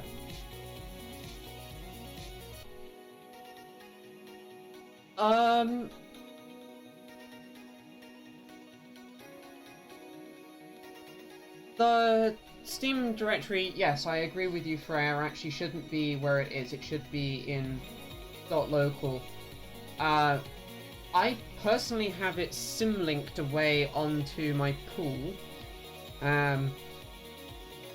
which isn't normally a problem, but it is right now. But I would still appreciate it if I didn't have this glob of crap in my listing of tilde.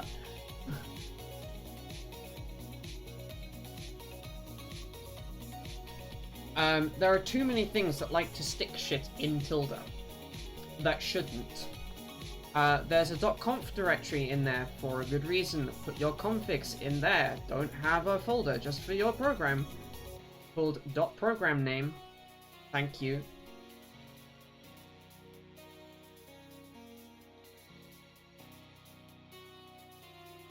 Opt is for optional packages. That's a great place to stick something misbehaving in.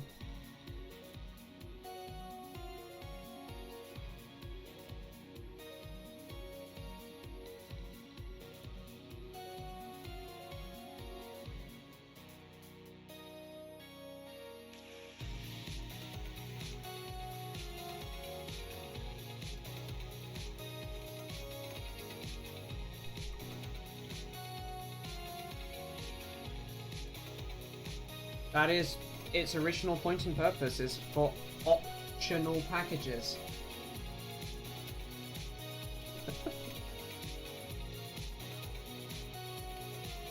which is typically a reference to vendor tools and that kind of thing.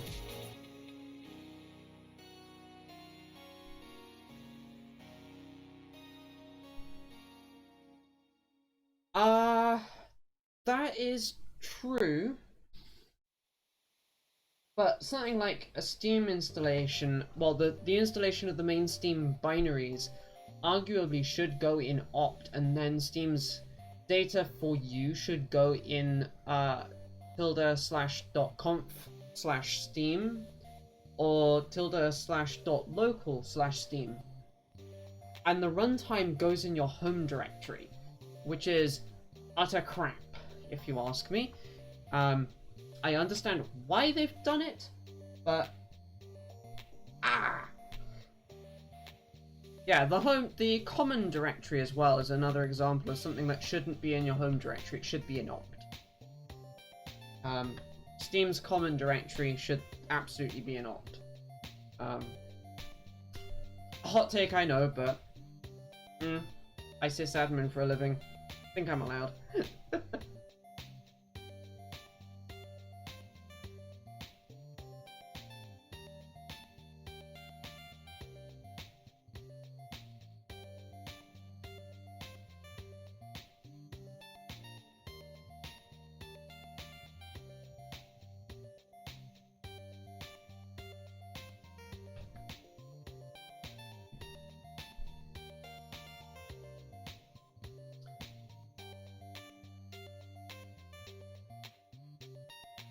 Well, or symlink the directories for each of the games, because each game goes into its own unique named directory. And you can just symlink that. If you have to. But yes, it's a fair point, I think.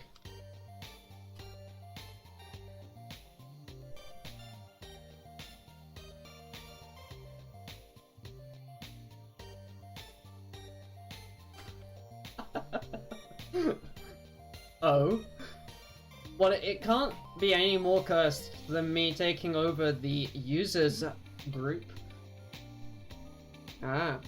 And I use my users group as a way for Root, myself, and Aki to be able to share files with some ACLs in there.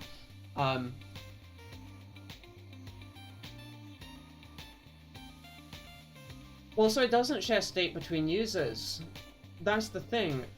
It's a reduction of the amount of disk space you're using, but without a dirtying of the per user state.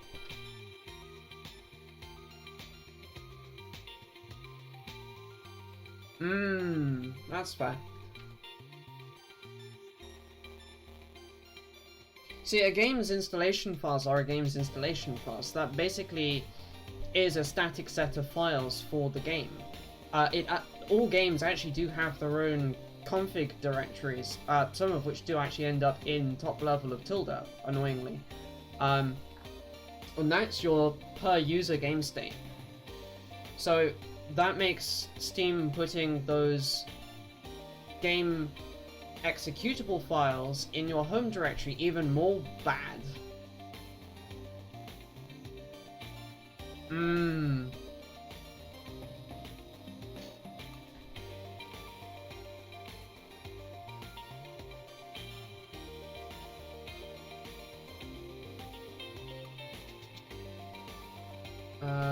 Oh yeah.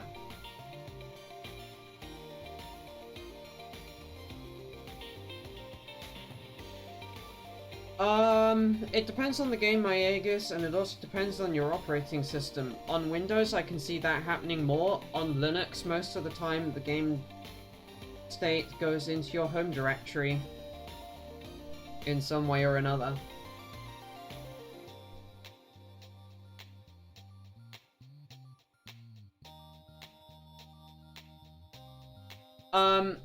The game files are pure because they are constructed from archive files.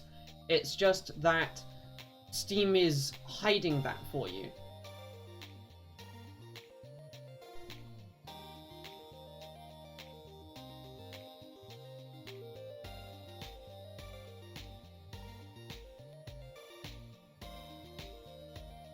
And the other great thing about the approach, oh yeah, shutters adapt data, yeah. The other thing though, with the approach I'm suggesting, Hexchan, is you mark the game data as read-only. That ensures you don't get a dirtying. So you've got root owns the game files. Users are able to read the game files and execute them, but only root can edit them.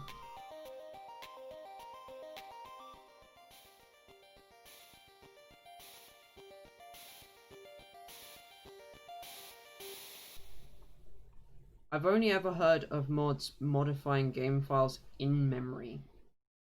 I've never known them, unless it's Java core modding for Minecraft, modifying the files on disk, and core modding requires you as the user to actually partake in that. So you very much know it's happened, it's not hidden in any way.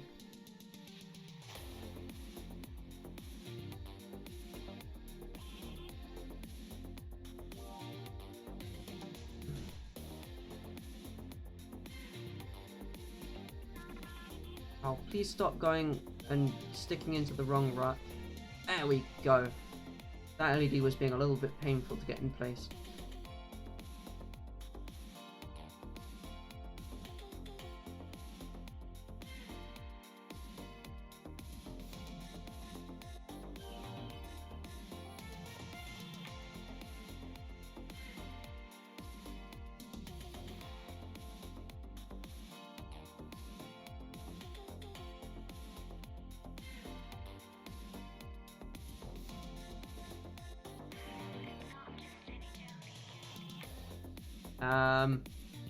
That's not a good time for my tremor to kick in. Gotta love that. I'm not doing that. That's doing it of its own accord.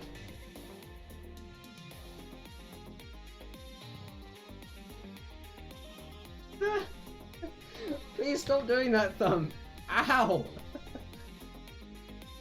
Ah. Yeah, I have a tremor.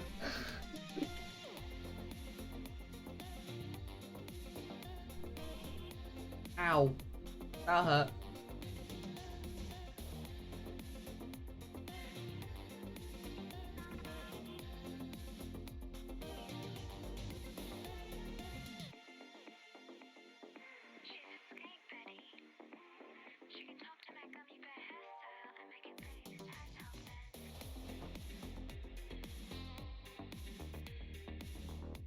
Honestly, any games that do not work with a read-only file system like that are buggy and need fixing.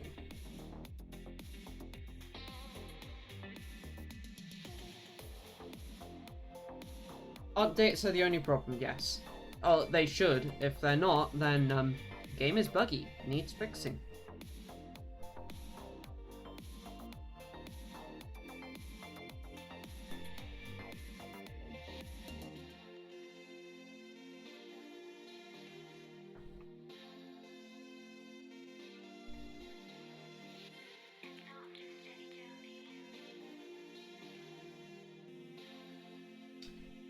Yeah.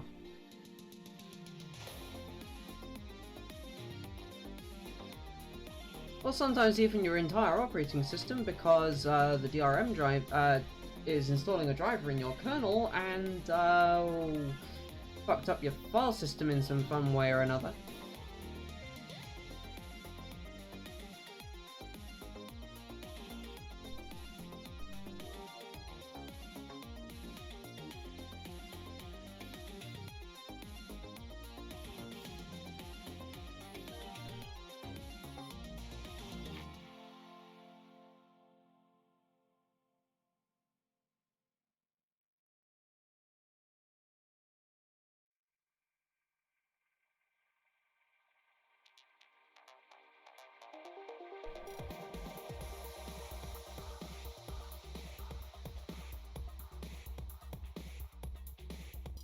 Yeah.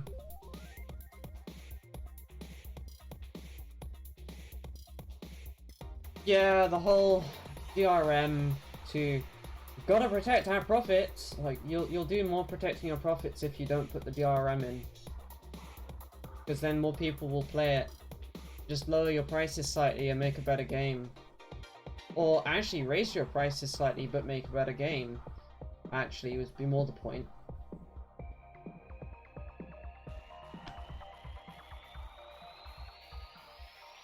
Yeah.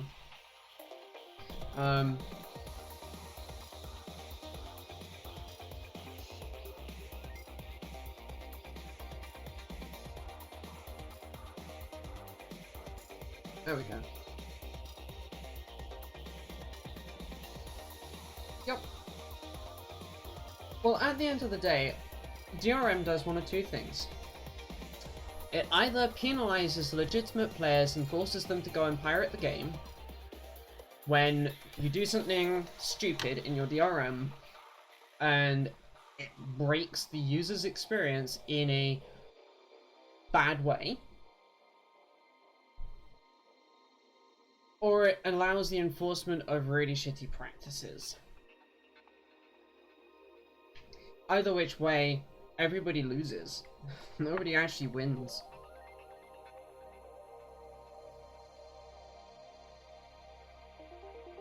Piracy wouldn't actually exist if games were priced reasonably for what they are and didn't put DRM everywhere. Like, half the time, pirates aren't actually in there for the free game, they're in there because they don't want the DRM.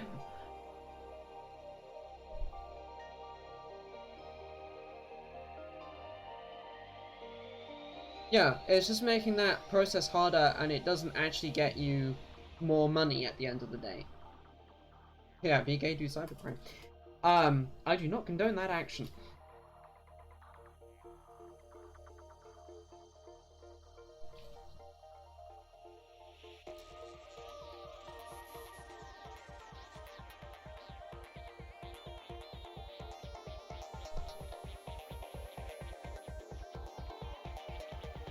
Yeah, that's how you kill people.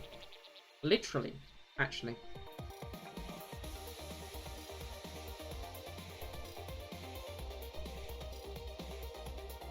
It's also how you make all your devs suicidal.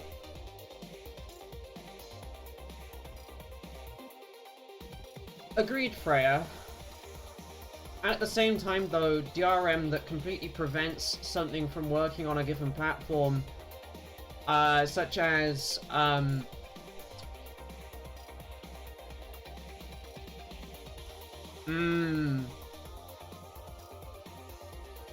So I was thinking of the example of, the DRM on Doom Eternal. When it launched, you could run it on Linux through,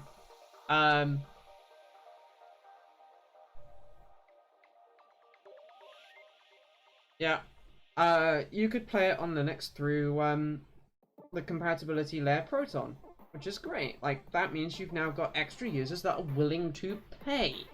There's the key thing.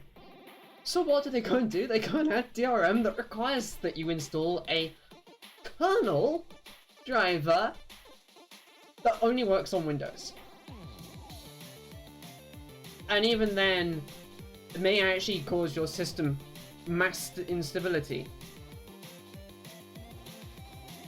Cue an exodus and piracy. Welcome, welcome. Well, it's not just as long as you make it possible to not fuck their PC up. You literally could not launch the game. It literally would not run.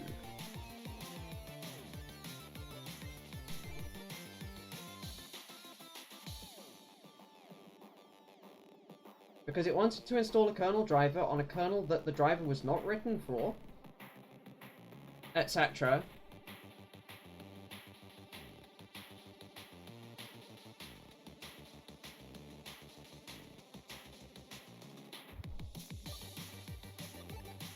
I agree, Myagus, but also you've just gone and shot a huge number of paying customers, which doesn't make business sense.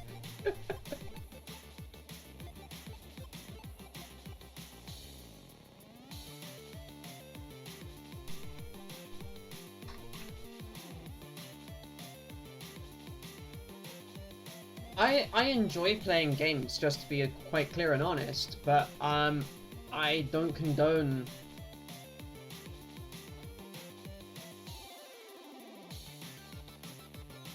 you know, I do not condone DRM because it's dumb at the end of the day. It just screws your real customers over and doesn't actually fix anything.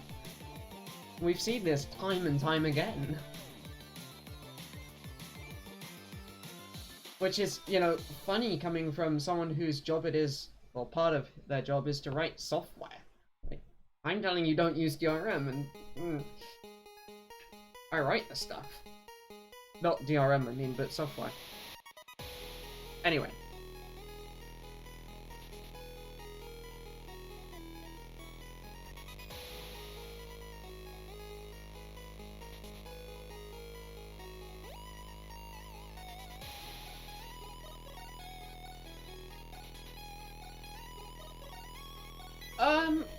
True to a point,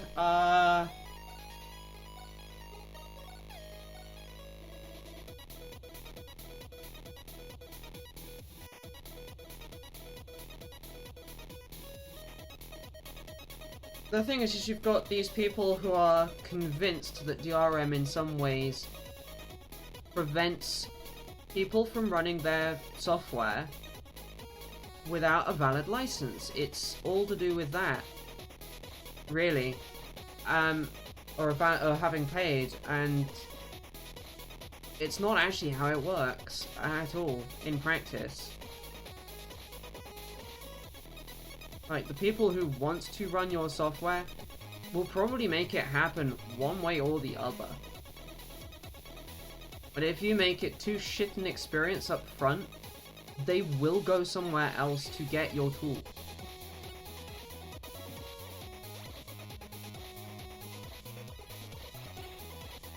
And that's the thing that these corporate types haven't got their heads around yet.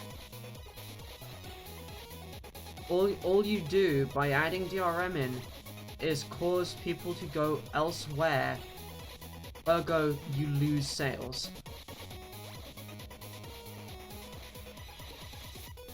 Yeah, well, there is that, or they'll go to a different product that competes, yes. I was thinking in terms of, like, the compilers for PIC, XC8 and that lot. Those are protected by FlexLM. But the amount of money they want to charge you for the honor of using a C compiler for the platform. A C compiler, for crying out loud.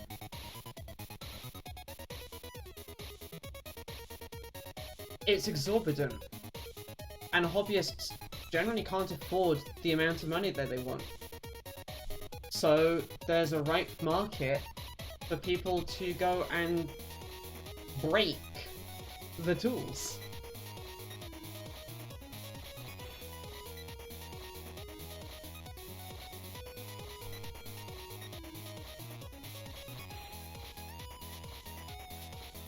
And make them run without the licensing stuff. You know, without the DRM.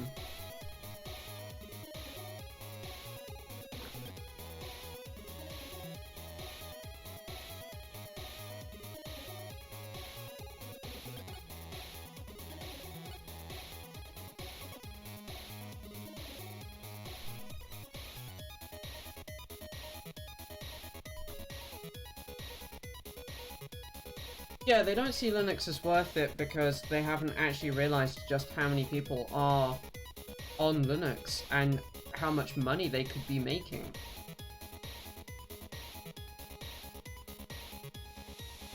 I guess what I'm saying is that all of these practices are anti-consumer.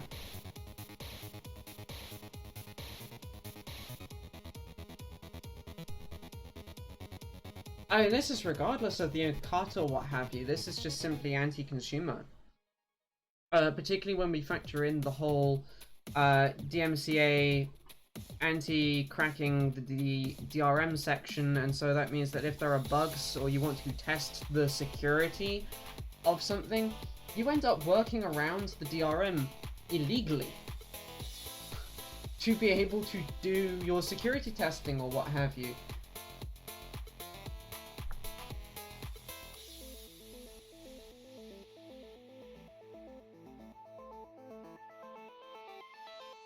Yeah.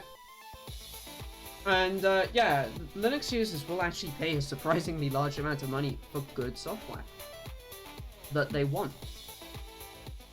which is hilarious when you consider free operating system, but makes total sense at the same time.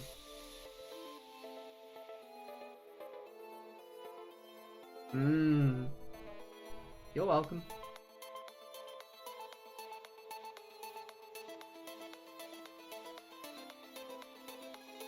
Anyway, there's another 3 LEDs on. Those are looking nice.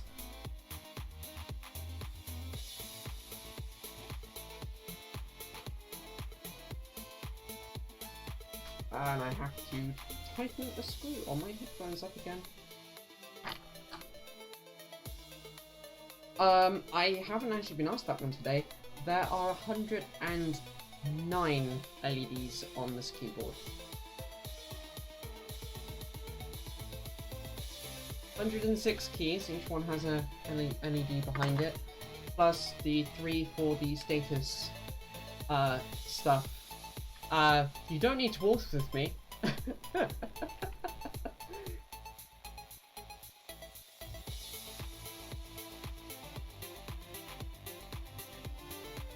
I like my numpad too much, yes. A couple of reasons. I use it in things like games such as Minecraft for controlling, in the numpad's case,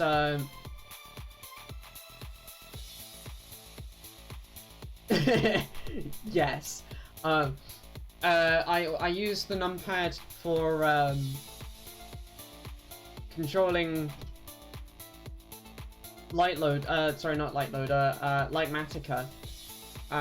I use it in oh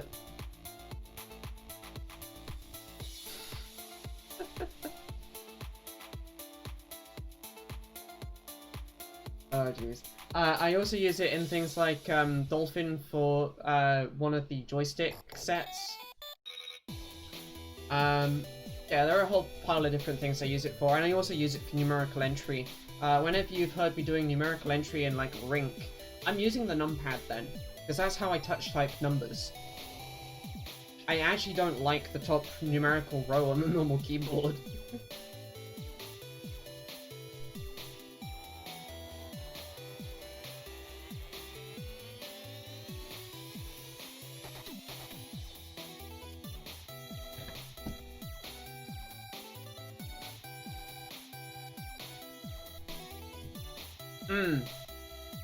If it still has the nav column, it is 80% yes. If it's just the alphanumeric main section, it's 60%. So 80% are called 10 keyless.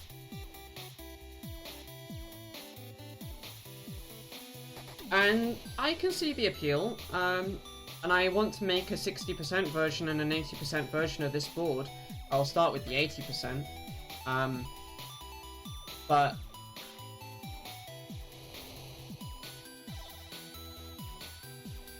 oh, interesting. I don't really care for trackpads, but that's my dyspraxia causing that one. Well, and my tremor, actually. If you've got a tremor, trackpads are not your friend. So...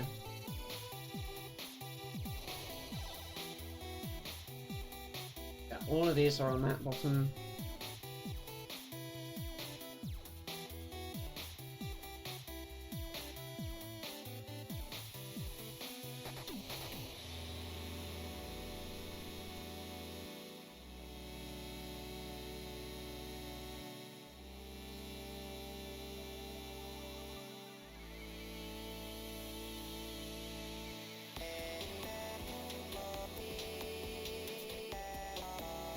Indeed.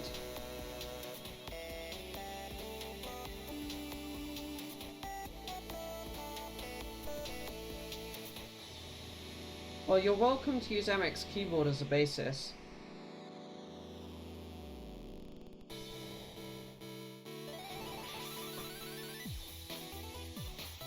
I mean, it is open hardware after all, and you've got space below the spacebar here to add something in, and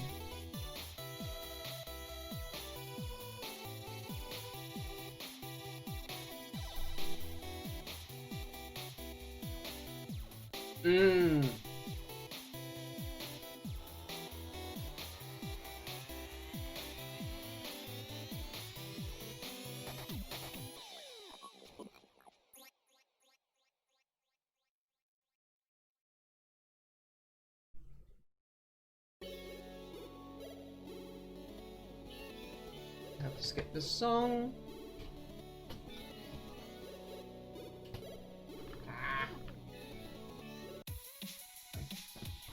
Trying to mouse and the keyboard's in the way.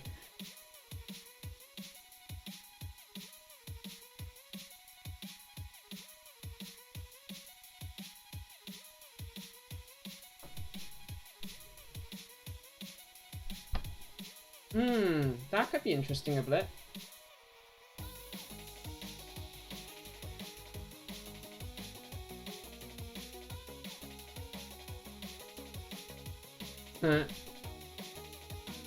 You get used to that kind of thing, I think. I personally don't like really high mouse sensitivity, but I know people who really do just benefit from it. I'll be honest, that's not me, but it doesn't have to be.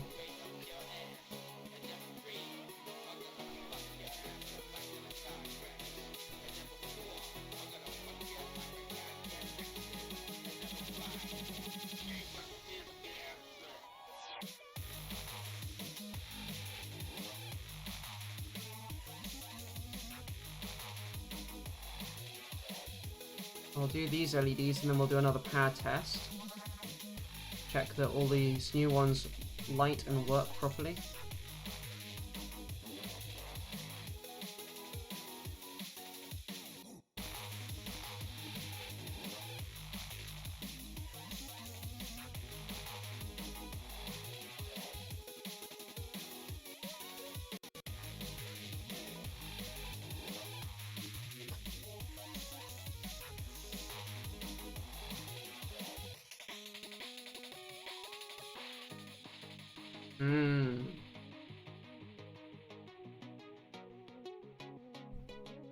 My mouse has the ability to change its sensitivity and you can reprogram it and if you've got the right software, which is nice. So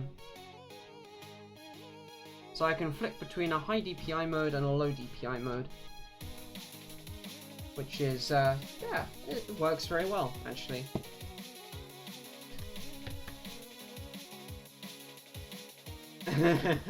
Yeah, it would do.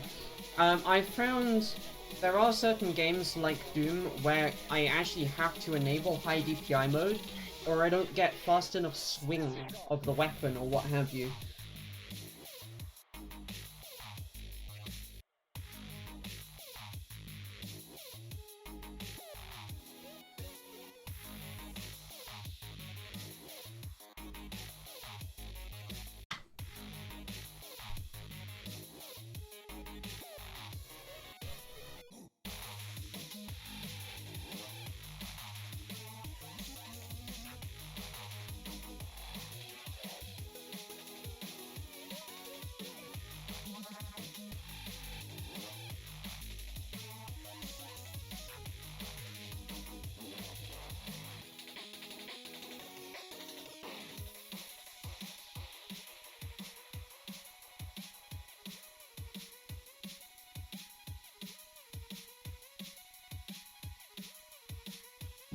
Okay.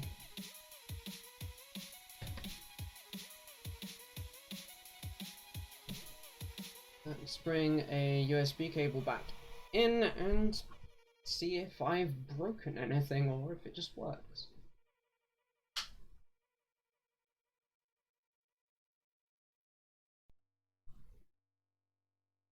those two are not working. Ah, I haven't yet finished soldering these in, that's why. That's looking very promising.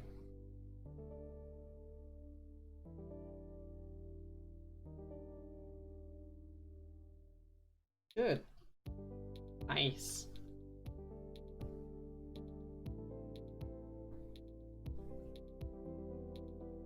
Happy lights. Let's quickly fix these. And that'll get those other two working most probably.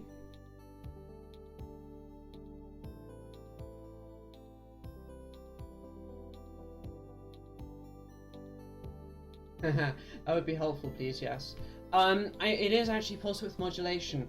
These drivers pulse width modulate the LEDs. But they also provide a constant current through the LEDs. These are really cool drivers. Very high frequency, 400 kilohertz or so.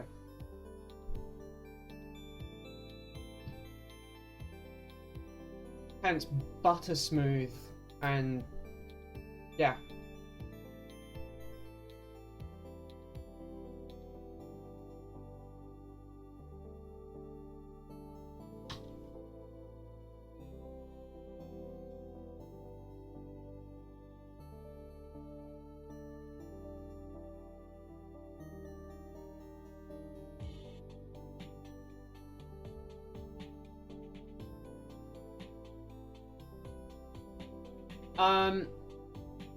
No, it's fair, it's fine. Yes, very high frequency pulse width modulation and being driven at a constant current by the drivers. So during the on time of the pulse width, of the pulse itself,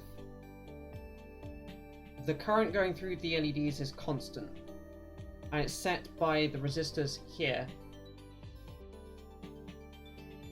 So I set the current as like 3 milliamp, 2 milliamp, and 3 milliamp, or I think it was. I set it, no, 3.5, 1.5 or 2, 3.5. And then from there, the drivers are pulse widthing very fast to be able to do the dimming without flicker. So if you had a high enough speed camera, you'd actually see the LEDs being on at a fixed brightness. But what's changing is the amount of time they're on for. And between that and the speed at which the pulses are happening, you get this nice 2 to the 12 levels of brightness. But you can't see all 2 to the 12 because eyes are weird and non-linear, so it's less than that, but you know, it has plenty of color values, and hence the silky smooth.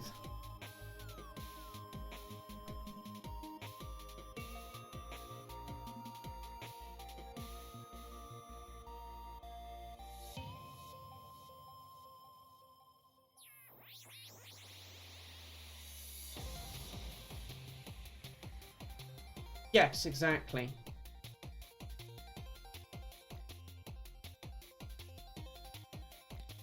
No, because the frequency on which the pulses are happening is so high that you cannot see the individual pulses.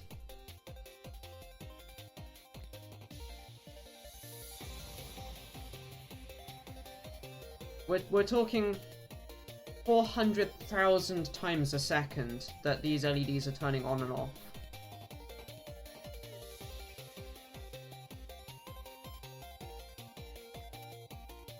Meow.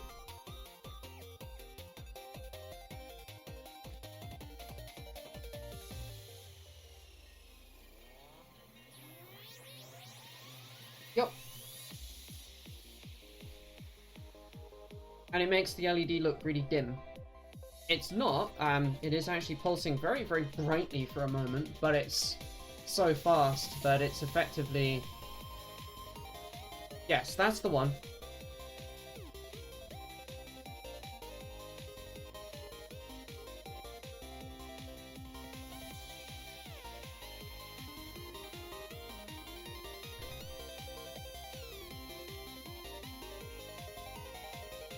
Ooh, I'm sorry to hear you might have overdone it. That's never a fun feels.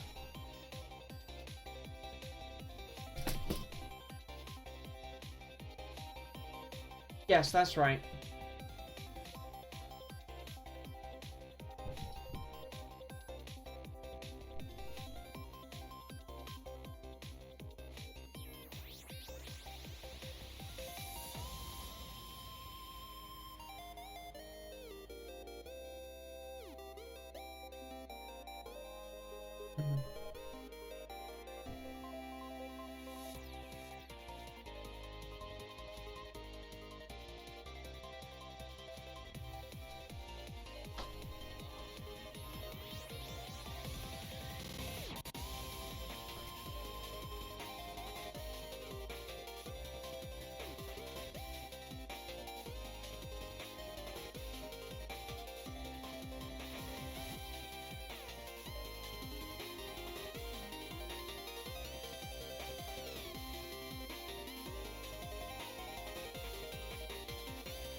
That's pretty nice. The last one's a little bit. There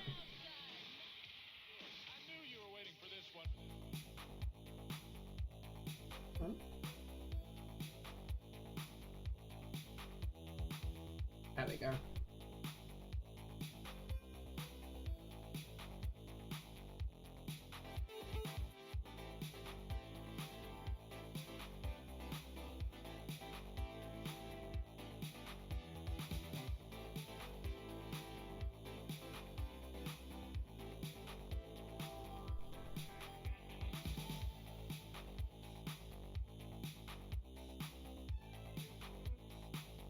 There we go. God, these sometimes are a little bit difficult to get the solder to attach onto the pads properly. Annoyingly. That looks good.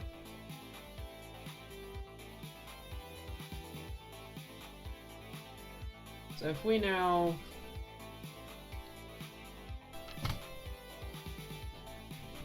check, these LEDs right here, which weren't turning on before, should now. Let me quickly go grab a cable and let's check.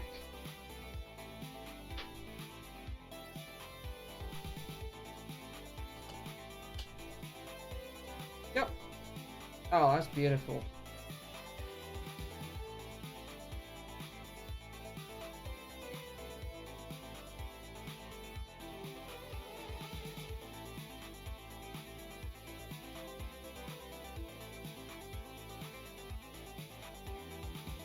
They do. This is because these aren't particularly well color matched LEDs.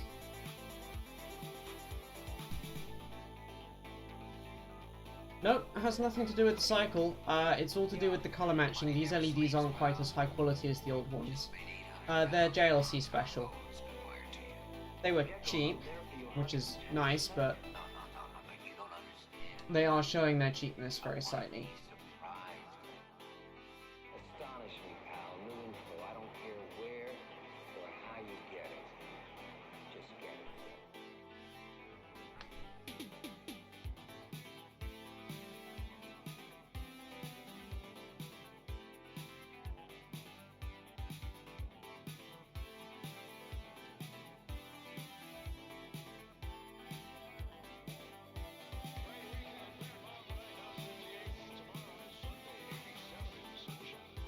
Yeah, really.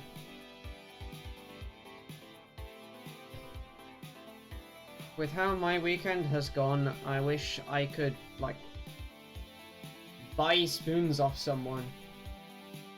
My demo goes through, each of the different channels goes through different duty cycles, except for green, which is set to, I think it's 5% brightness.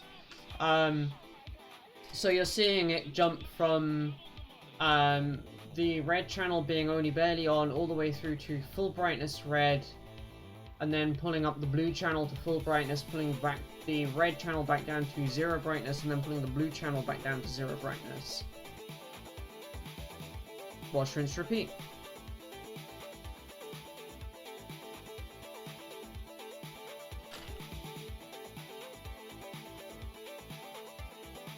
There's a mental health spoons purchasing store? Oh. Bias, nobody told me about this before.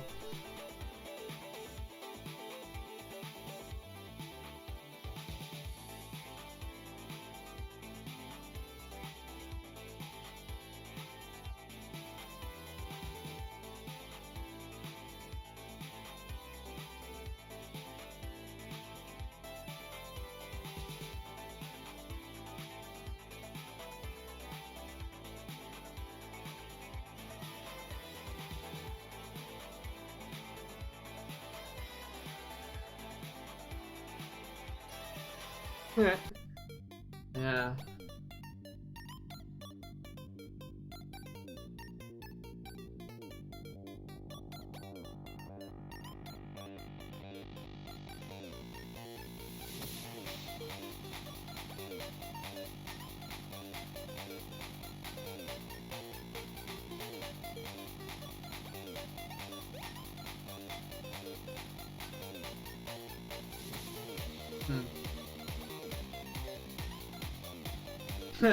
Ah, I see. Oh, that's fair.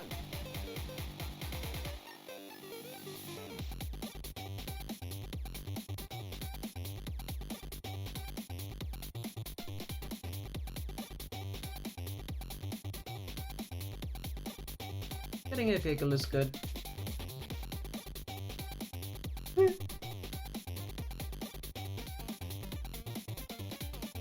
Yep. Agreed, Freya.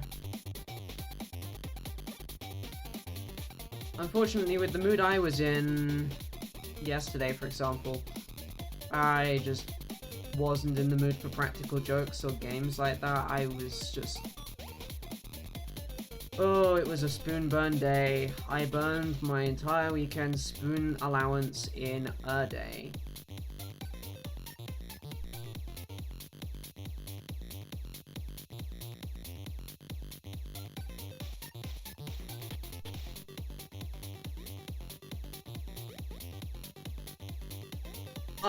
Yeah, could have done with that. That would have definitely have been helpful. I think I needed a dance like bit more than just a hug, if I'm honest. But yeah, that would definitely have helped.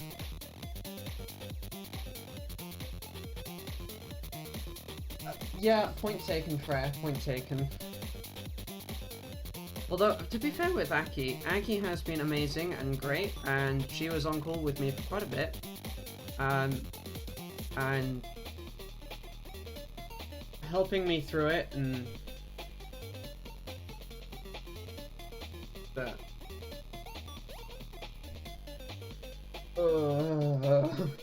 is still the mood. We need one more LED.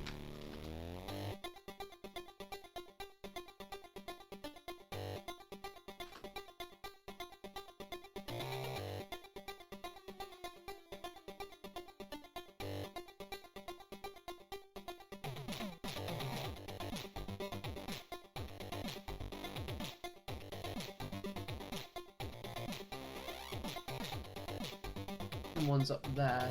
Yeah, them one's up there.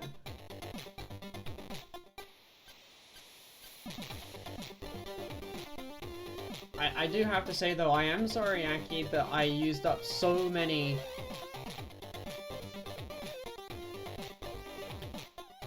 Hey, well done. I'm glad that they did respond and didn't tell you to pound sand.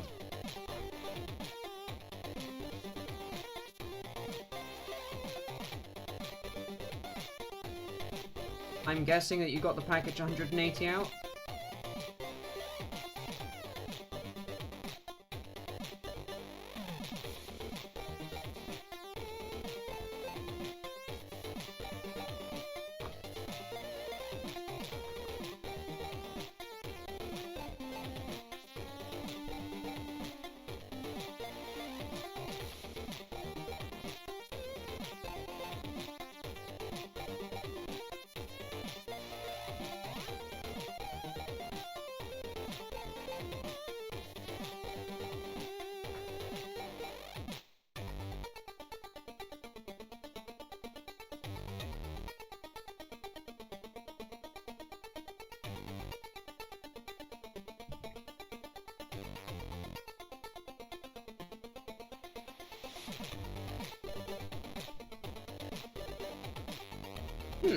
Interesting. Well, yeah, the LED probably was lighting because, like, LEDs light with really low currents, so...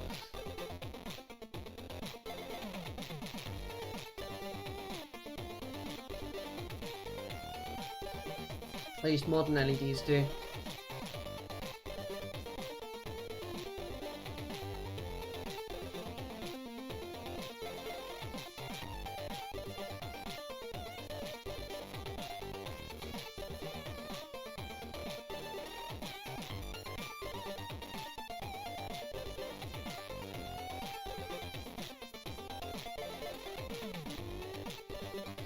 Yeah, that's fair. Having 5 volts before you plug in the thing that might blow up if you don't give it exactly 5 volts is definitely a good idea. Okie dokie.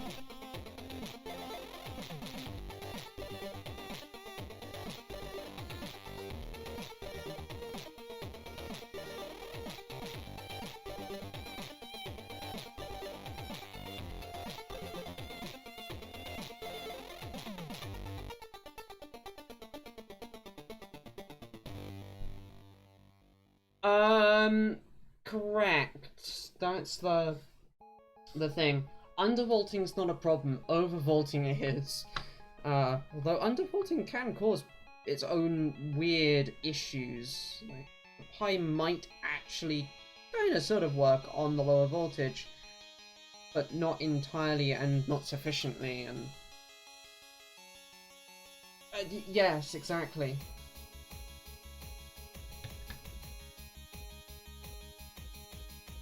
Sorry, having fun problems with my hair deciding to shed in bad ways.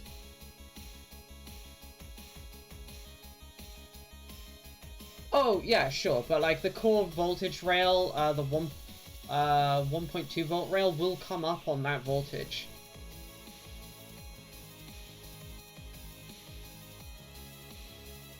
So you'll get part of it working, but most of it not. It'll be weird, and it will work weirdly.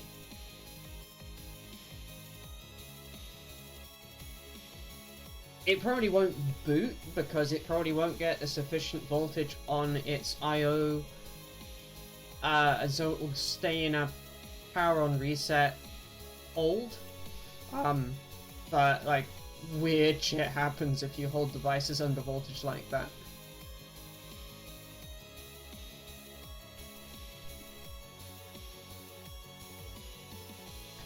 To be clear, it won't cause damage, usually.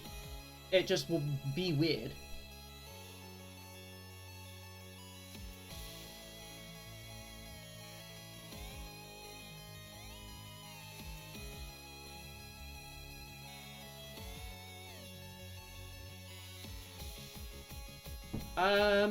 No, you didn't tell me what was really weird. Please do.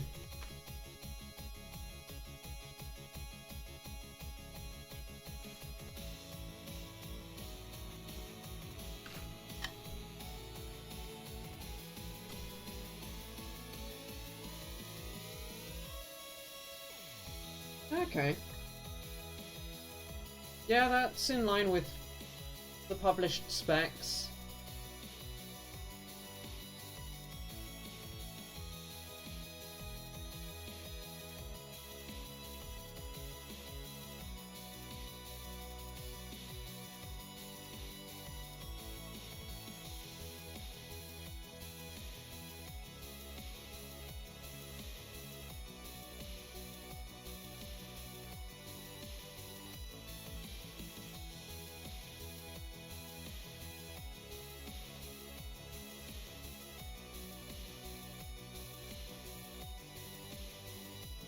Huh. That almost sounds like you had a copper whisker or something like that. Where there was just a tiny little bit of copper connecting between the two when it shouldn't be. It can occasionally happen. Kind of obnoxious, but...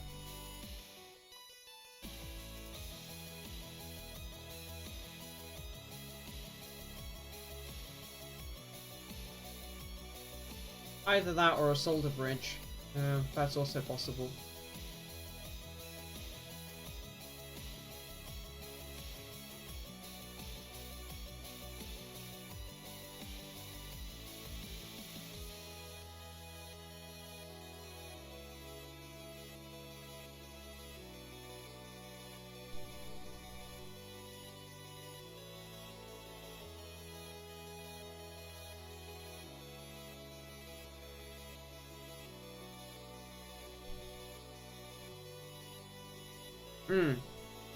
That's good.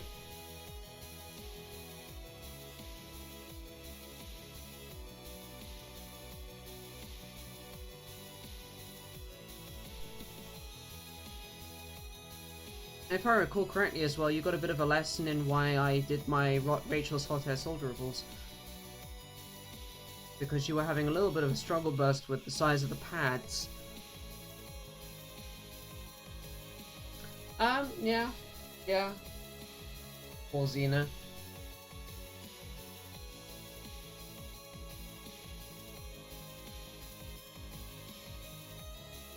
Yeah, I was more thinking the passives, that kind of thing.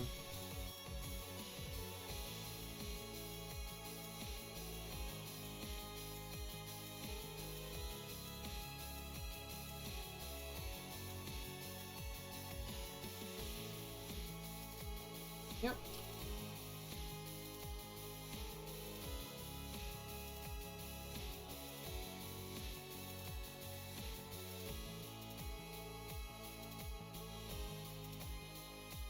Right up until, yeah, it blew the arse end out of itself.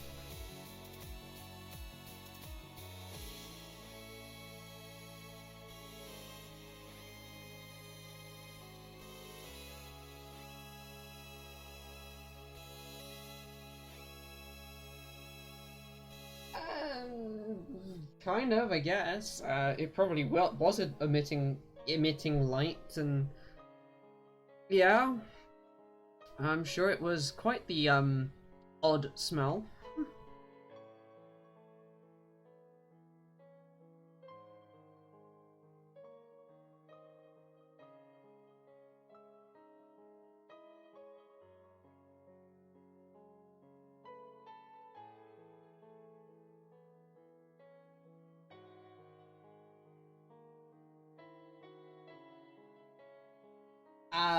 The cancerous kind, really. The magic smoke, as people call it, that comes out of electronics tends to be quite carcinogenic. It's just the nature of the dopants, etc., for the silicon. Don't breathe it. Oh, for sure it is. It's horrible stuff.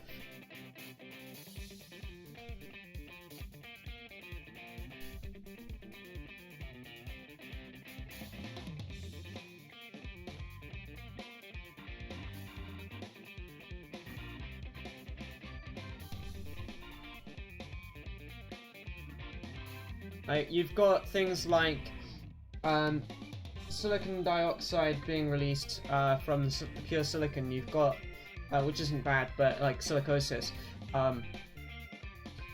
You've got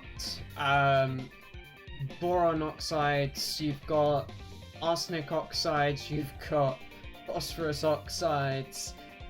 You know, various different dopants that are in there. It is not good stuff.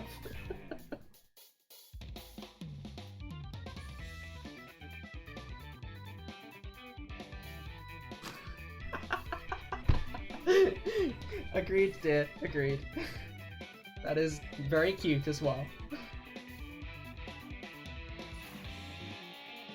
Oh, Oxide.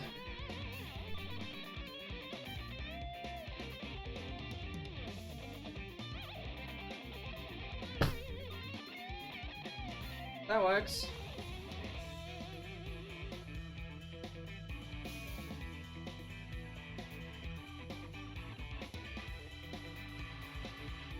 Yeah. Yeah, it's not a bad idea. Or just don't release the magic smoke. Which, I mean, easier said than done in some respects, but, you know.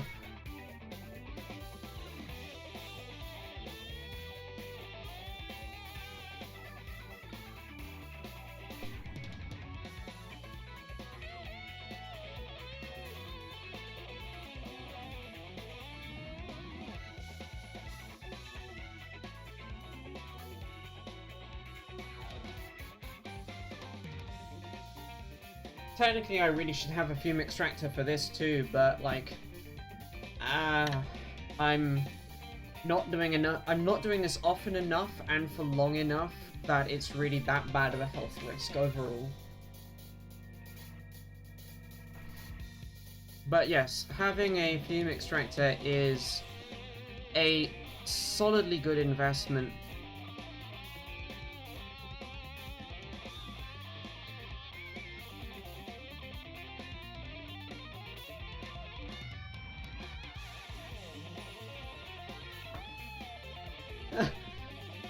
I wish, dear. I wish.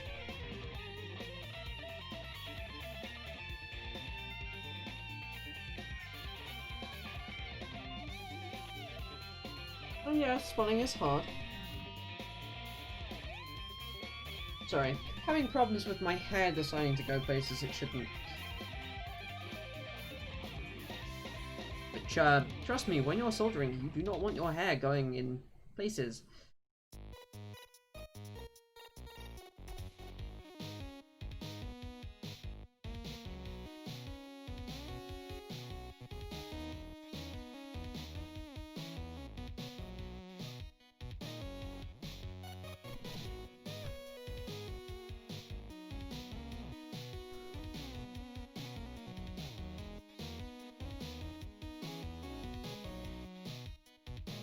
I mean, I've got mine tied back. So it's not gonna get in any of this.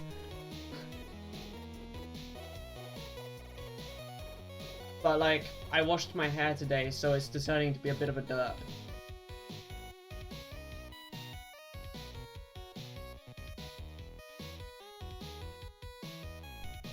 Girl hair problems, you know.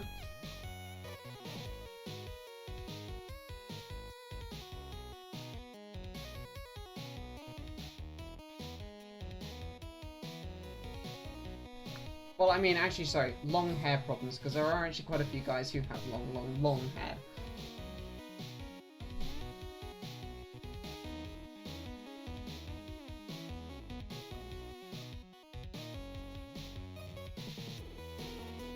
I love how Obliterus corrected me at the same time as I corrected me. Yes, I am aware that you've got quite the length of hair.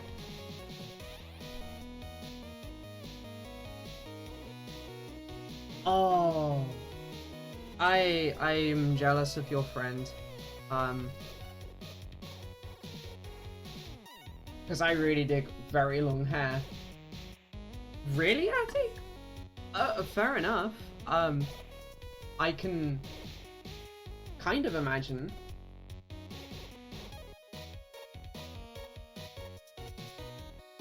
See, it's not long hair until it's down at your butt.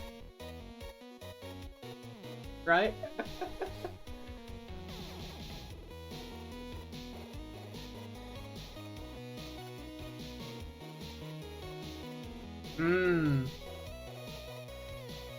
Well, turns out we're all a bit of a club then. Cause yeah, mine goes down to, more or less the bottom of my back, just above my butt. Very nice. I wish it could go a bit longer, but we'll see. We'll see if I can get it there.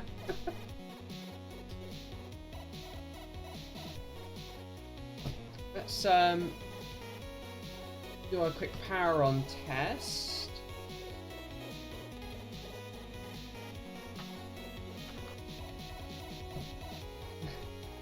Once the pandemic is done being a pain in the... This is a good sign.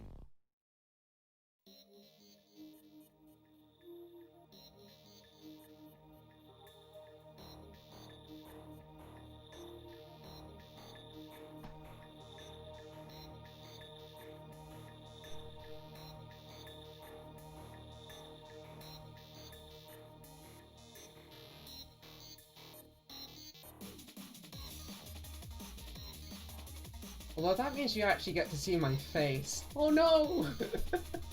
I don't actually mind if people get to see my face, I just generally don't put it on the internet.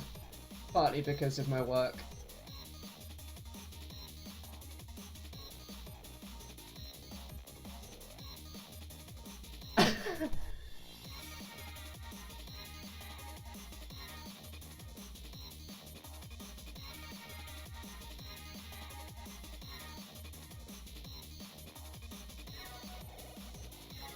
I thought you had Obliterus from when I was at the Geek Group. Oh well.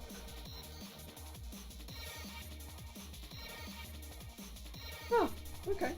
Yeah, if you know where to look on the internet, you can actually find my face, but you have to know where to look.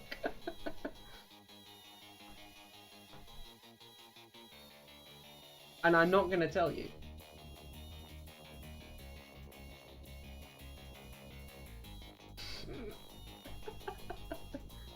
Hey, a functional mug is perfectly good.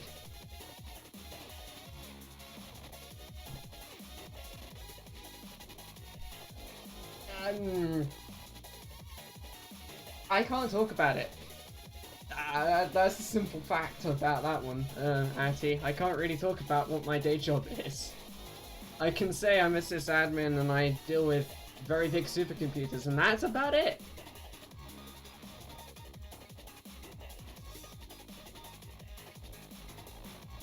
I can neither confirm nor deny whether or not I have a clearance.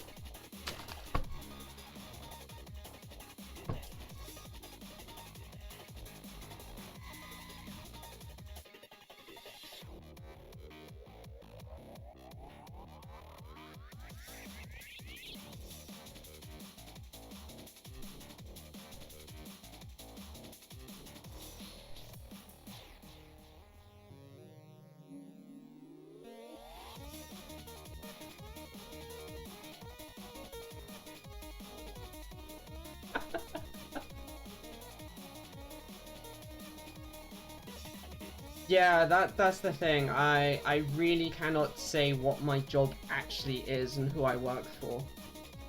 And they like it if I don't put my face on the interwebs. So, I keep it that way.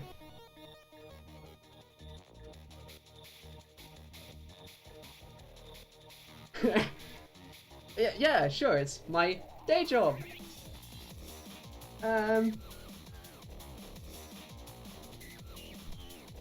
Yeah, I really wish someone would just say yes, because you're worth it.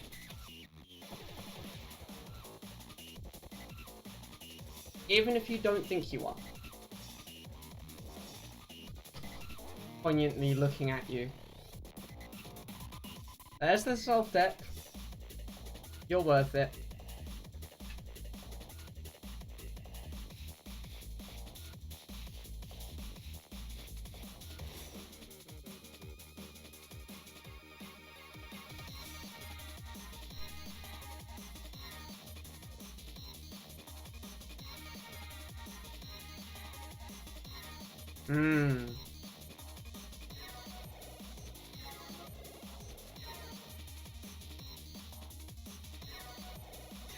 That's not good. Oh, come on. There we go. That took it way too many tries to actually get it to take solder. Ah.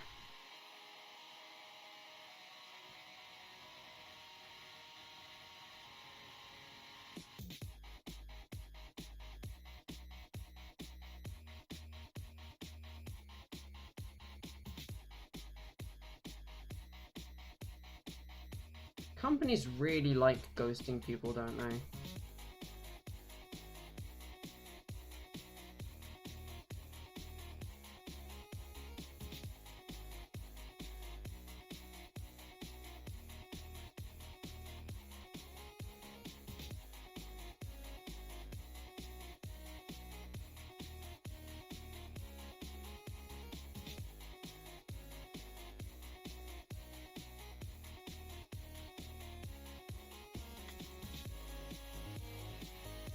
Hmm.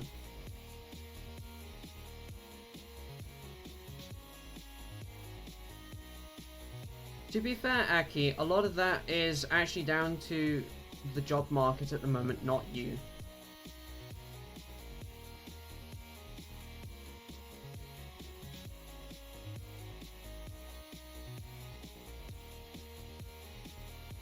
The previous buffoon-in-chief really didn't help that.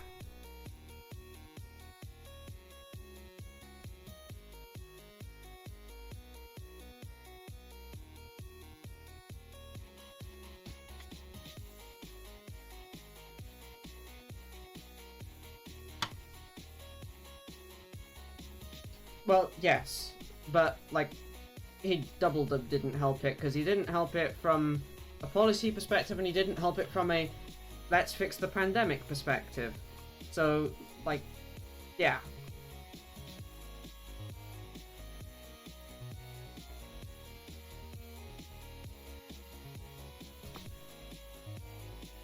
Yarp.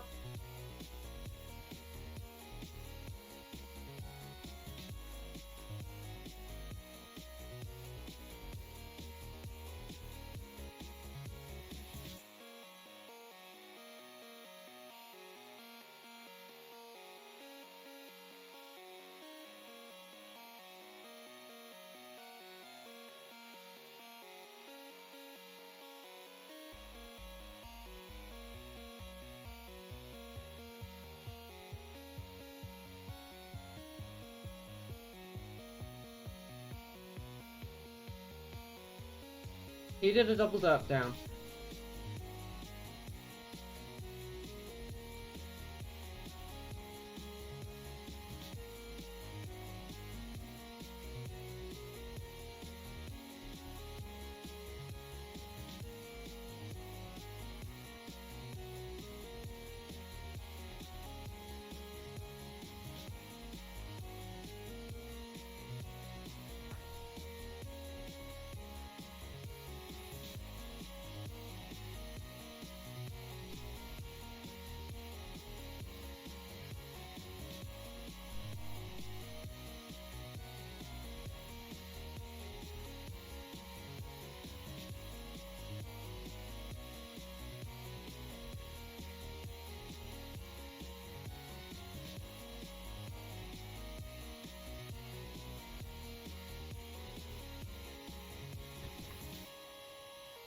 We're coming down into the last few LEDs.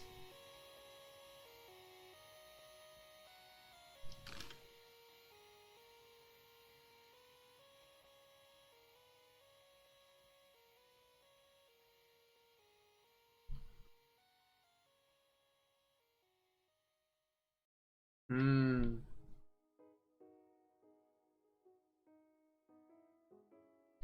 That's fair.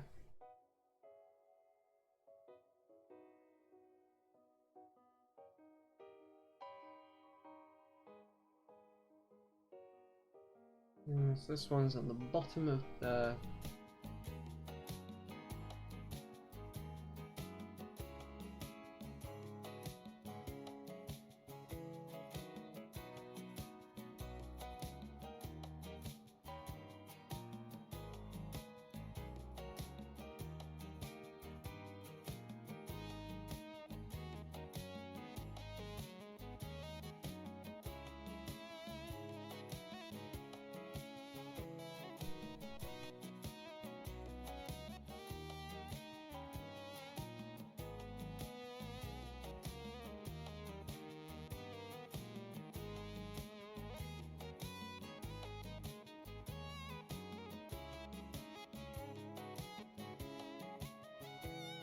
Oh my goodness, come on.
Okay, there we go.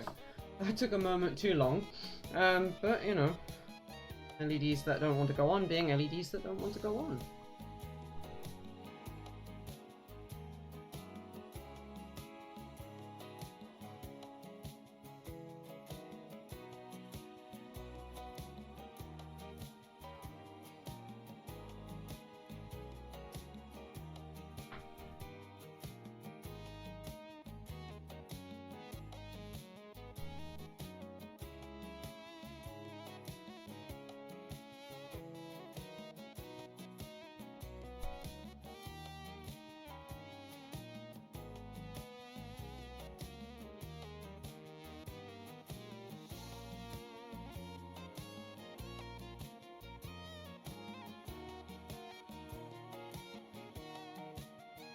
That's better.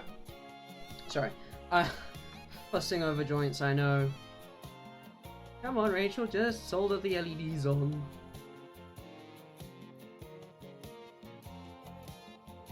They don't have to look perfect. Which is true, they don't, but...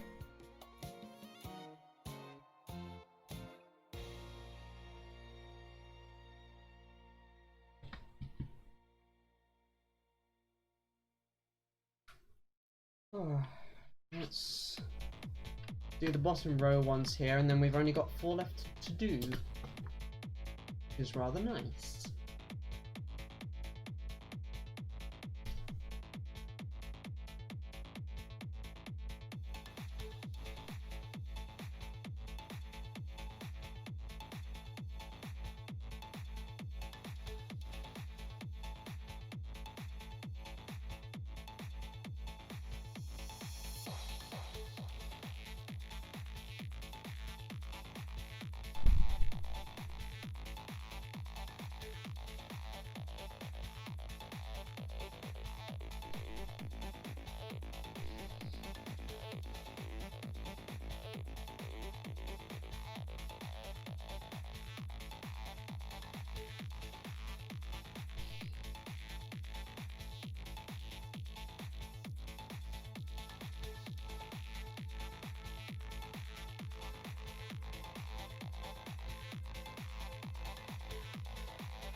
Okay. Helps if I get the LEDs out.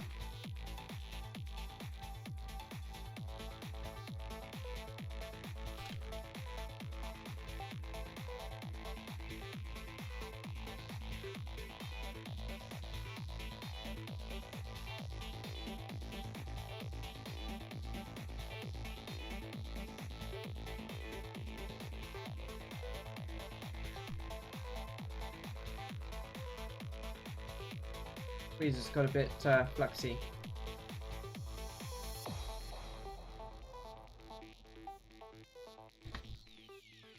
Okay, so pin one up there, down and down. Dirty, sneaking tricks. I can imagine. And tonight, I'm going to do the impossible. Groovy.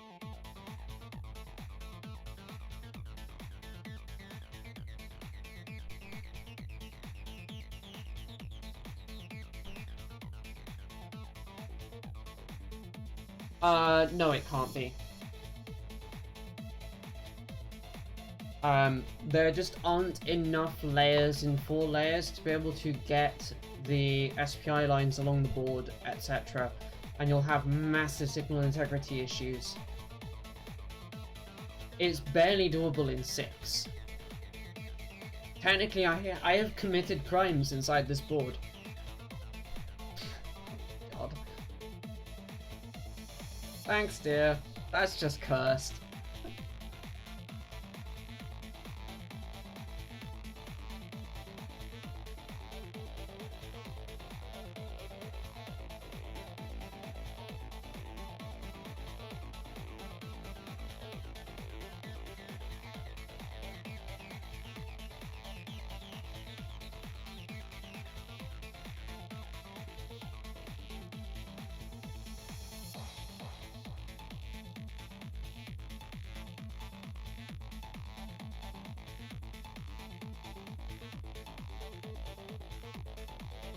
Ah, come on. Stay where I put you. There we go.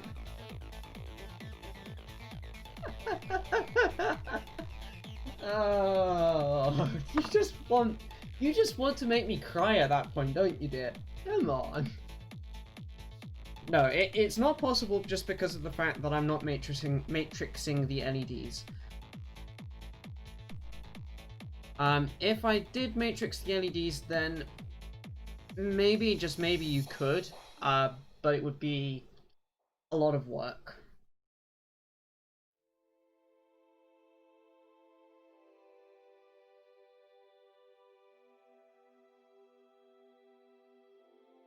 And it would also require extra driver chips. Be able to scan down through the channels, through the columns, sorry, rows. Rows is the word I'm looking for. Because you'd put the LEDs in column matrices for the low side, and then drive rows, most likely.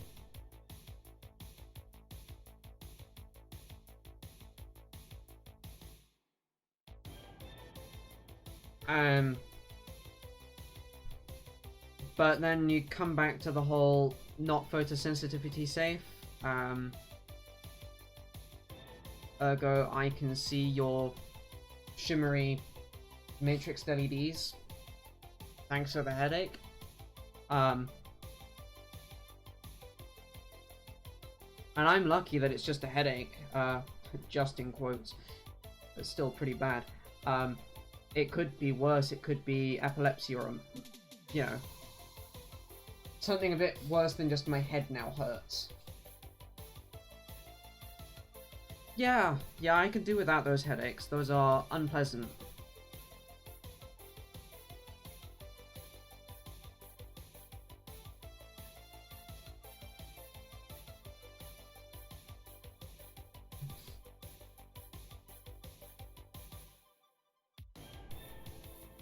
Trust me that I didn't want to do this in 6 layers if I could avoid doing it in 6 layers.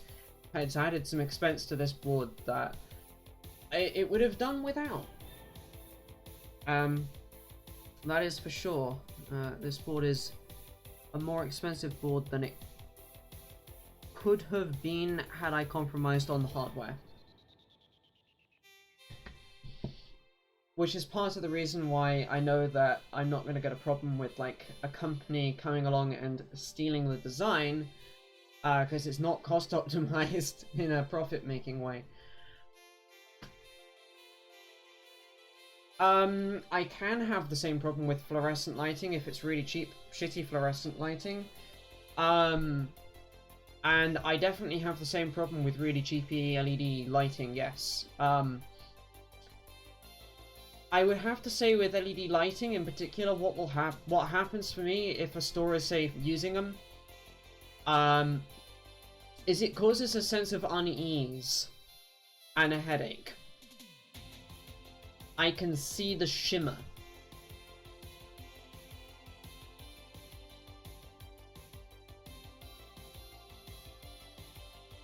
Yeah, agitation's another good word. I guess, yes, actually to a certain extent.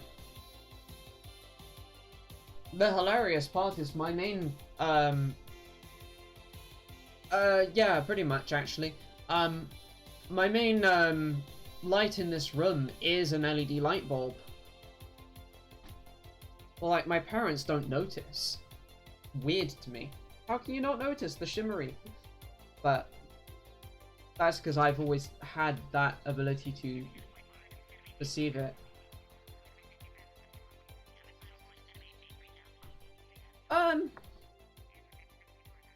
Good LED light bulbs don't suck. You don't notice that they're there.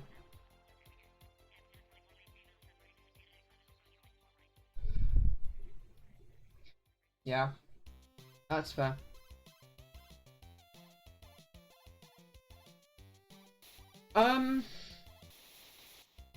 Freya, have you ever noticed that I run an LED light bulb in my main room? Not the ones in the hallway, because those weren't the ones, I don't have control over those ones, but the one in my main living area. Have you ever noticed that?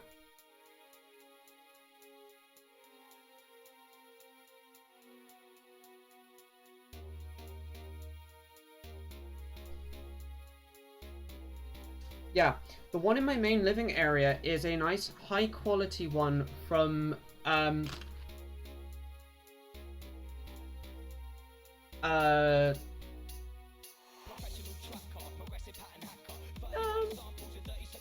some of that is obliterous, but in my case, I am actually photosensitive. It's just something I perceive. I can't not. CPC, that was the words I was looking for.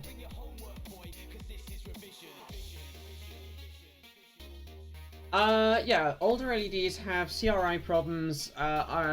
These really shitty LED lights have big RFI problems. It's a bit of a crapshoot. Yeah, no, I don't low CRI bulbs because they also cause me discomfort in my perception of things. I can tell there are things missing and yeah.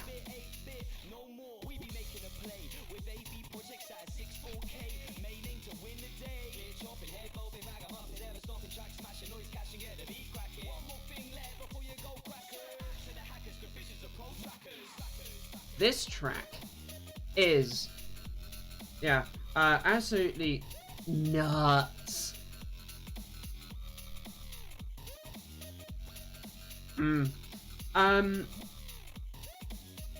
Hoffman has things like the, when you're hearing that scratchy sound, you're actually, if you were to look at the track, it goes up and down like you were actually scratching the track on a proper turntable, and just, This is a module file that's being played. Well, actually, it's a render of a module file, but the original module file is just nuts. Absolutely nuts. Really cool.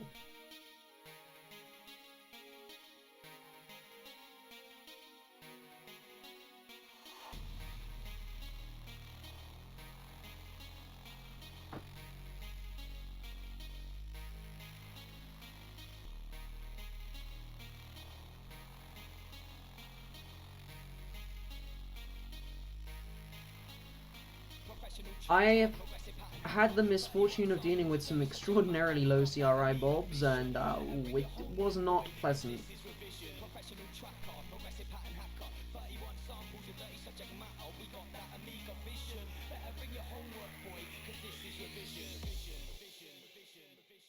But modern LED bulbs, generally speaking, don't have a CRI problem.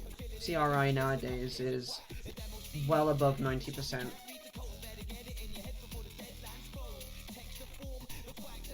Oh, that too. I mean, that's a fun conversation to have, though. I think.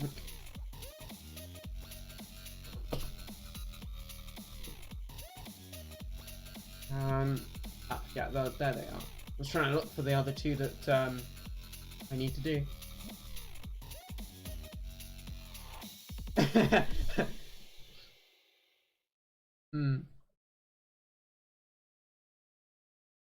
Yeah, communication is a curious one with regards to color in particular, because what is red?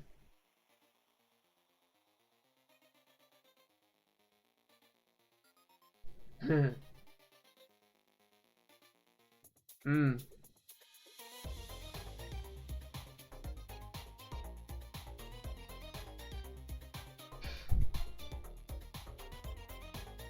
Oh yeah.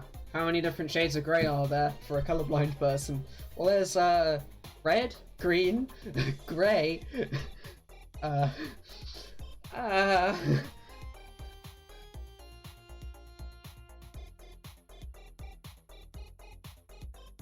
Right, before I put those LEDs on, I'm going to very quickly do something with the strip here, and I'm going to cut the used part off, and oh yeah, it depends on the type and all kinds of stuff. I was making a really poor taste joke.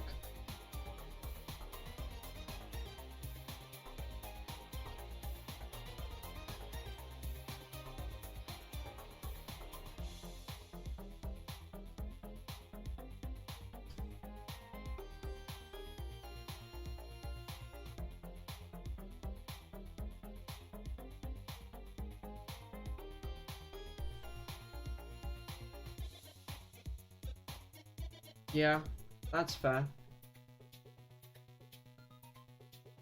Hey, accessibility is hard. And what can make something more accessible for one group of people can make it way less accessible for another, which is a really hard balance to strike. And it's actually where just provide options. Do not just say, this is the mode for colorblindness, or no. Provide options. That's how you fix it. Because you cannot compensate for everything. Yeah, there are many other kinds, and they are frankly quite weird, but also cool. And designing for them is a complete pain in the arse.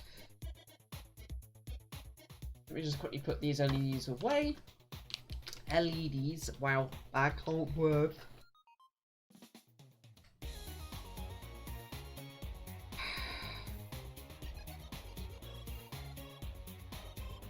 Just having a moment.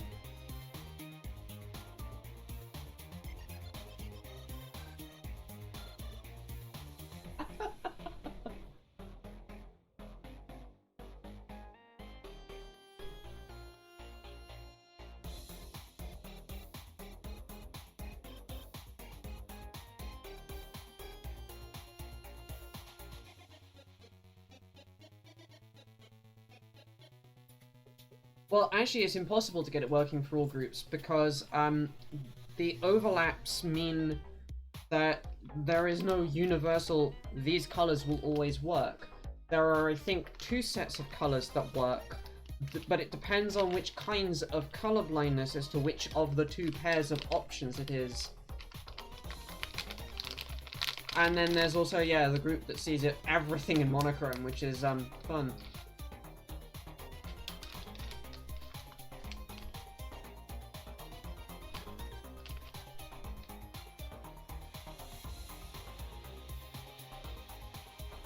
Let's yeah, it's not grayscale, it's monochrome. Because they see a color sometimes, but it's levels of that one color rather than the full spectrum.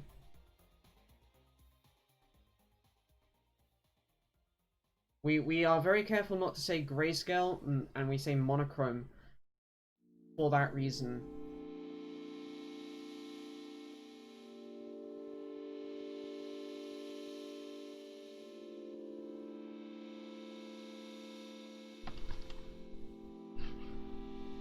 Oh, some people who see in that monochrome category are looking at, for example, let's say red, because their red sensors work and their the rods work, but the other ones don't. So they see everything in red, for example. That does happen sometimes. So it's still monochrome, it's still color and levels of that color, which is fundamentally what monochrome means, but not grayscale, which would be only the cones work. Sorry, no, only the rods work.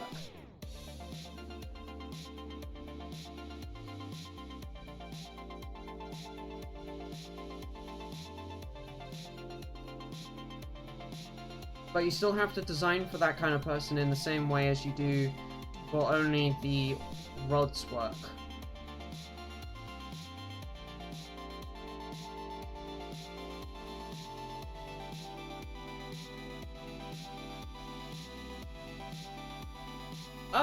Agreed, Aki.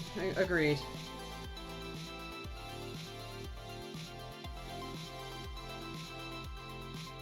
And they don't have neck or Mimi. Who thought that was a good bad design mistake?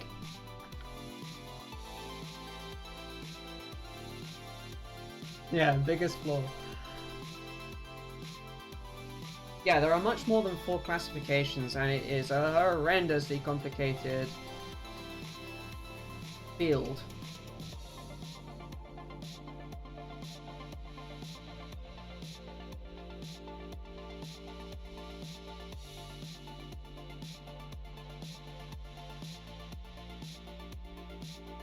Mm-hmm.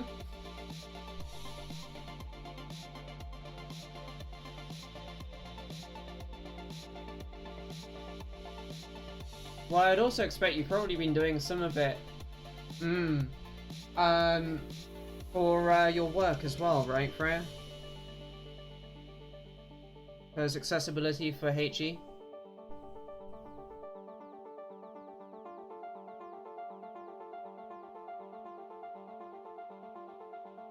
Okay, fair.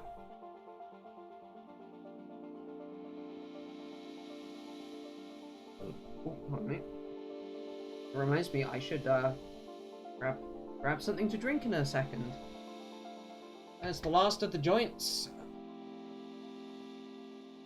Oh.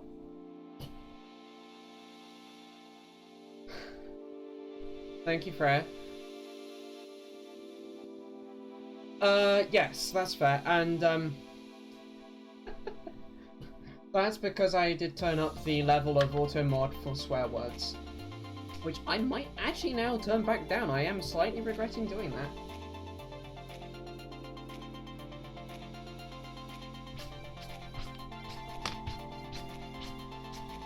Anyway.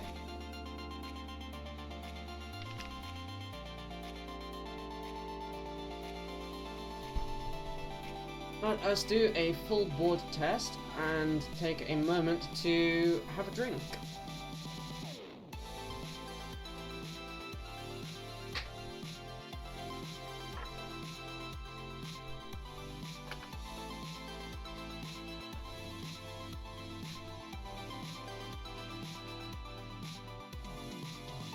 Hello. That's not right.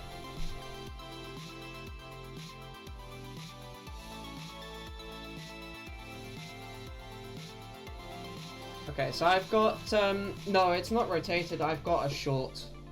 I didn't count which one that was, shite. No, I've got a short in there. That was a short. For sure. The year is 2017. It's this one. No, it's the red channel's on and the green channel's on, and it's controlling the green channel for the blue channel. Which just means that there's a solder short in here somewhere. We call him the superhuman.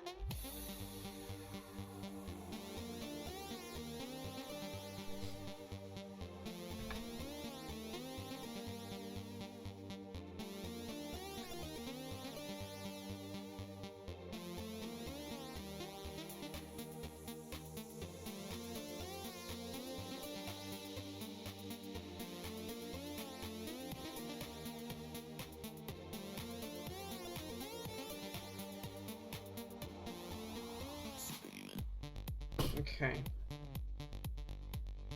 Let's try that now. I might have got it backwards, but I don't think so. I think that wouldn't have worked at all if it was backwards, because of where power comes in. Yep, there we go. That was just a solder short. That's the first time I've had 100% of all of the LEDs work.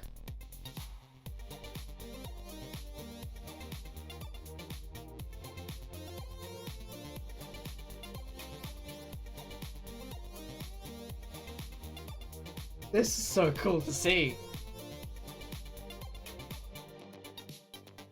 Right. Having done that, I quickly grab something to drink.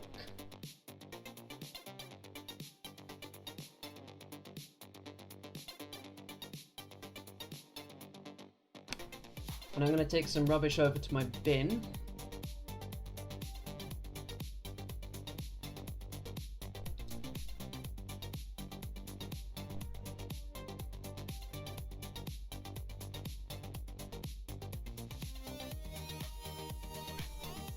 There's the pile of bits from assembly. I'll go and grab the isopropanol along with another kitchen towel.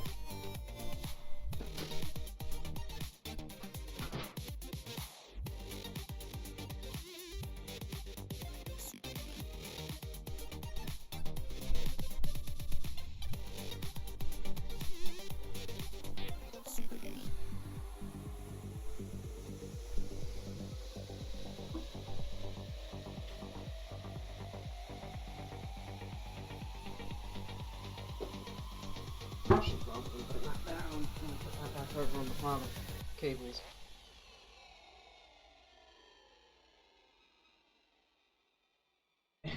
Whoops.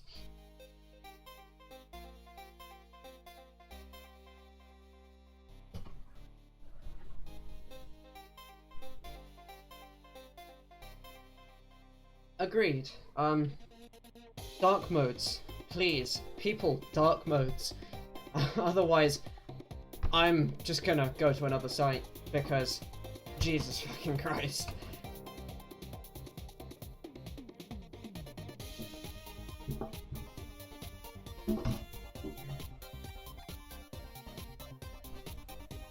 Let me actually move things around a little bit more, because this is so out of focus for you.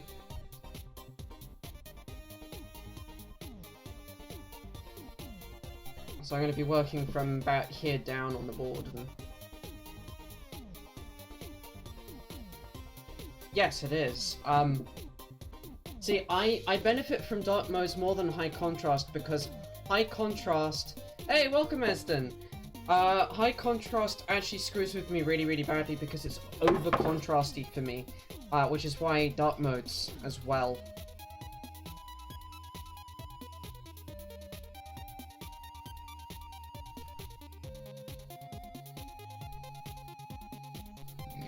Oh, pardon me. You've come just in time for me to...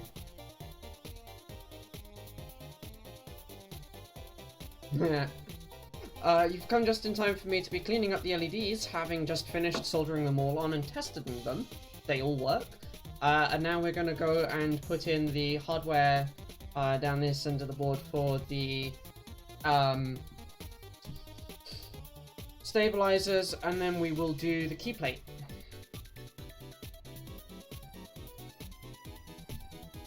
So, you've come at a very exciting time.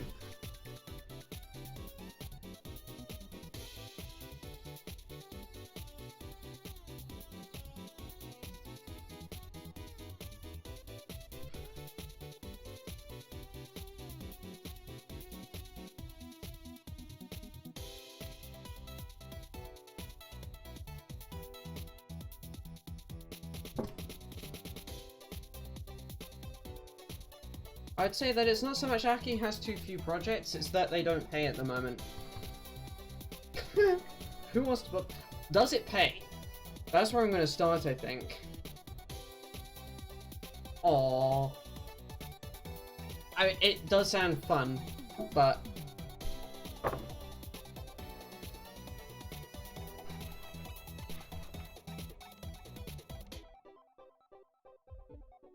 Fair enough. And it will be fun. CubeSats are kind of curious. You might want to chat actually with Obliterus on that one, because he's been involved in a CubeSat. I'm not sure what is or isn't public about what he's been doing, but...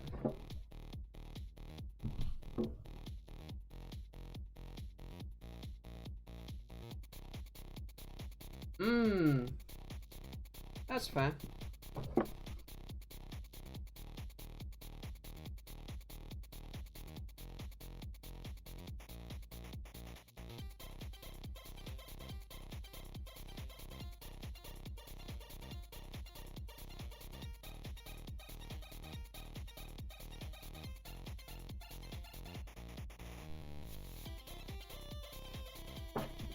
That's fair.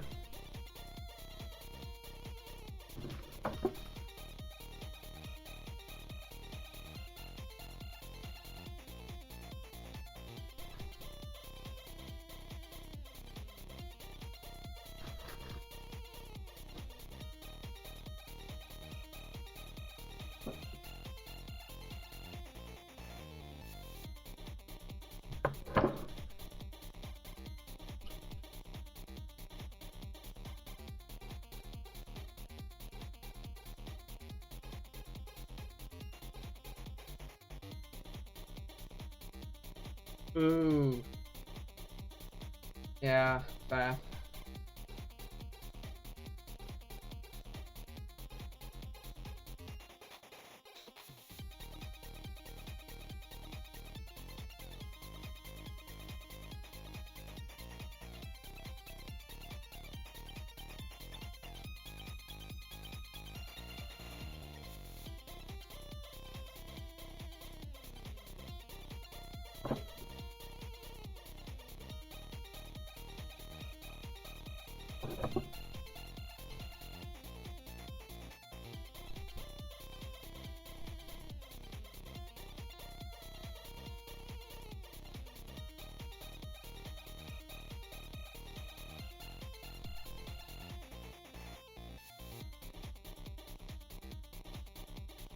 Personally protected something or another. I'm trying to remember what the phrase stands for.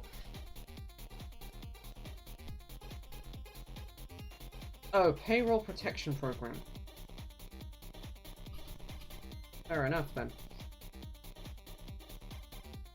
It's required to take someone and basically, isn't it?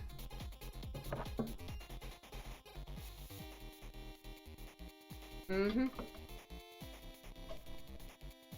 That also works. Right, I'm gonna quickly go and put now rag in the bin, having cleaned up the board. That's come up real nice though. Save for the occasional piece of schmutz that's still on there.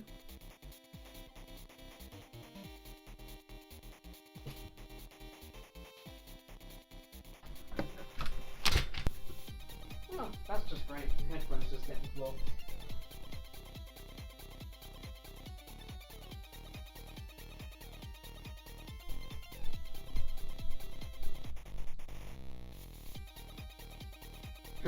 There.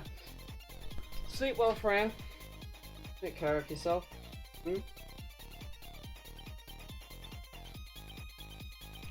And there, just so I stop, you know, killing my headphones.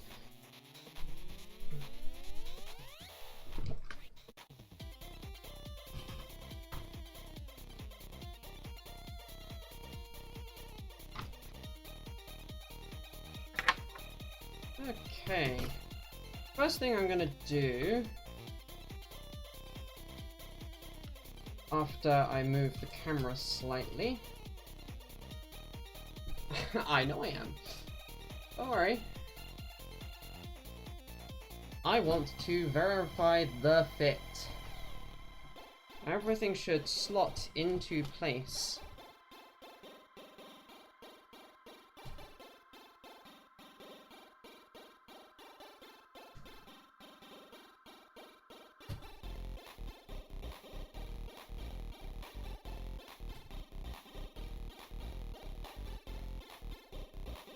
rather pretty completely, in fact.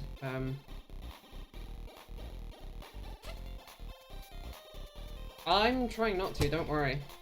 That's actually all fit together very nicely, which is awesome. Let's get you back into our position over here, where you can then see more of the detail. There we go.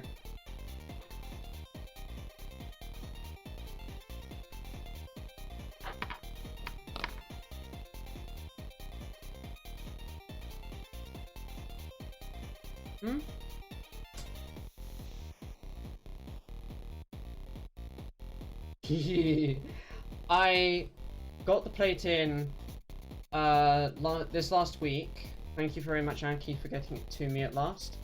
And then I cleaned this up on Friday. And this is a steel plate that is made to fit. Zero key. Oh, there's a piece of schmutz there. Zero key is right here.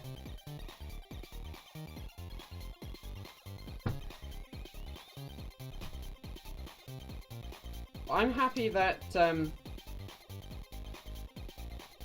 oh, you were looking for the schmutz, fair enough. I'm happy that, save for bending a single pin, whoops, which we can unbend in a sec, that's this one right here, we have everything fitting properly. So let us do stabilizer hardware. Now,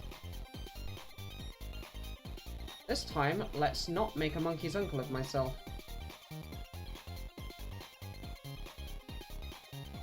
These go in this way, and then clip in firmly.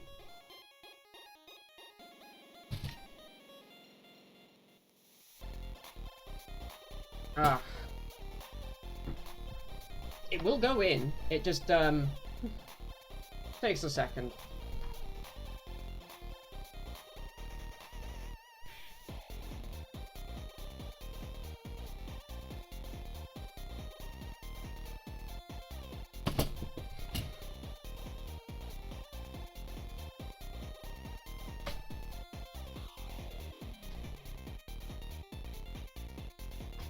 There we go.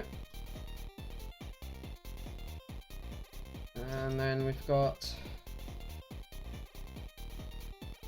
So that was the enter key. This is the shift key.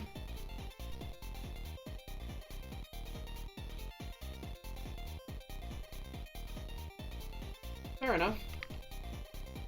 Good luck, by the way. I hear that Esden's helped you out with a bit of it, and it's going reasonably well.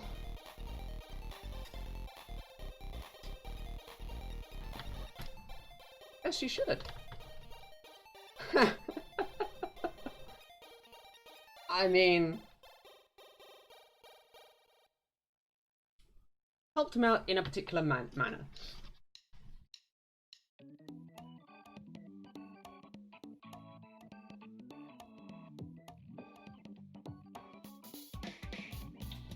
Ah, it wasn't quite going all the way in, that's why.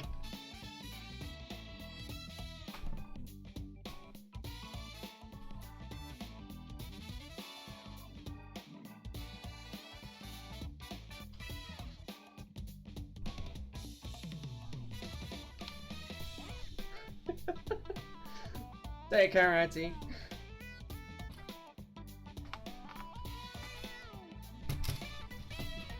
Right, there's another.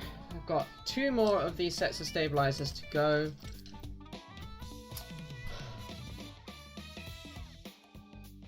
Yes, after all of this, with the key plate fully populated, these in, etc., the hardware is good to go.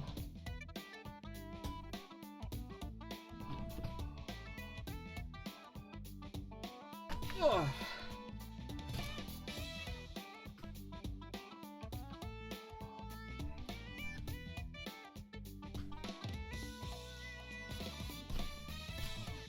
There we go. There's just the one more to go. These are hellish to put in. Yeah. You mean the part made as a match from hell?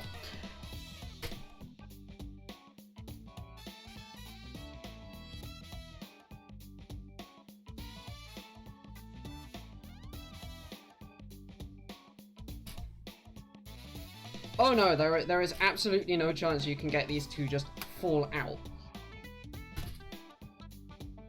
These are very securely PCB mount, and you have to push in these tabs to get it to release those mechanisms again, which are now all in.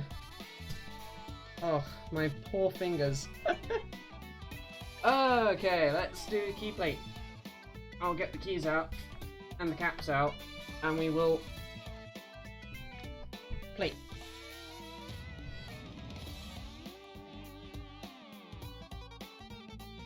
I'm just trying to find a place I can put you that you can see all of what I'm doing.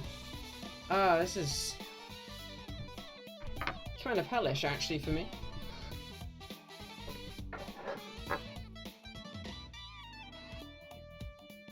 Okay, I'm gonna start by unbending this pin here.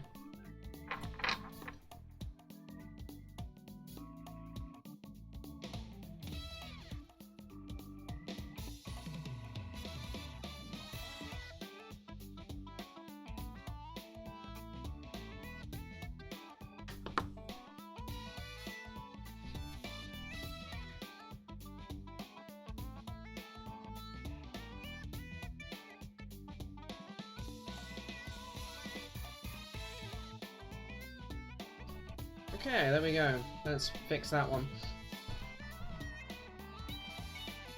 You're gonna take off as well, huh?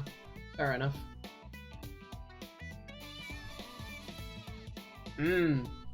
Well, sleep well.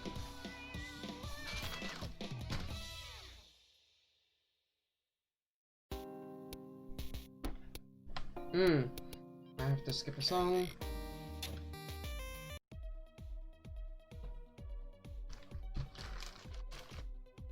Fair enough.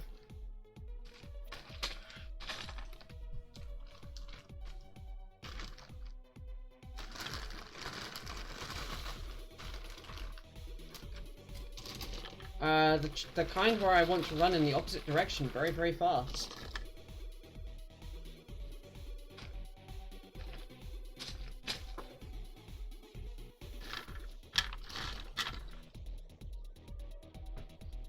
Okay. Some of these are going to come out with the pin bent wrongly and everything, and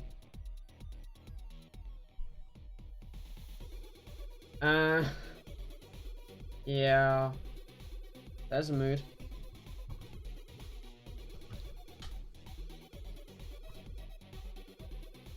I'm actually going to put everything into the keyboard so I can't accidentally bend any pins by moving this whole thing.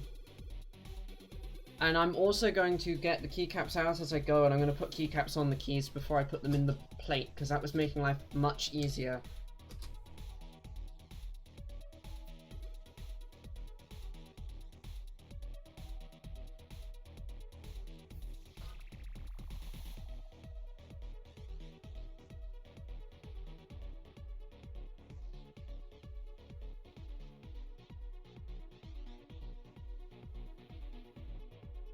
Cool, that looks good. The other thing I'm going to very quickly do is pop a key in over here. I think. Yeah, there we go. Just so everything has a bit of support all the way down the board. There we go. There's the one I want.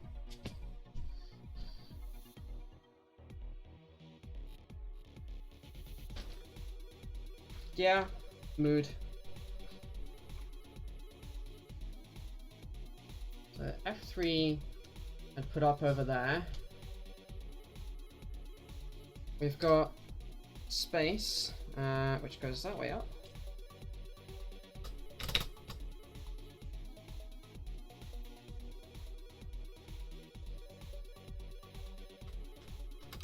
Oh, that already has just a...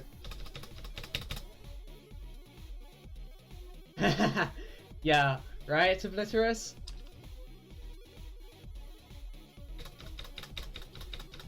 Oh, that feels good. Sorry.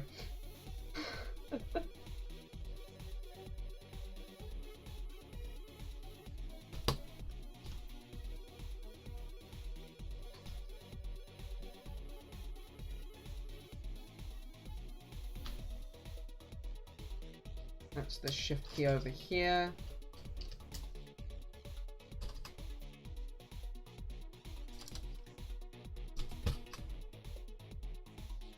I'm not quite ready for that one. That's the 0 key. The plus key. Where's my backspace gone?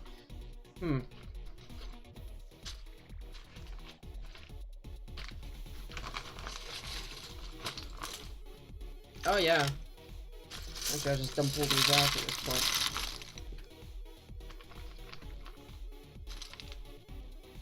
Oh, there's the Alt.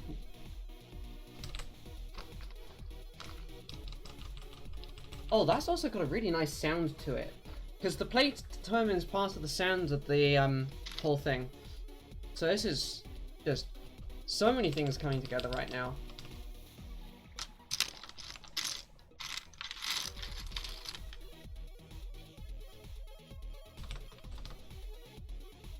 Duxkey! Yes, yes.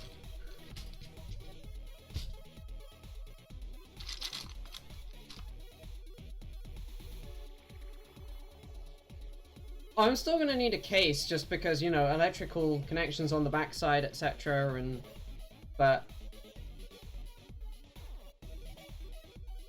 have you noticed that this is brushed steel? Oh yeah.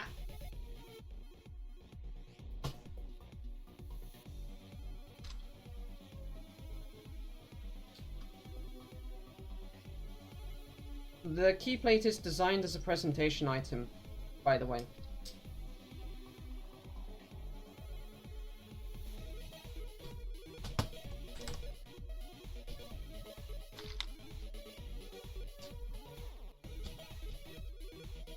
Yes, it's 304. It's the same stuff that you get your kitchen counters and that kind of thing made out of.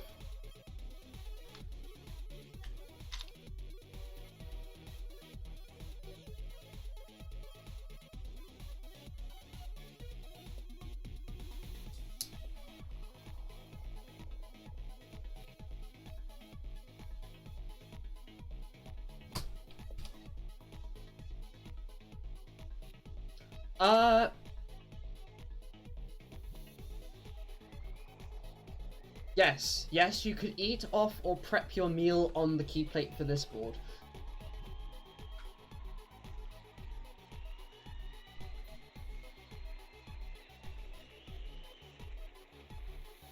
It also makes it so that you can go and take this whole thing apart and put this in the dishwasher if you want. It's all good. Another tux key. That one goes here, I think. Our meta menu. Yes, our meta. So it's this one right here.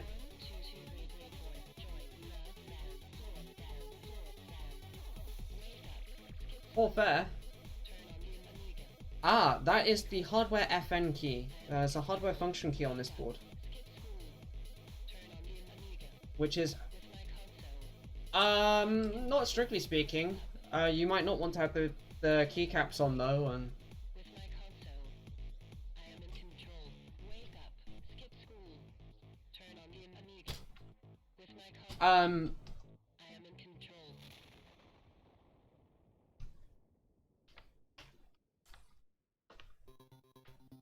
Yeah, if not conformal coated, which this isn't,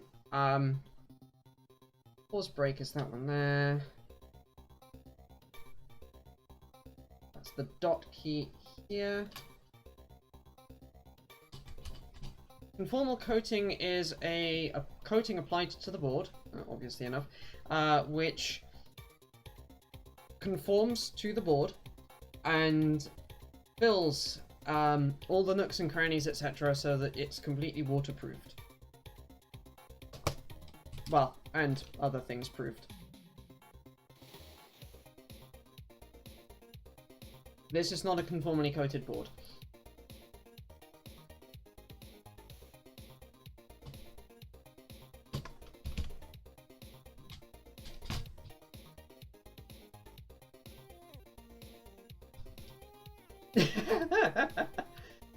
But yes, Obliterous, if you wanted, we can do a version of this which has the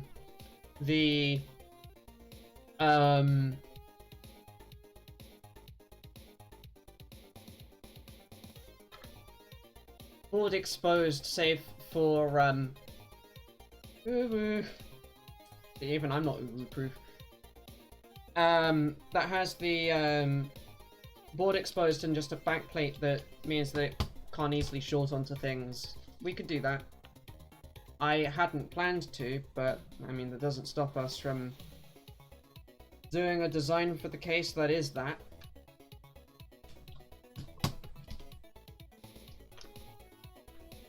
Oh, there's an unlock key.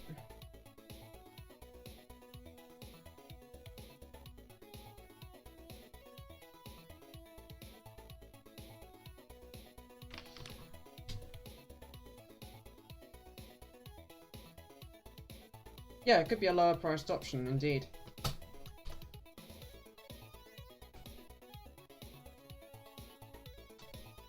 That's a 9 key, that goes here.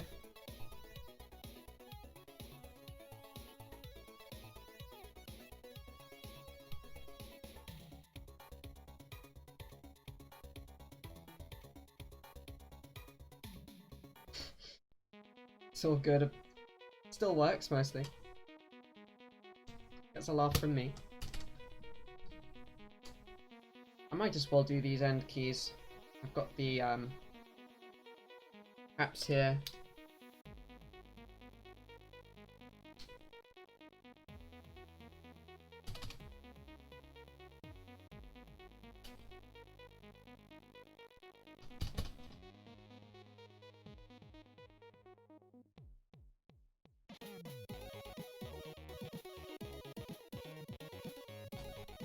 Might as well actually just put these keys into the plate fully, and then insert the caps onto the top of these particular ones.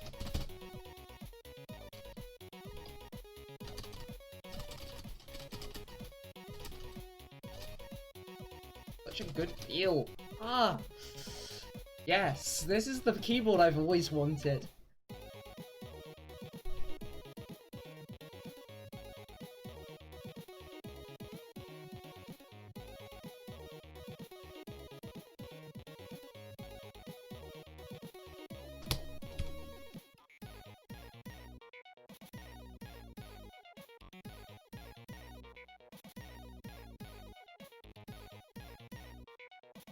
There's a question mark slash key, so this one goes next door to M.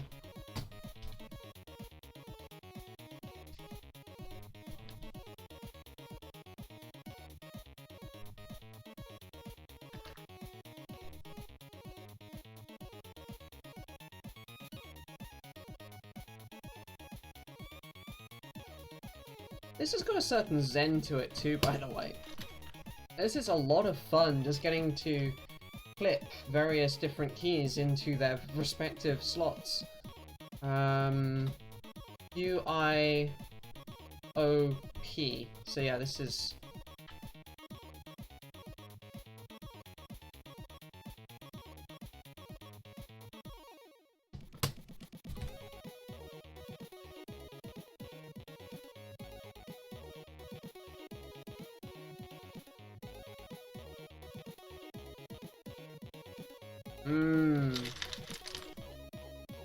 Ah, there's the menu key, which is this one right here.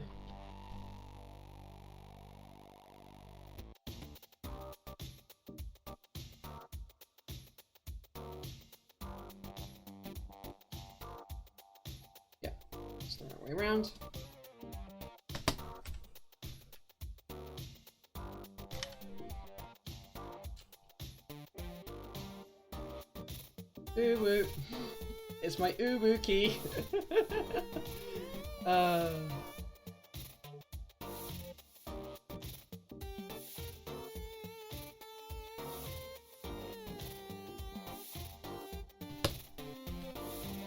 Because of the angle brackets, it thinks it's HTML and it censors it. I unfortunately haven't got any control over that.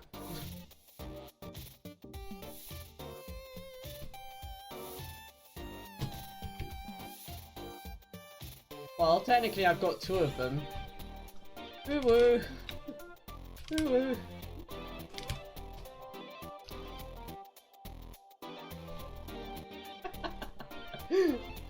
Sorry, I couldn't not. I saw the U key come out the parlor and was just like, oh, the U key! Okay.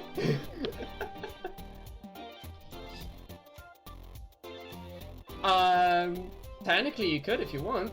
The firmware would need a little bit of changing to make it happen, but, like, sure. That one shouldn't be in here.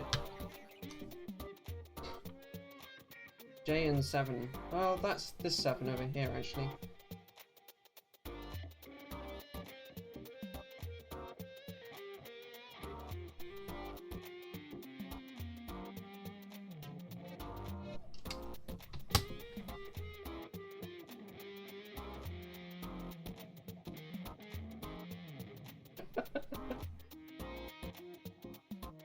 I mean, it's supposed to be in the other box of, or, sorry, baggie of keycaps.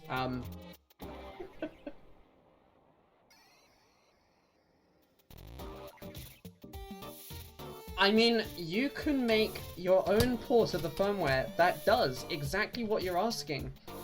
And it's not feature creep, because it's not in the main repo. I don't care. Firmware's open source. It's for you to do what you want with.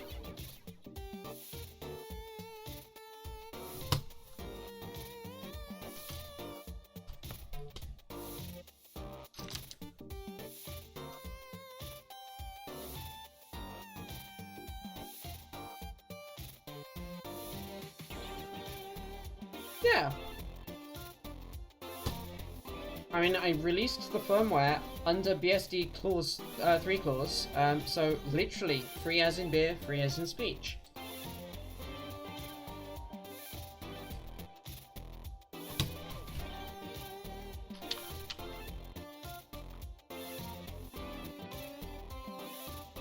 Print screen key is that one.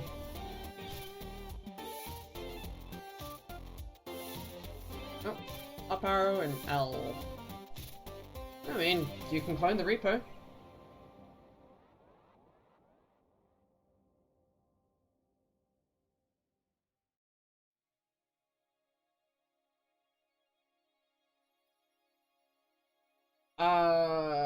I don't actually know how to make mate, so...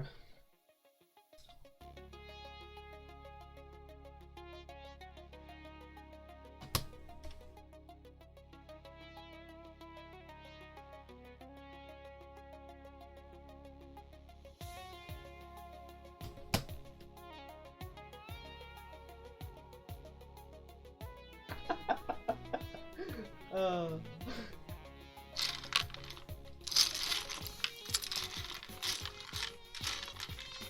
I found the alt greater key and page down.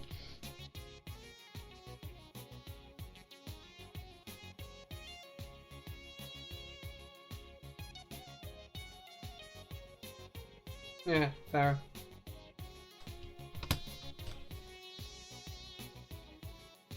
Oh, that's not good.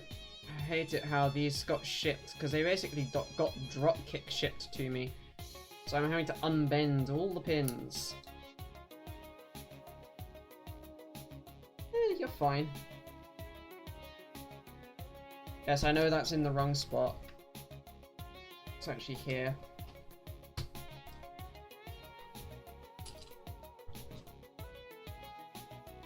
Let's see. I've met you on Feddy.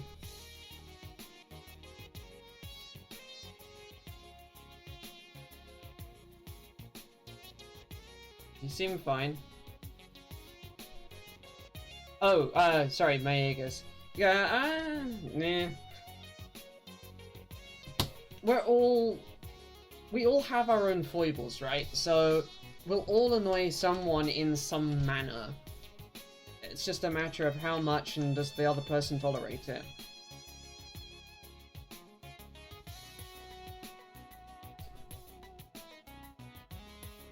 Or something, yeah. That actually could be quite fun, to be fair, Hex-chan.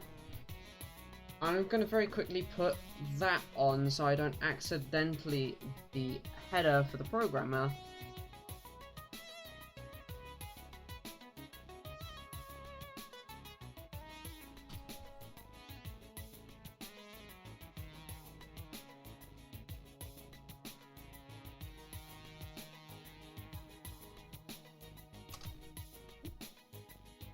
Seven, 8, F9 goes here.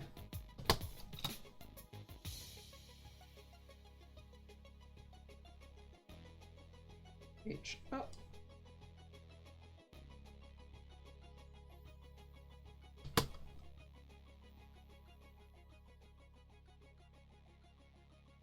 Oh, trust me, the number of people who go to those events who probably shouldn't be,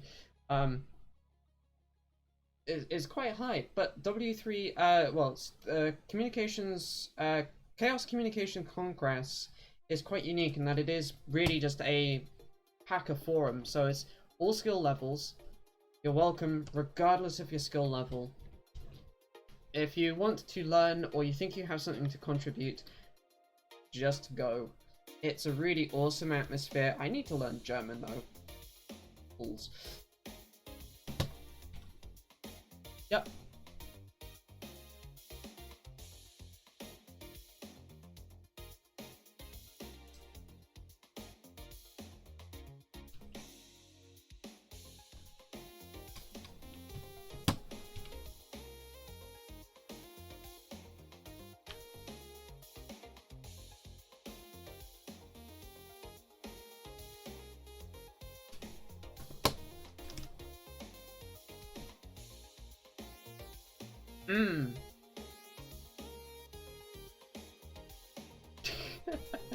This is true, most people there do speak English to some level.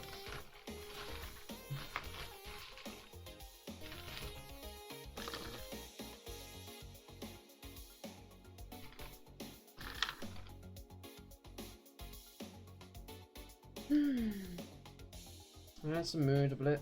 That's a mood. So that was the 5 key I just picked up for the numpad.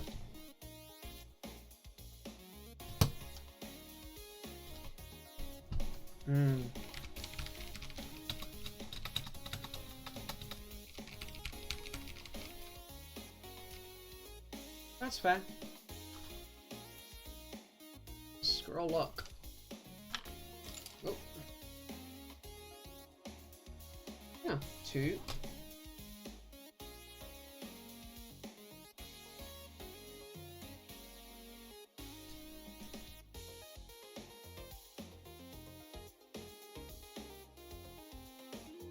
Nice. Out of interest then, where do you currently live, Hex-chan?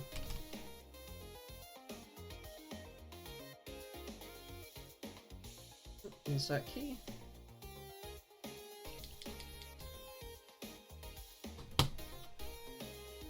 Ah, okay.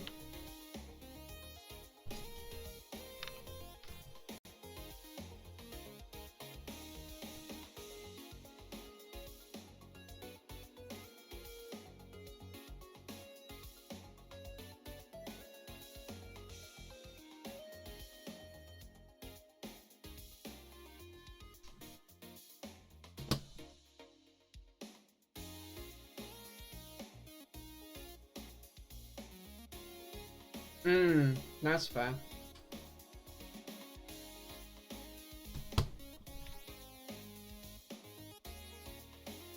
That's the minus sign for the numpad.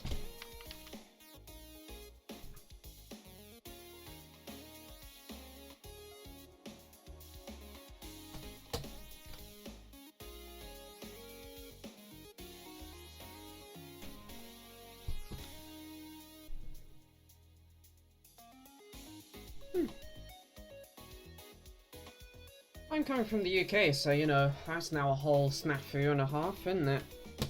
So, but I would love to go to something like CCC. I've been wanting to for years. Just never had the funds, time, etc. I could probably do it this year, maybe, but it depends on whether or not we've got a pandemic under control and it's safe, really.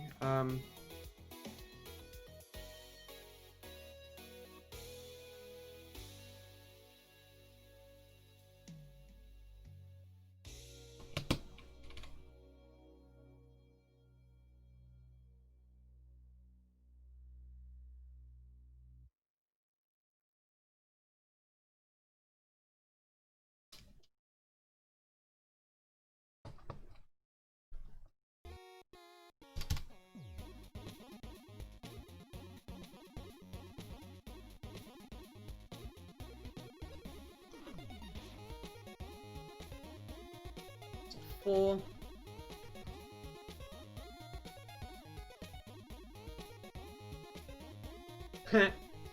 Nice.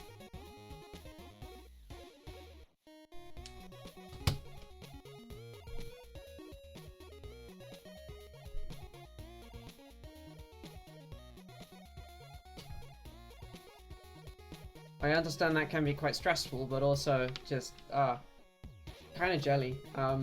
Not gonna lie. Also, weirded out that someone who runs CCC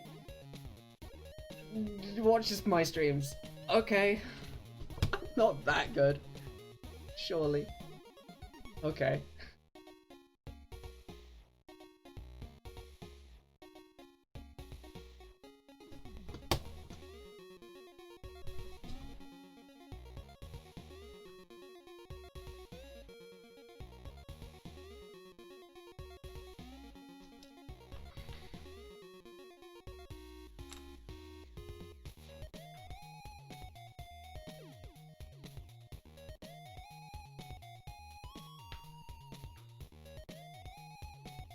Are we talking about your friend or me? Because I can test that. If it's me.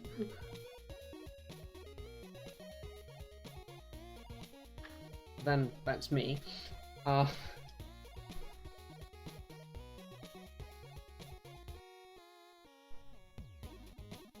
Where's my I key gone?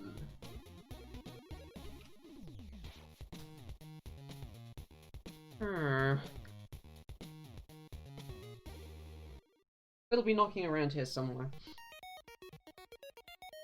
That's the divide for that.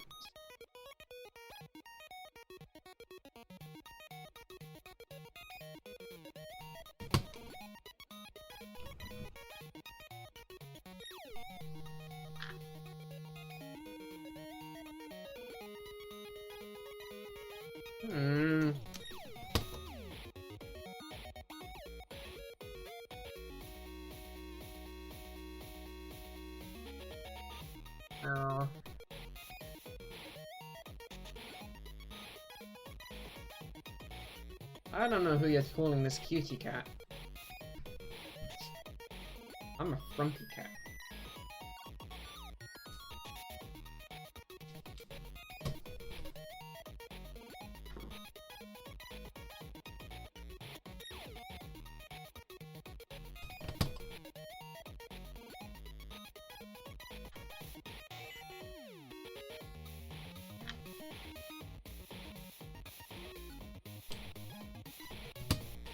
That hopefully now answers about the extra key properly.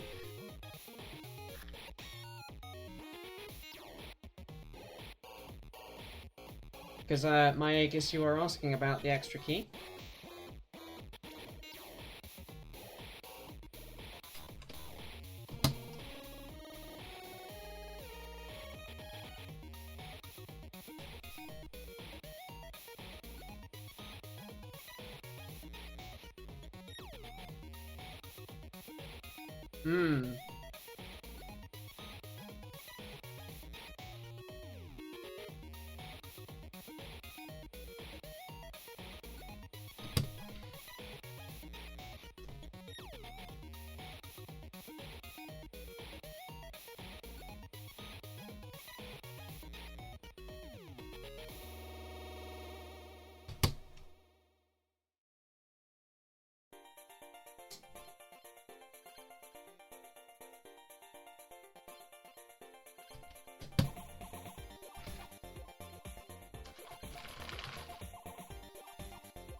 Mm.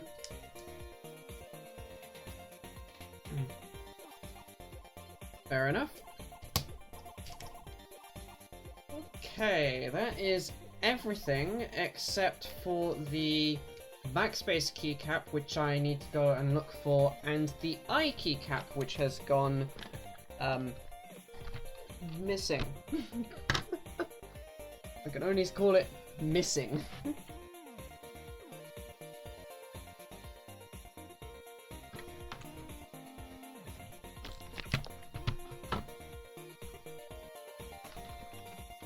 Hey, welcome, Sylvian.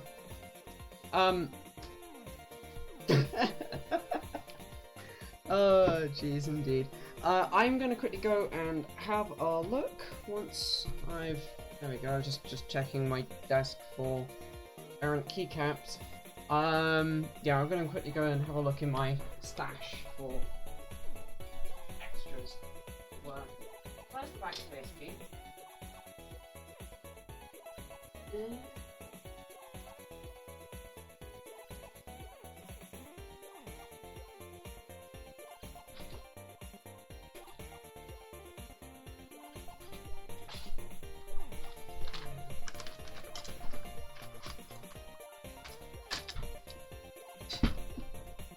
Cool.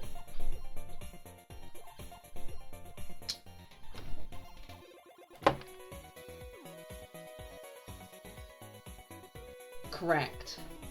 Yeah, I is down in here and I haven't put the switch in yet. Don't worry, I've got more key switches. Just.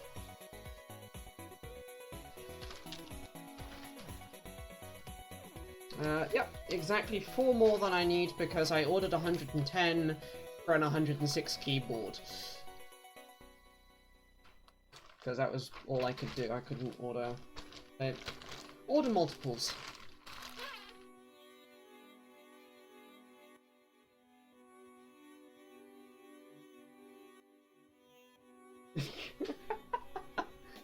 Actually, he's cracked the first time.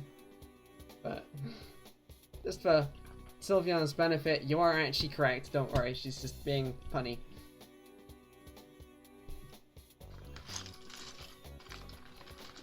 Okay, let's see if I can find an I key.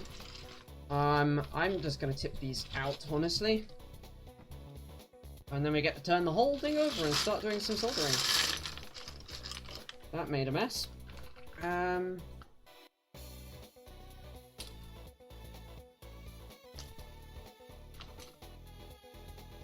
E, R, spacebar, Shift, V.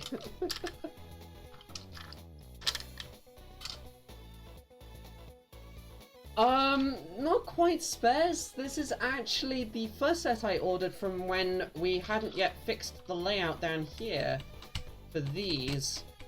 Oh jeez. And they're actually my set for this keyboard to freshen the board up because it needs a new set.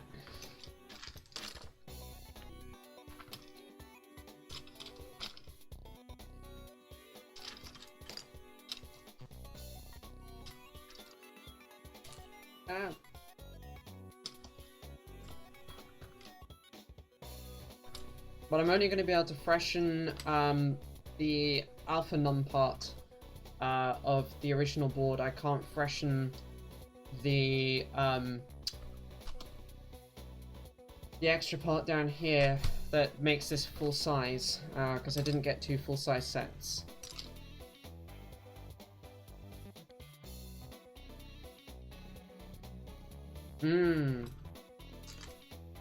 There's an I key.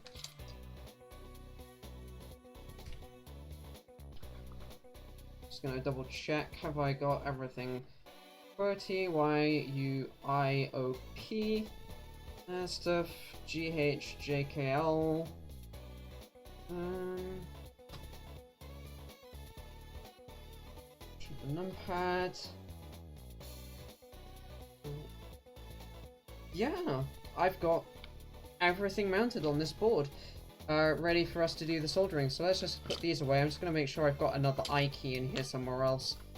Yeah, there we go. I had 2 I keys in this set. This is UK/ISO International.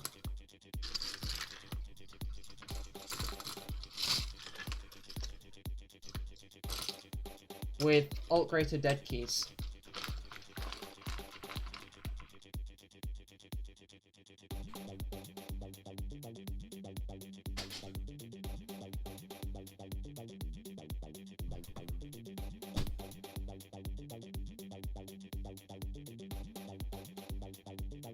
Yes.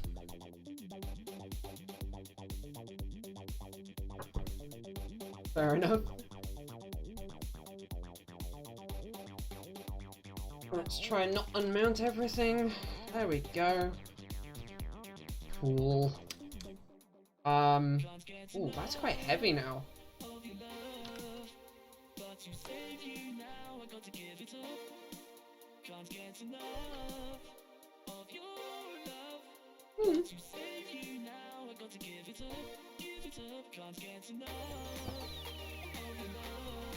Oh, screw it. I'm gonna just let this one play. It's just too good.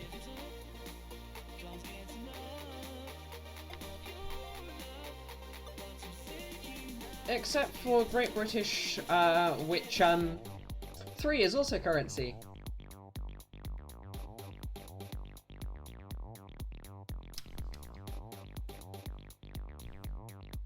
I now need to solder them, which we're about to do.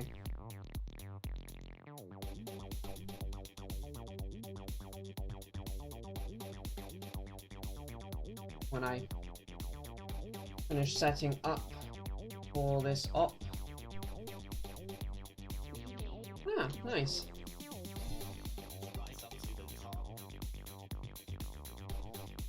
Yeah, I'll move this way a little bit more. There we go. So that's better for me too. Yes, well, that's why I'm going to do the soldering as quickly as I can, so that we can then turn it back over and then power it again, so we can see all of the keys lighting up properly. Which will make me very happy too, by the way. This won't actually take me very long to solder either, by the way.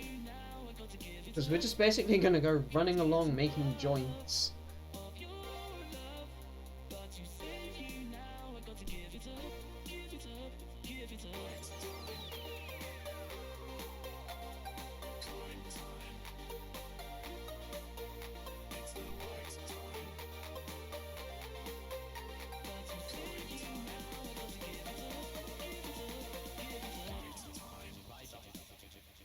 Ah, that's a problem.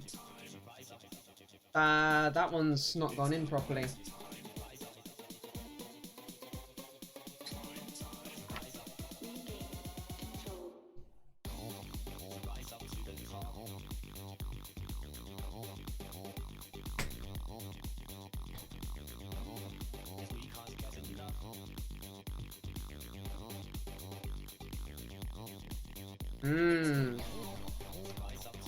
That would be a good idea, Hax-chan.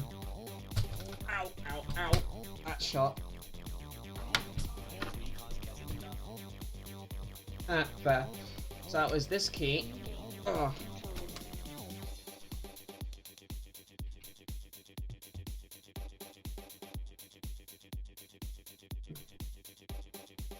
Let's grab those.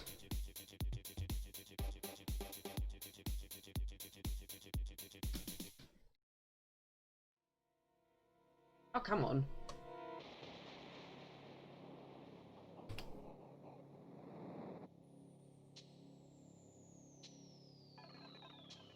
There we go.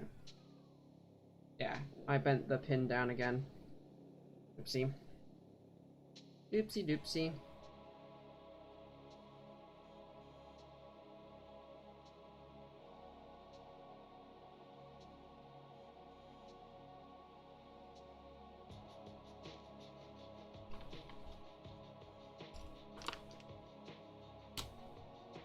There we go. That's gone in properly this time.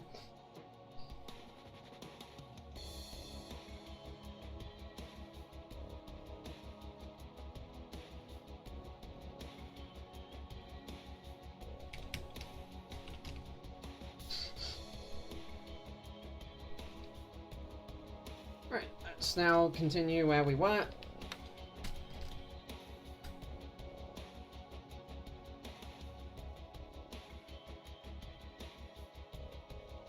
Everything feels suitably sharp on the back here, so...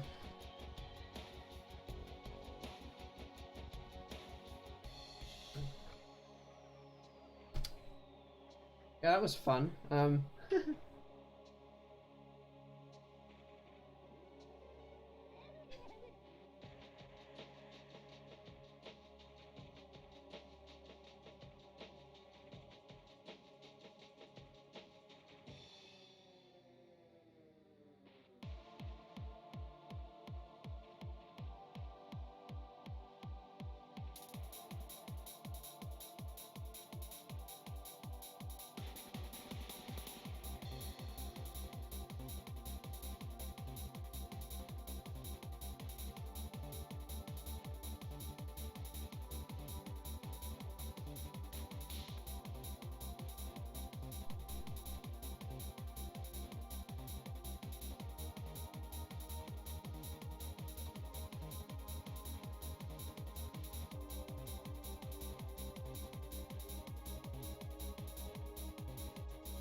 This is comfortable. So how are you all doing? Isn't it? Isn't it just satisfying to watch? It's very satisfying to do too, by the way.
Oh, this is so satisfying for me.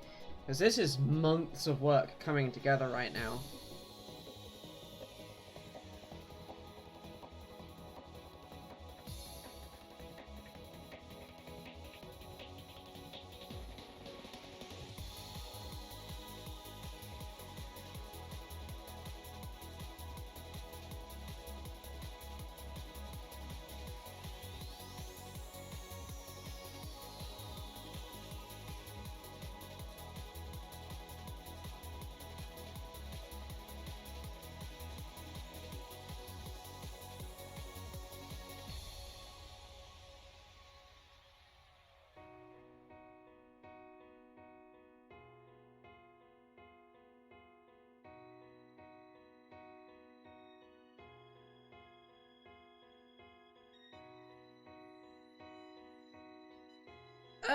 Yeah, mostly.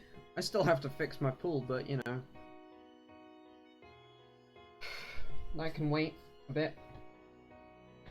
This is nice.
I also love how this iron can just do joint after joint after joint and just not slow down.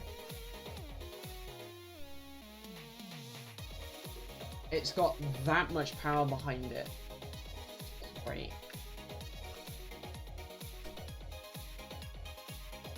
For those wondering, this is a Metcal PS900, by the way.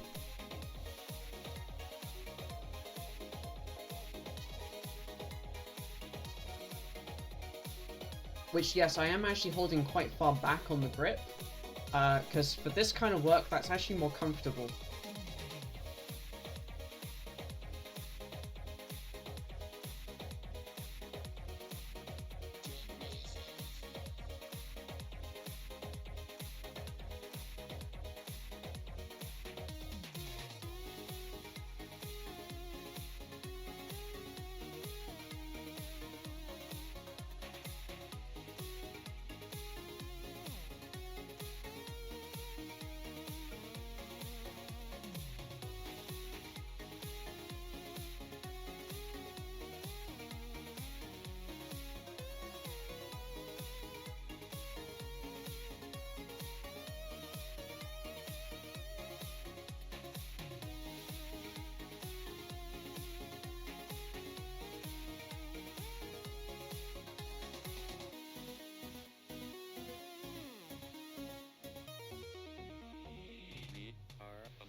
Hopefully this is also making people like Obliterus just really happy because, you know, I don't usually do through-hole stuff on stream. And, well, you're getting to see my full technique for how I deal with through-hole soldering.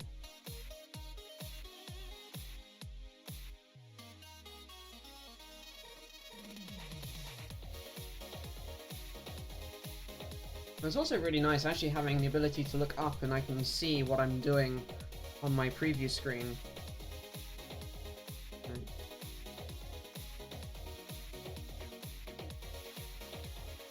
Reminds me. Those are tiny splutters of flux. The flux is a bit spitty in this reel.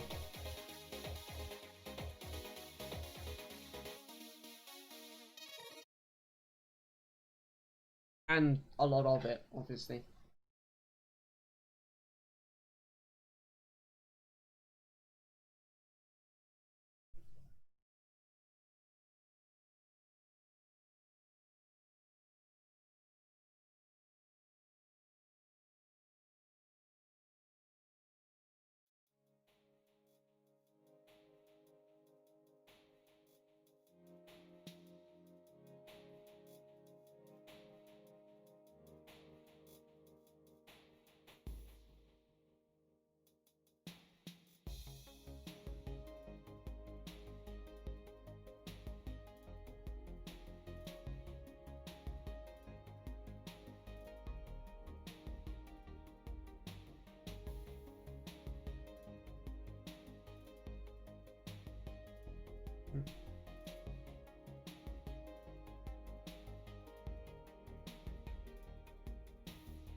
So how's everyone doing?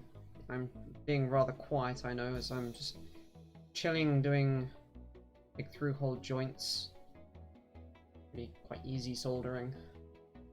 If you've got the right tool.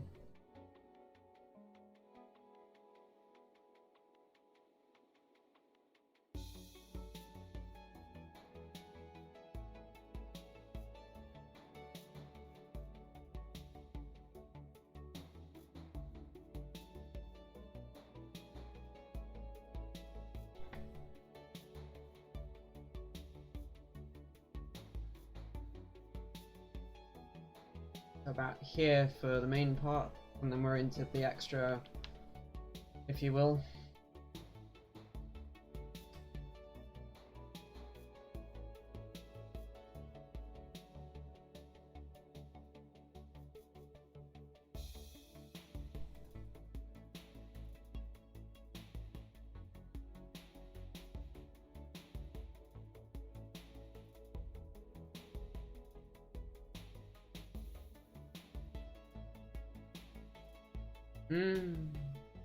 Aww. Oh, I just want to give Aki a huge hug. Oh, I'm sorry, dear.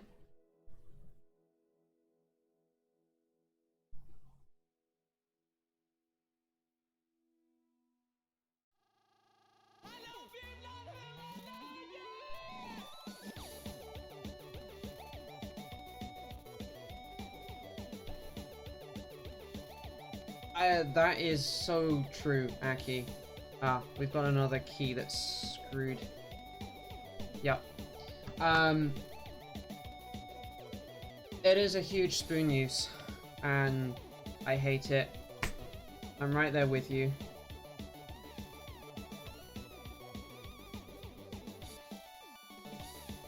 Okay.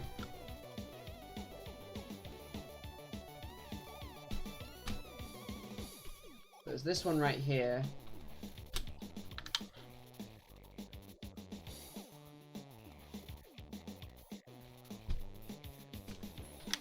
That's a big mood, apparently, Obliterous. Yep.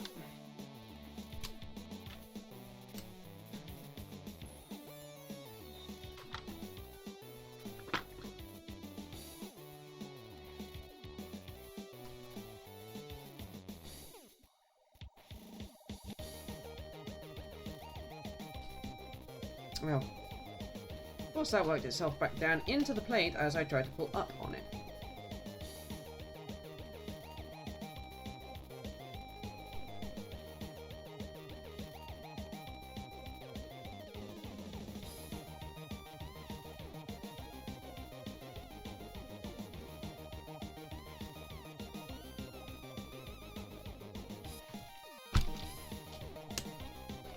Okay, that one has actually gone in properly this time.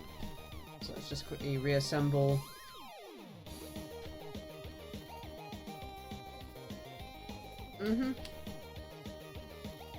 Which also translates directly into its namesake. Feeling Fair enough. Take care then, my Aegis.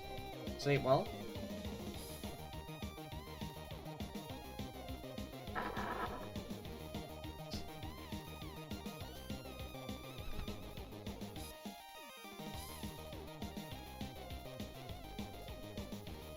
That one's also messed up in the same manner.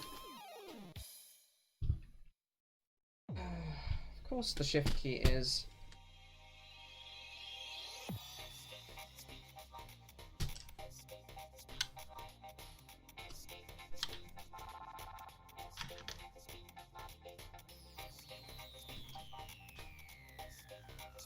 I hope I can actually get it out with just that. I don't want to have to take the enter key off right at the second.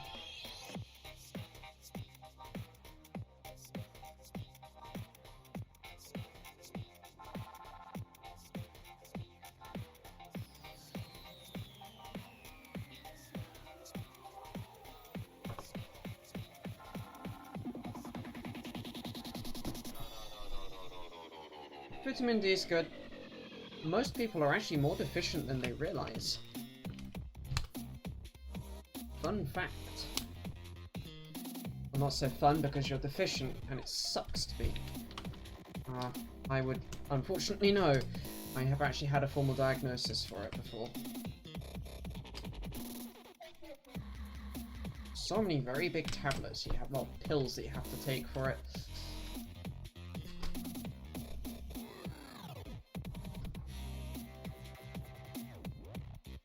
There we go. I'm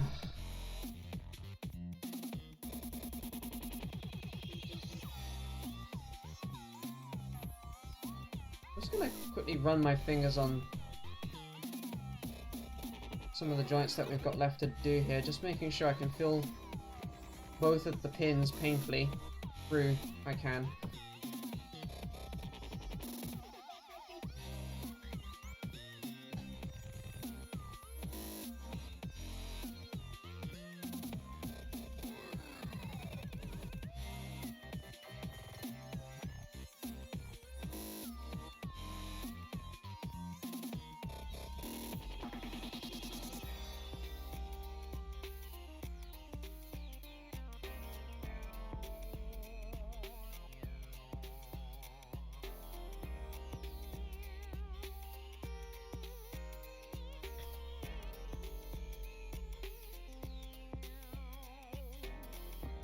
Yeah, I hope Obliterous is just giving you squealy happy sound type feels.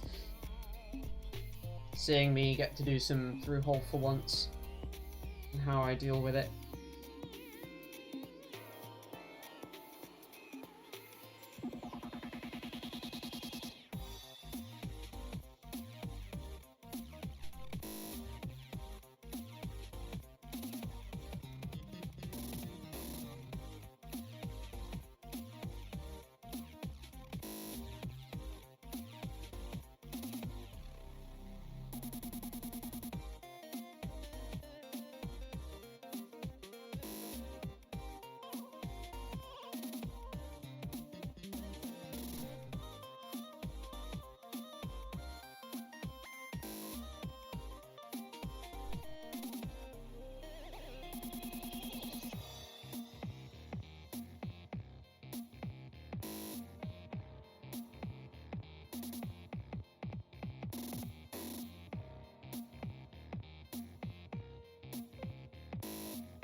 Through hole's what it is.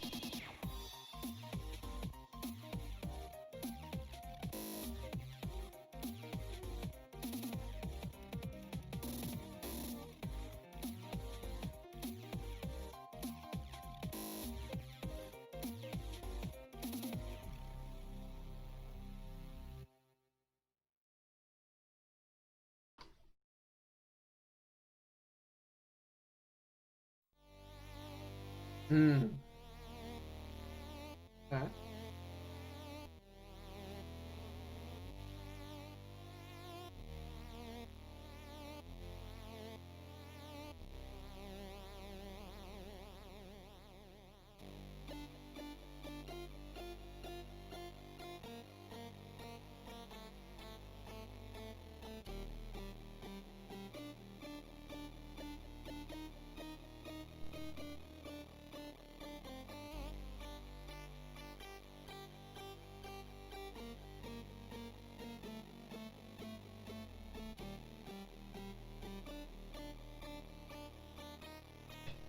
Oh, yay.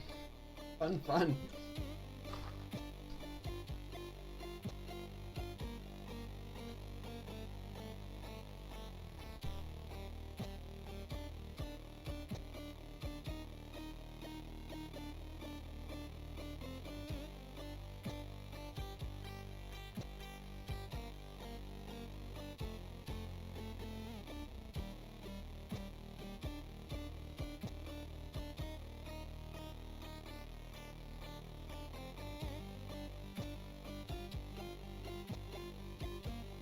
Hmm.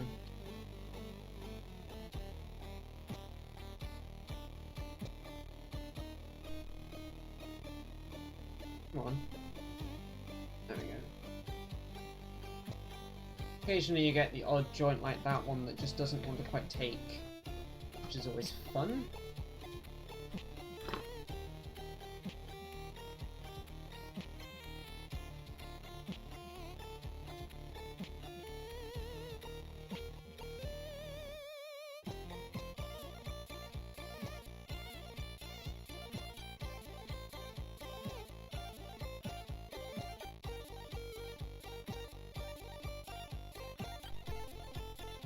And Sylvia and Eston will be happy to know I am mostly using the, is it not bronze? Brass sponge? Brass sponge. Rather than the wet sponge. I clean my iron tip at the moment. Which is, yeah.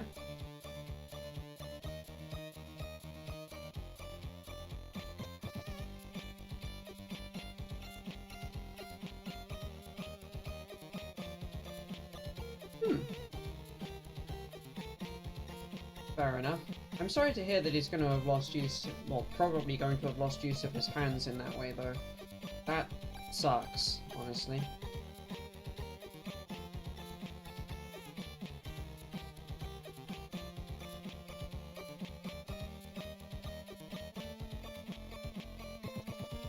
Oh, ouch!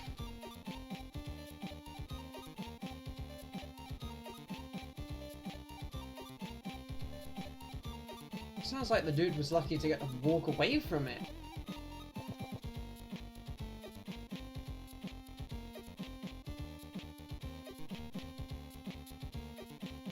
Oh, it's okay, dear.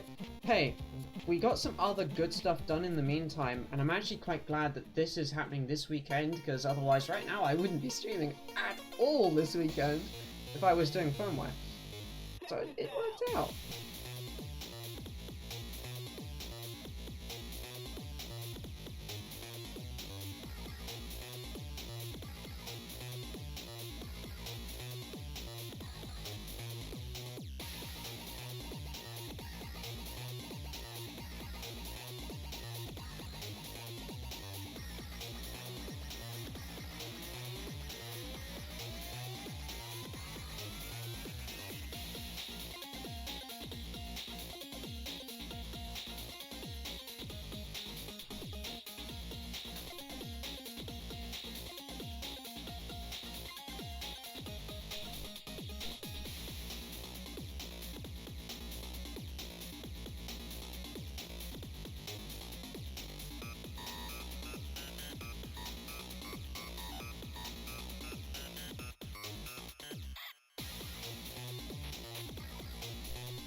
Oh, what I mean is get to keep his life. that was what that phrase actually means, but ah, yikes, that sucks.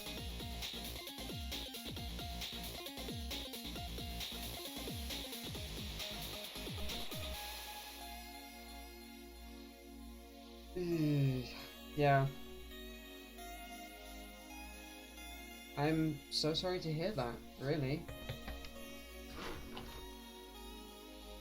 Let me get a couple of these end keys soldered in so that the plate can't spring up on this end anymore.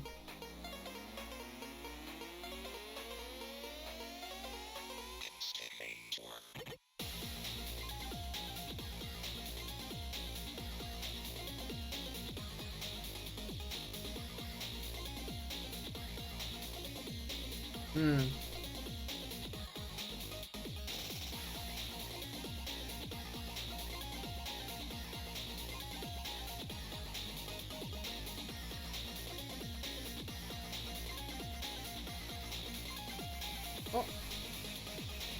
I am. Welcome,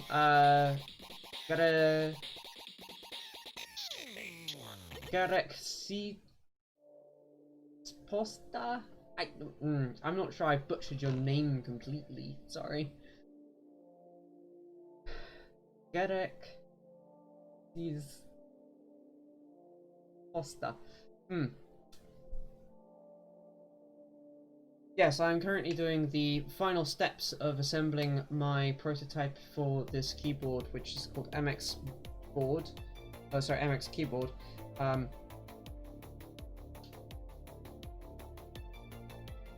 Oh, yeah, okay.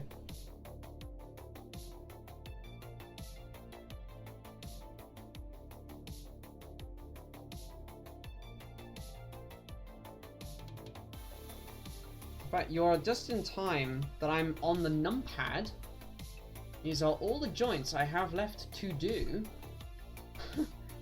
And once I'm done with these, we will be doing a power on. And testing that all the LEDs are working as expected through the keys and...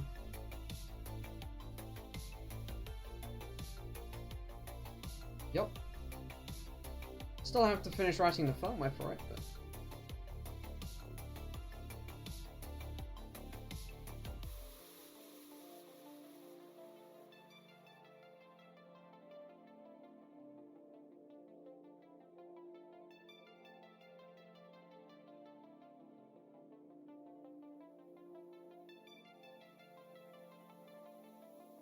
It's a huge amount of time, design work, etc. It's, when I say I built this, I mean I literally designed this PCB, the key plate, etc. This is fully from scratch. Well, for a start, I didn't know about QMK when I started. For a second, QMK doesn't actually easily adapt in terms of the RGB backlighting, and I don't think it has some of the features I want it to have. I have a very particular design in mind, and I've already got firmware for driving keypads from a previous project, so I want to implement that.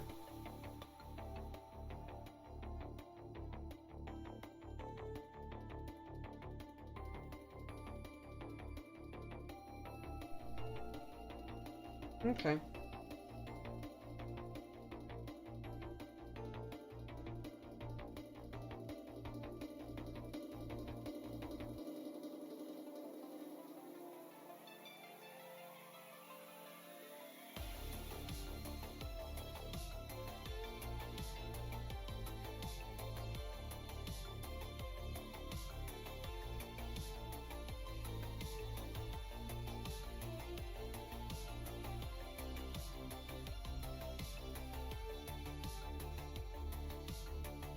I am not using a microscope, no.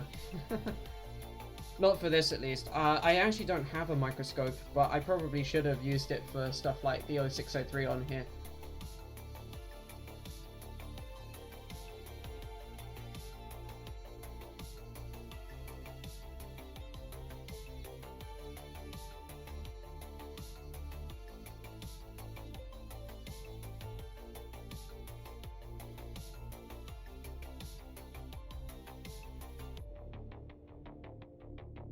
And this is the last.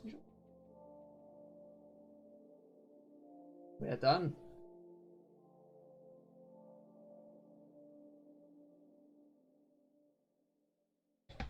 All the keys, every last one of them, is now soldered. Oh.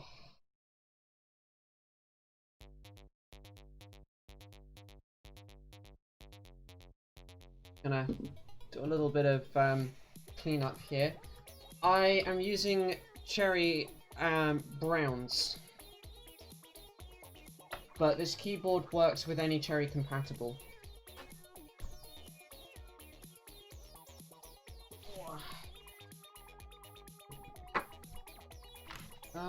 Where is the... Oh, there it is.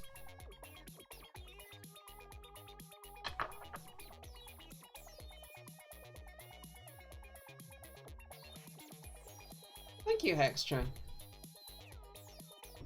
Let's put you up there for the time being. I can't deal with reds just because I need the click feedback. But there we go. Oh, that feels divine. And let's also just quickly check. Yeah, the key plate isn't quite touching the USB port, but it's... Oh, sorry. This is a little awkward to hold as well. It's just hovering above, which is great.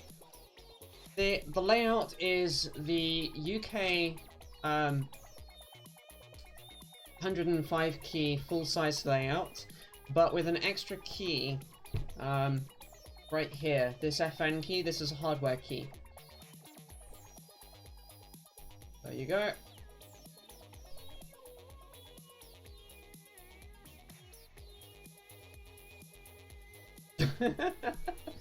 Greens are the best key switch? Maybe. I find them too heavy, but then you know that. I know you're just trolling me.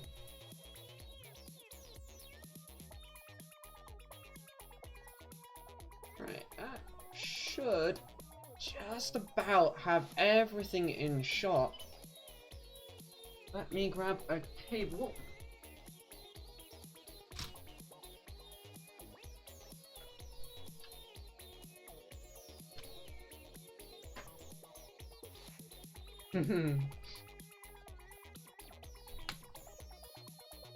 Oh, that even looks really sexy. Just. Whoop.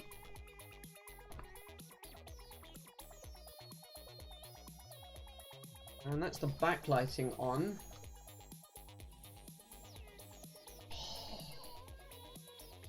That's pretty.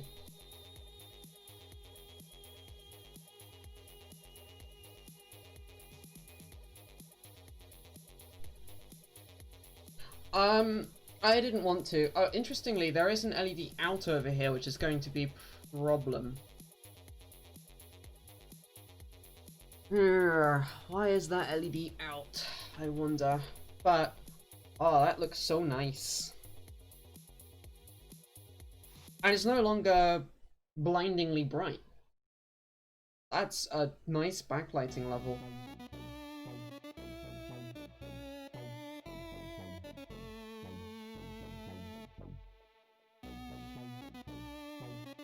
And you no longer even notice the mismatching of the colors.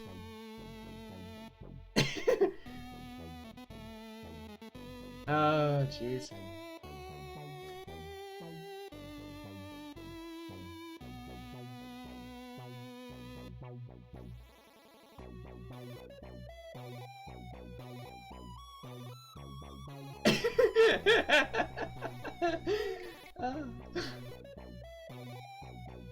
I am very pleased with the outcome of this.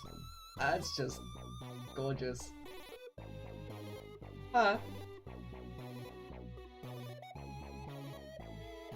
Yes, there's still a case. Still a case to be done. And the firmware's been a thing with my streams as well. I've also got to put in things like there are standoffs in here that need to go in so that you can then put screws in. There's a faceplate as well for this, because there's a case to go with this, but I have got to finish designing that. Oh, this is just... It's so nice. It's surprisingly heavy though. It's okay. I figured you didn't realize. Like, I am proud of just how nicely this cutout in the keyplate has worked for the PS2 port.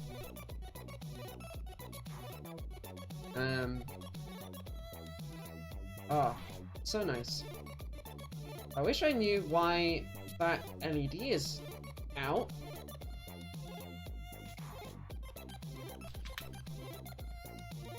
Well, yeah, okay, good point. I think the switches, though, are actually quite a bit of the weight, because I have picked up one of these with the keyplate and the PCB bolted together, and it's not as heavy as this. The key switches have added quite a bit of weight. Yeah. I'm gonna do one extra thing, though, and that is to check that we can still access the programming header properly. So I'm gonna go even and grab the programming dongle. Thank you. Yeah, fair point.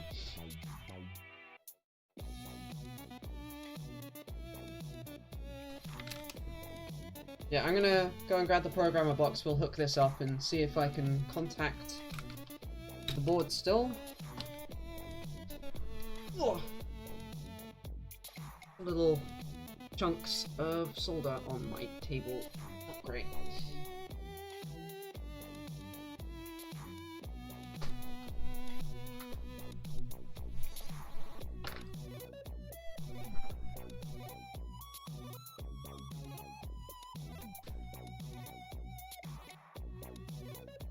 Fair enough. I actually don't know exactly how heavy this is.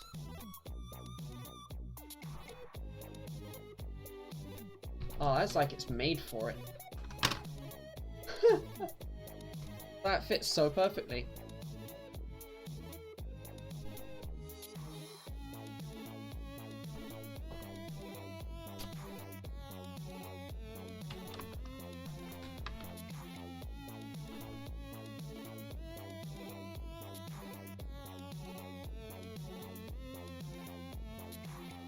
And we get the happy light there for power on the dongle. And then happy light for power on the board.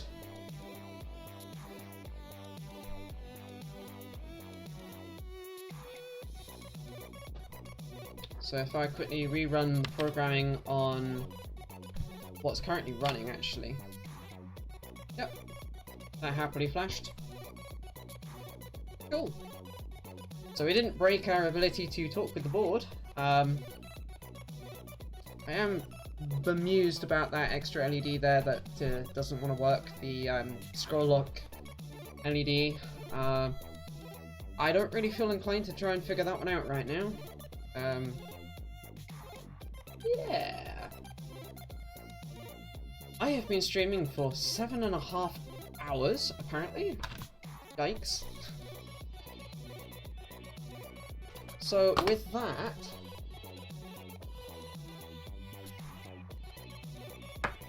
I think it's time I should wrap up.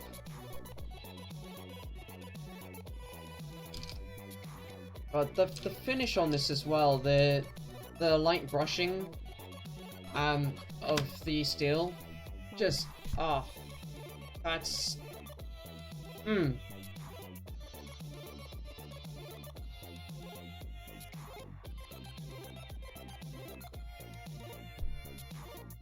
Thank you.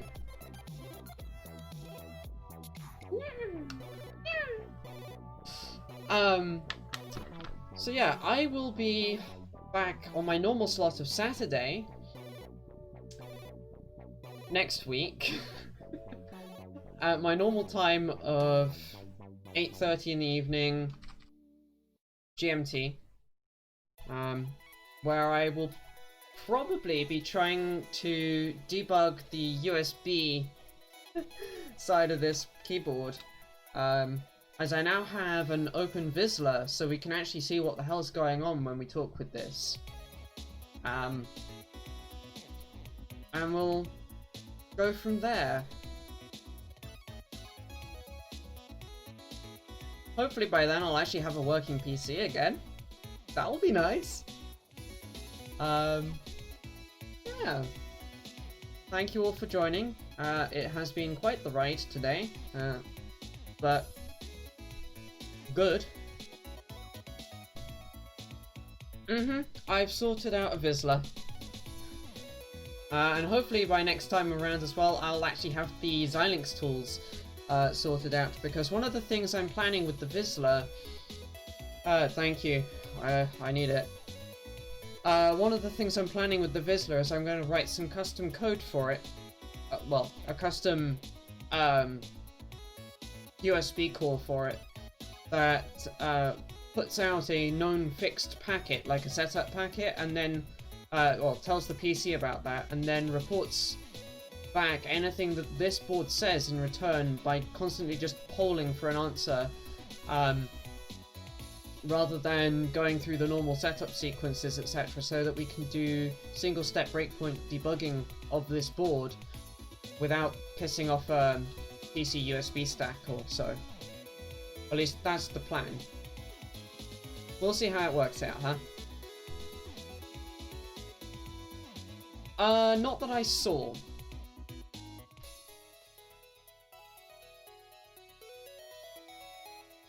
But it's all written using OmigGen, and probably should be ported to NMIGGen. So yeah, would definitely be quite fun to write our own. Well, I might be wanting to get you one, so that's that, and also you're able to use mine remotely. We can do a remote setup for it. But anyway, with that, thank you all for watching and joining. Jeez, dear. And I will see you next week. Take care, everyone. Bye for now.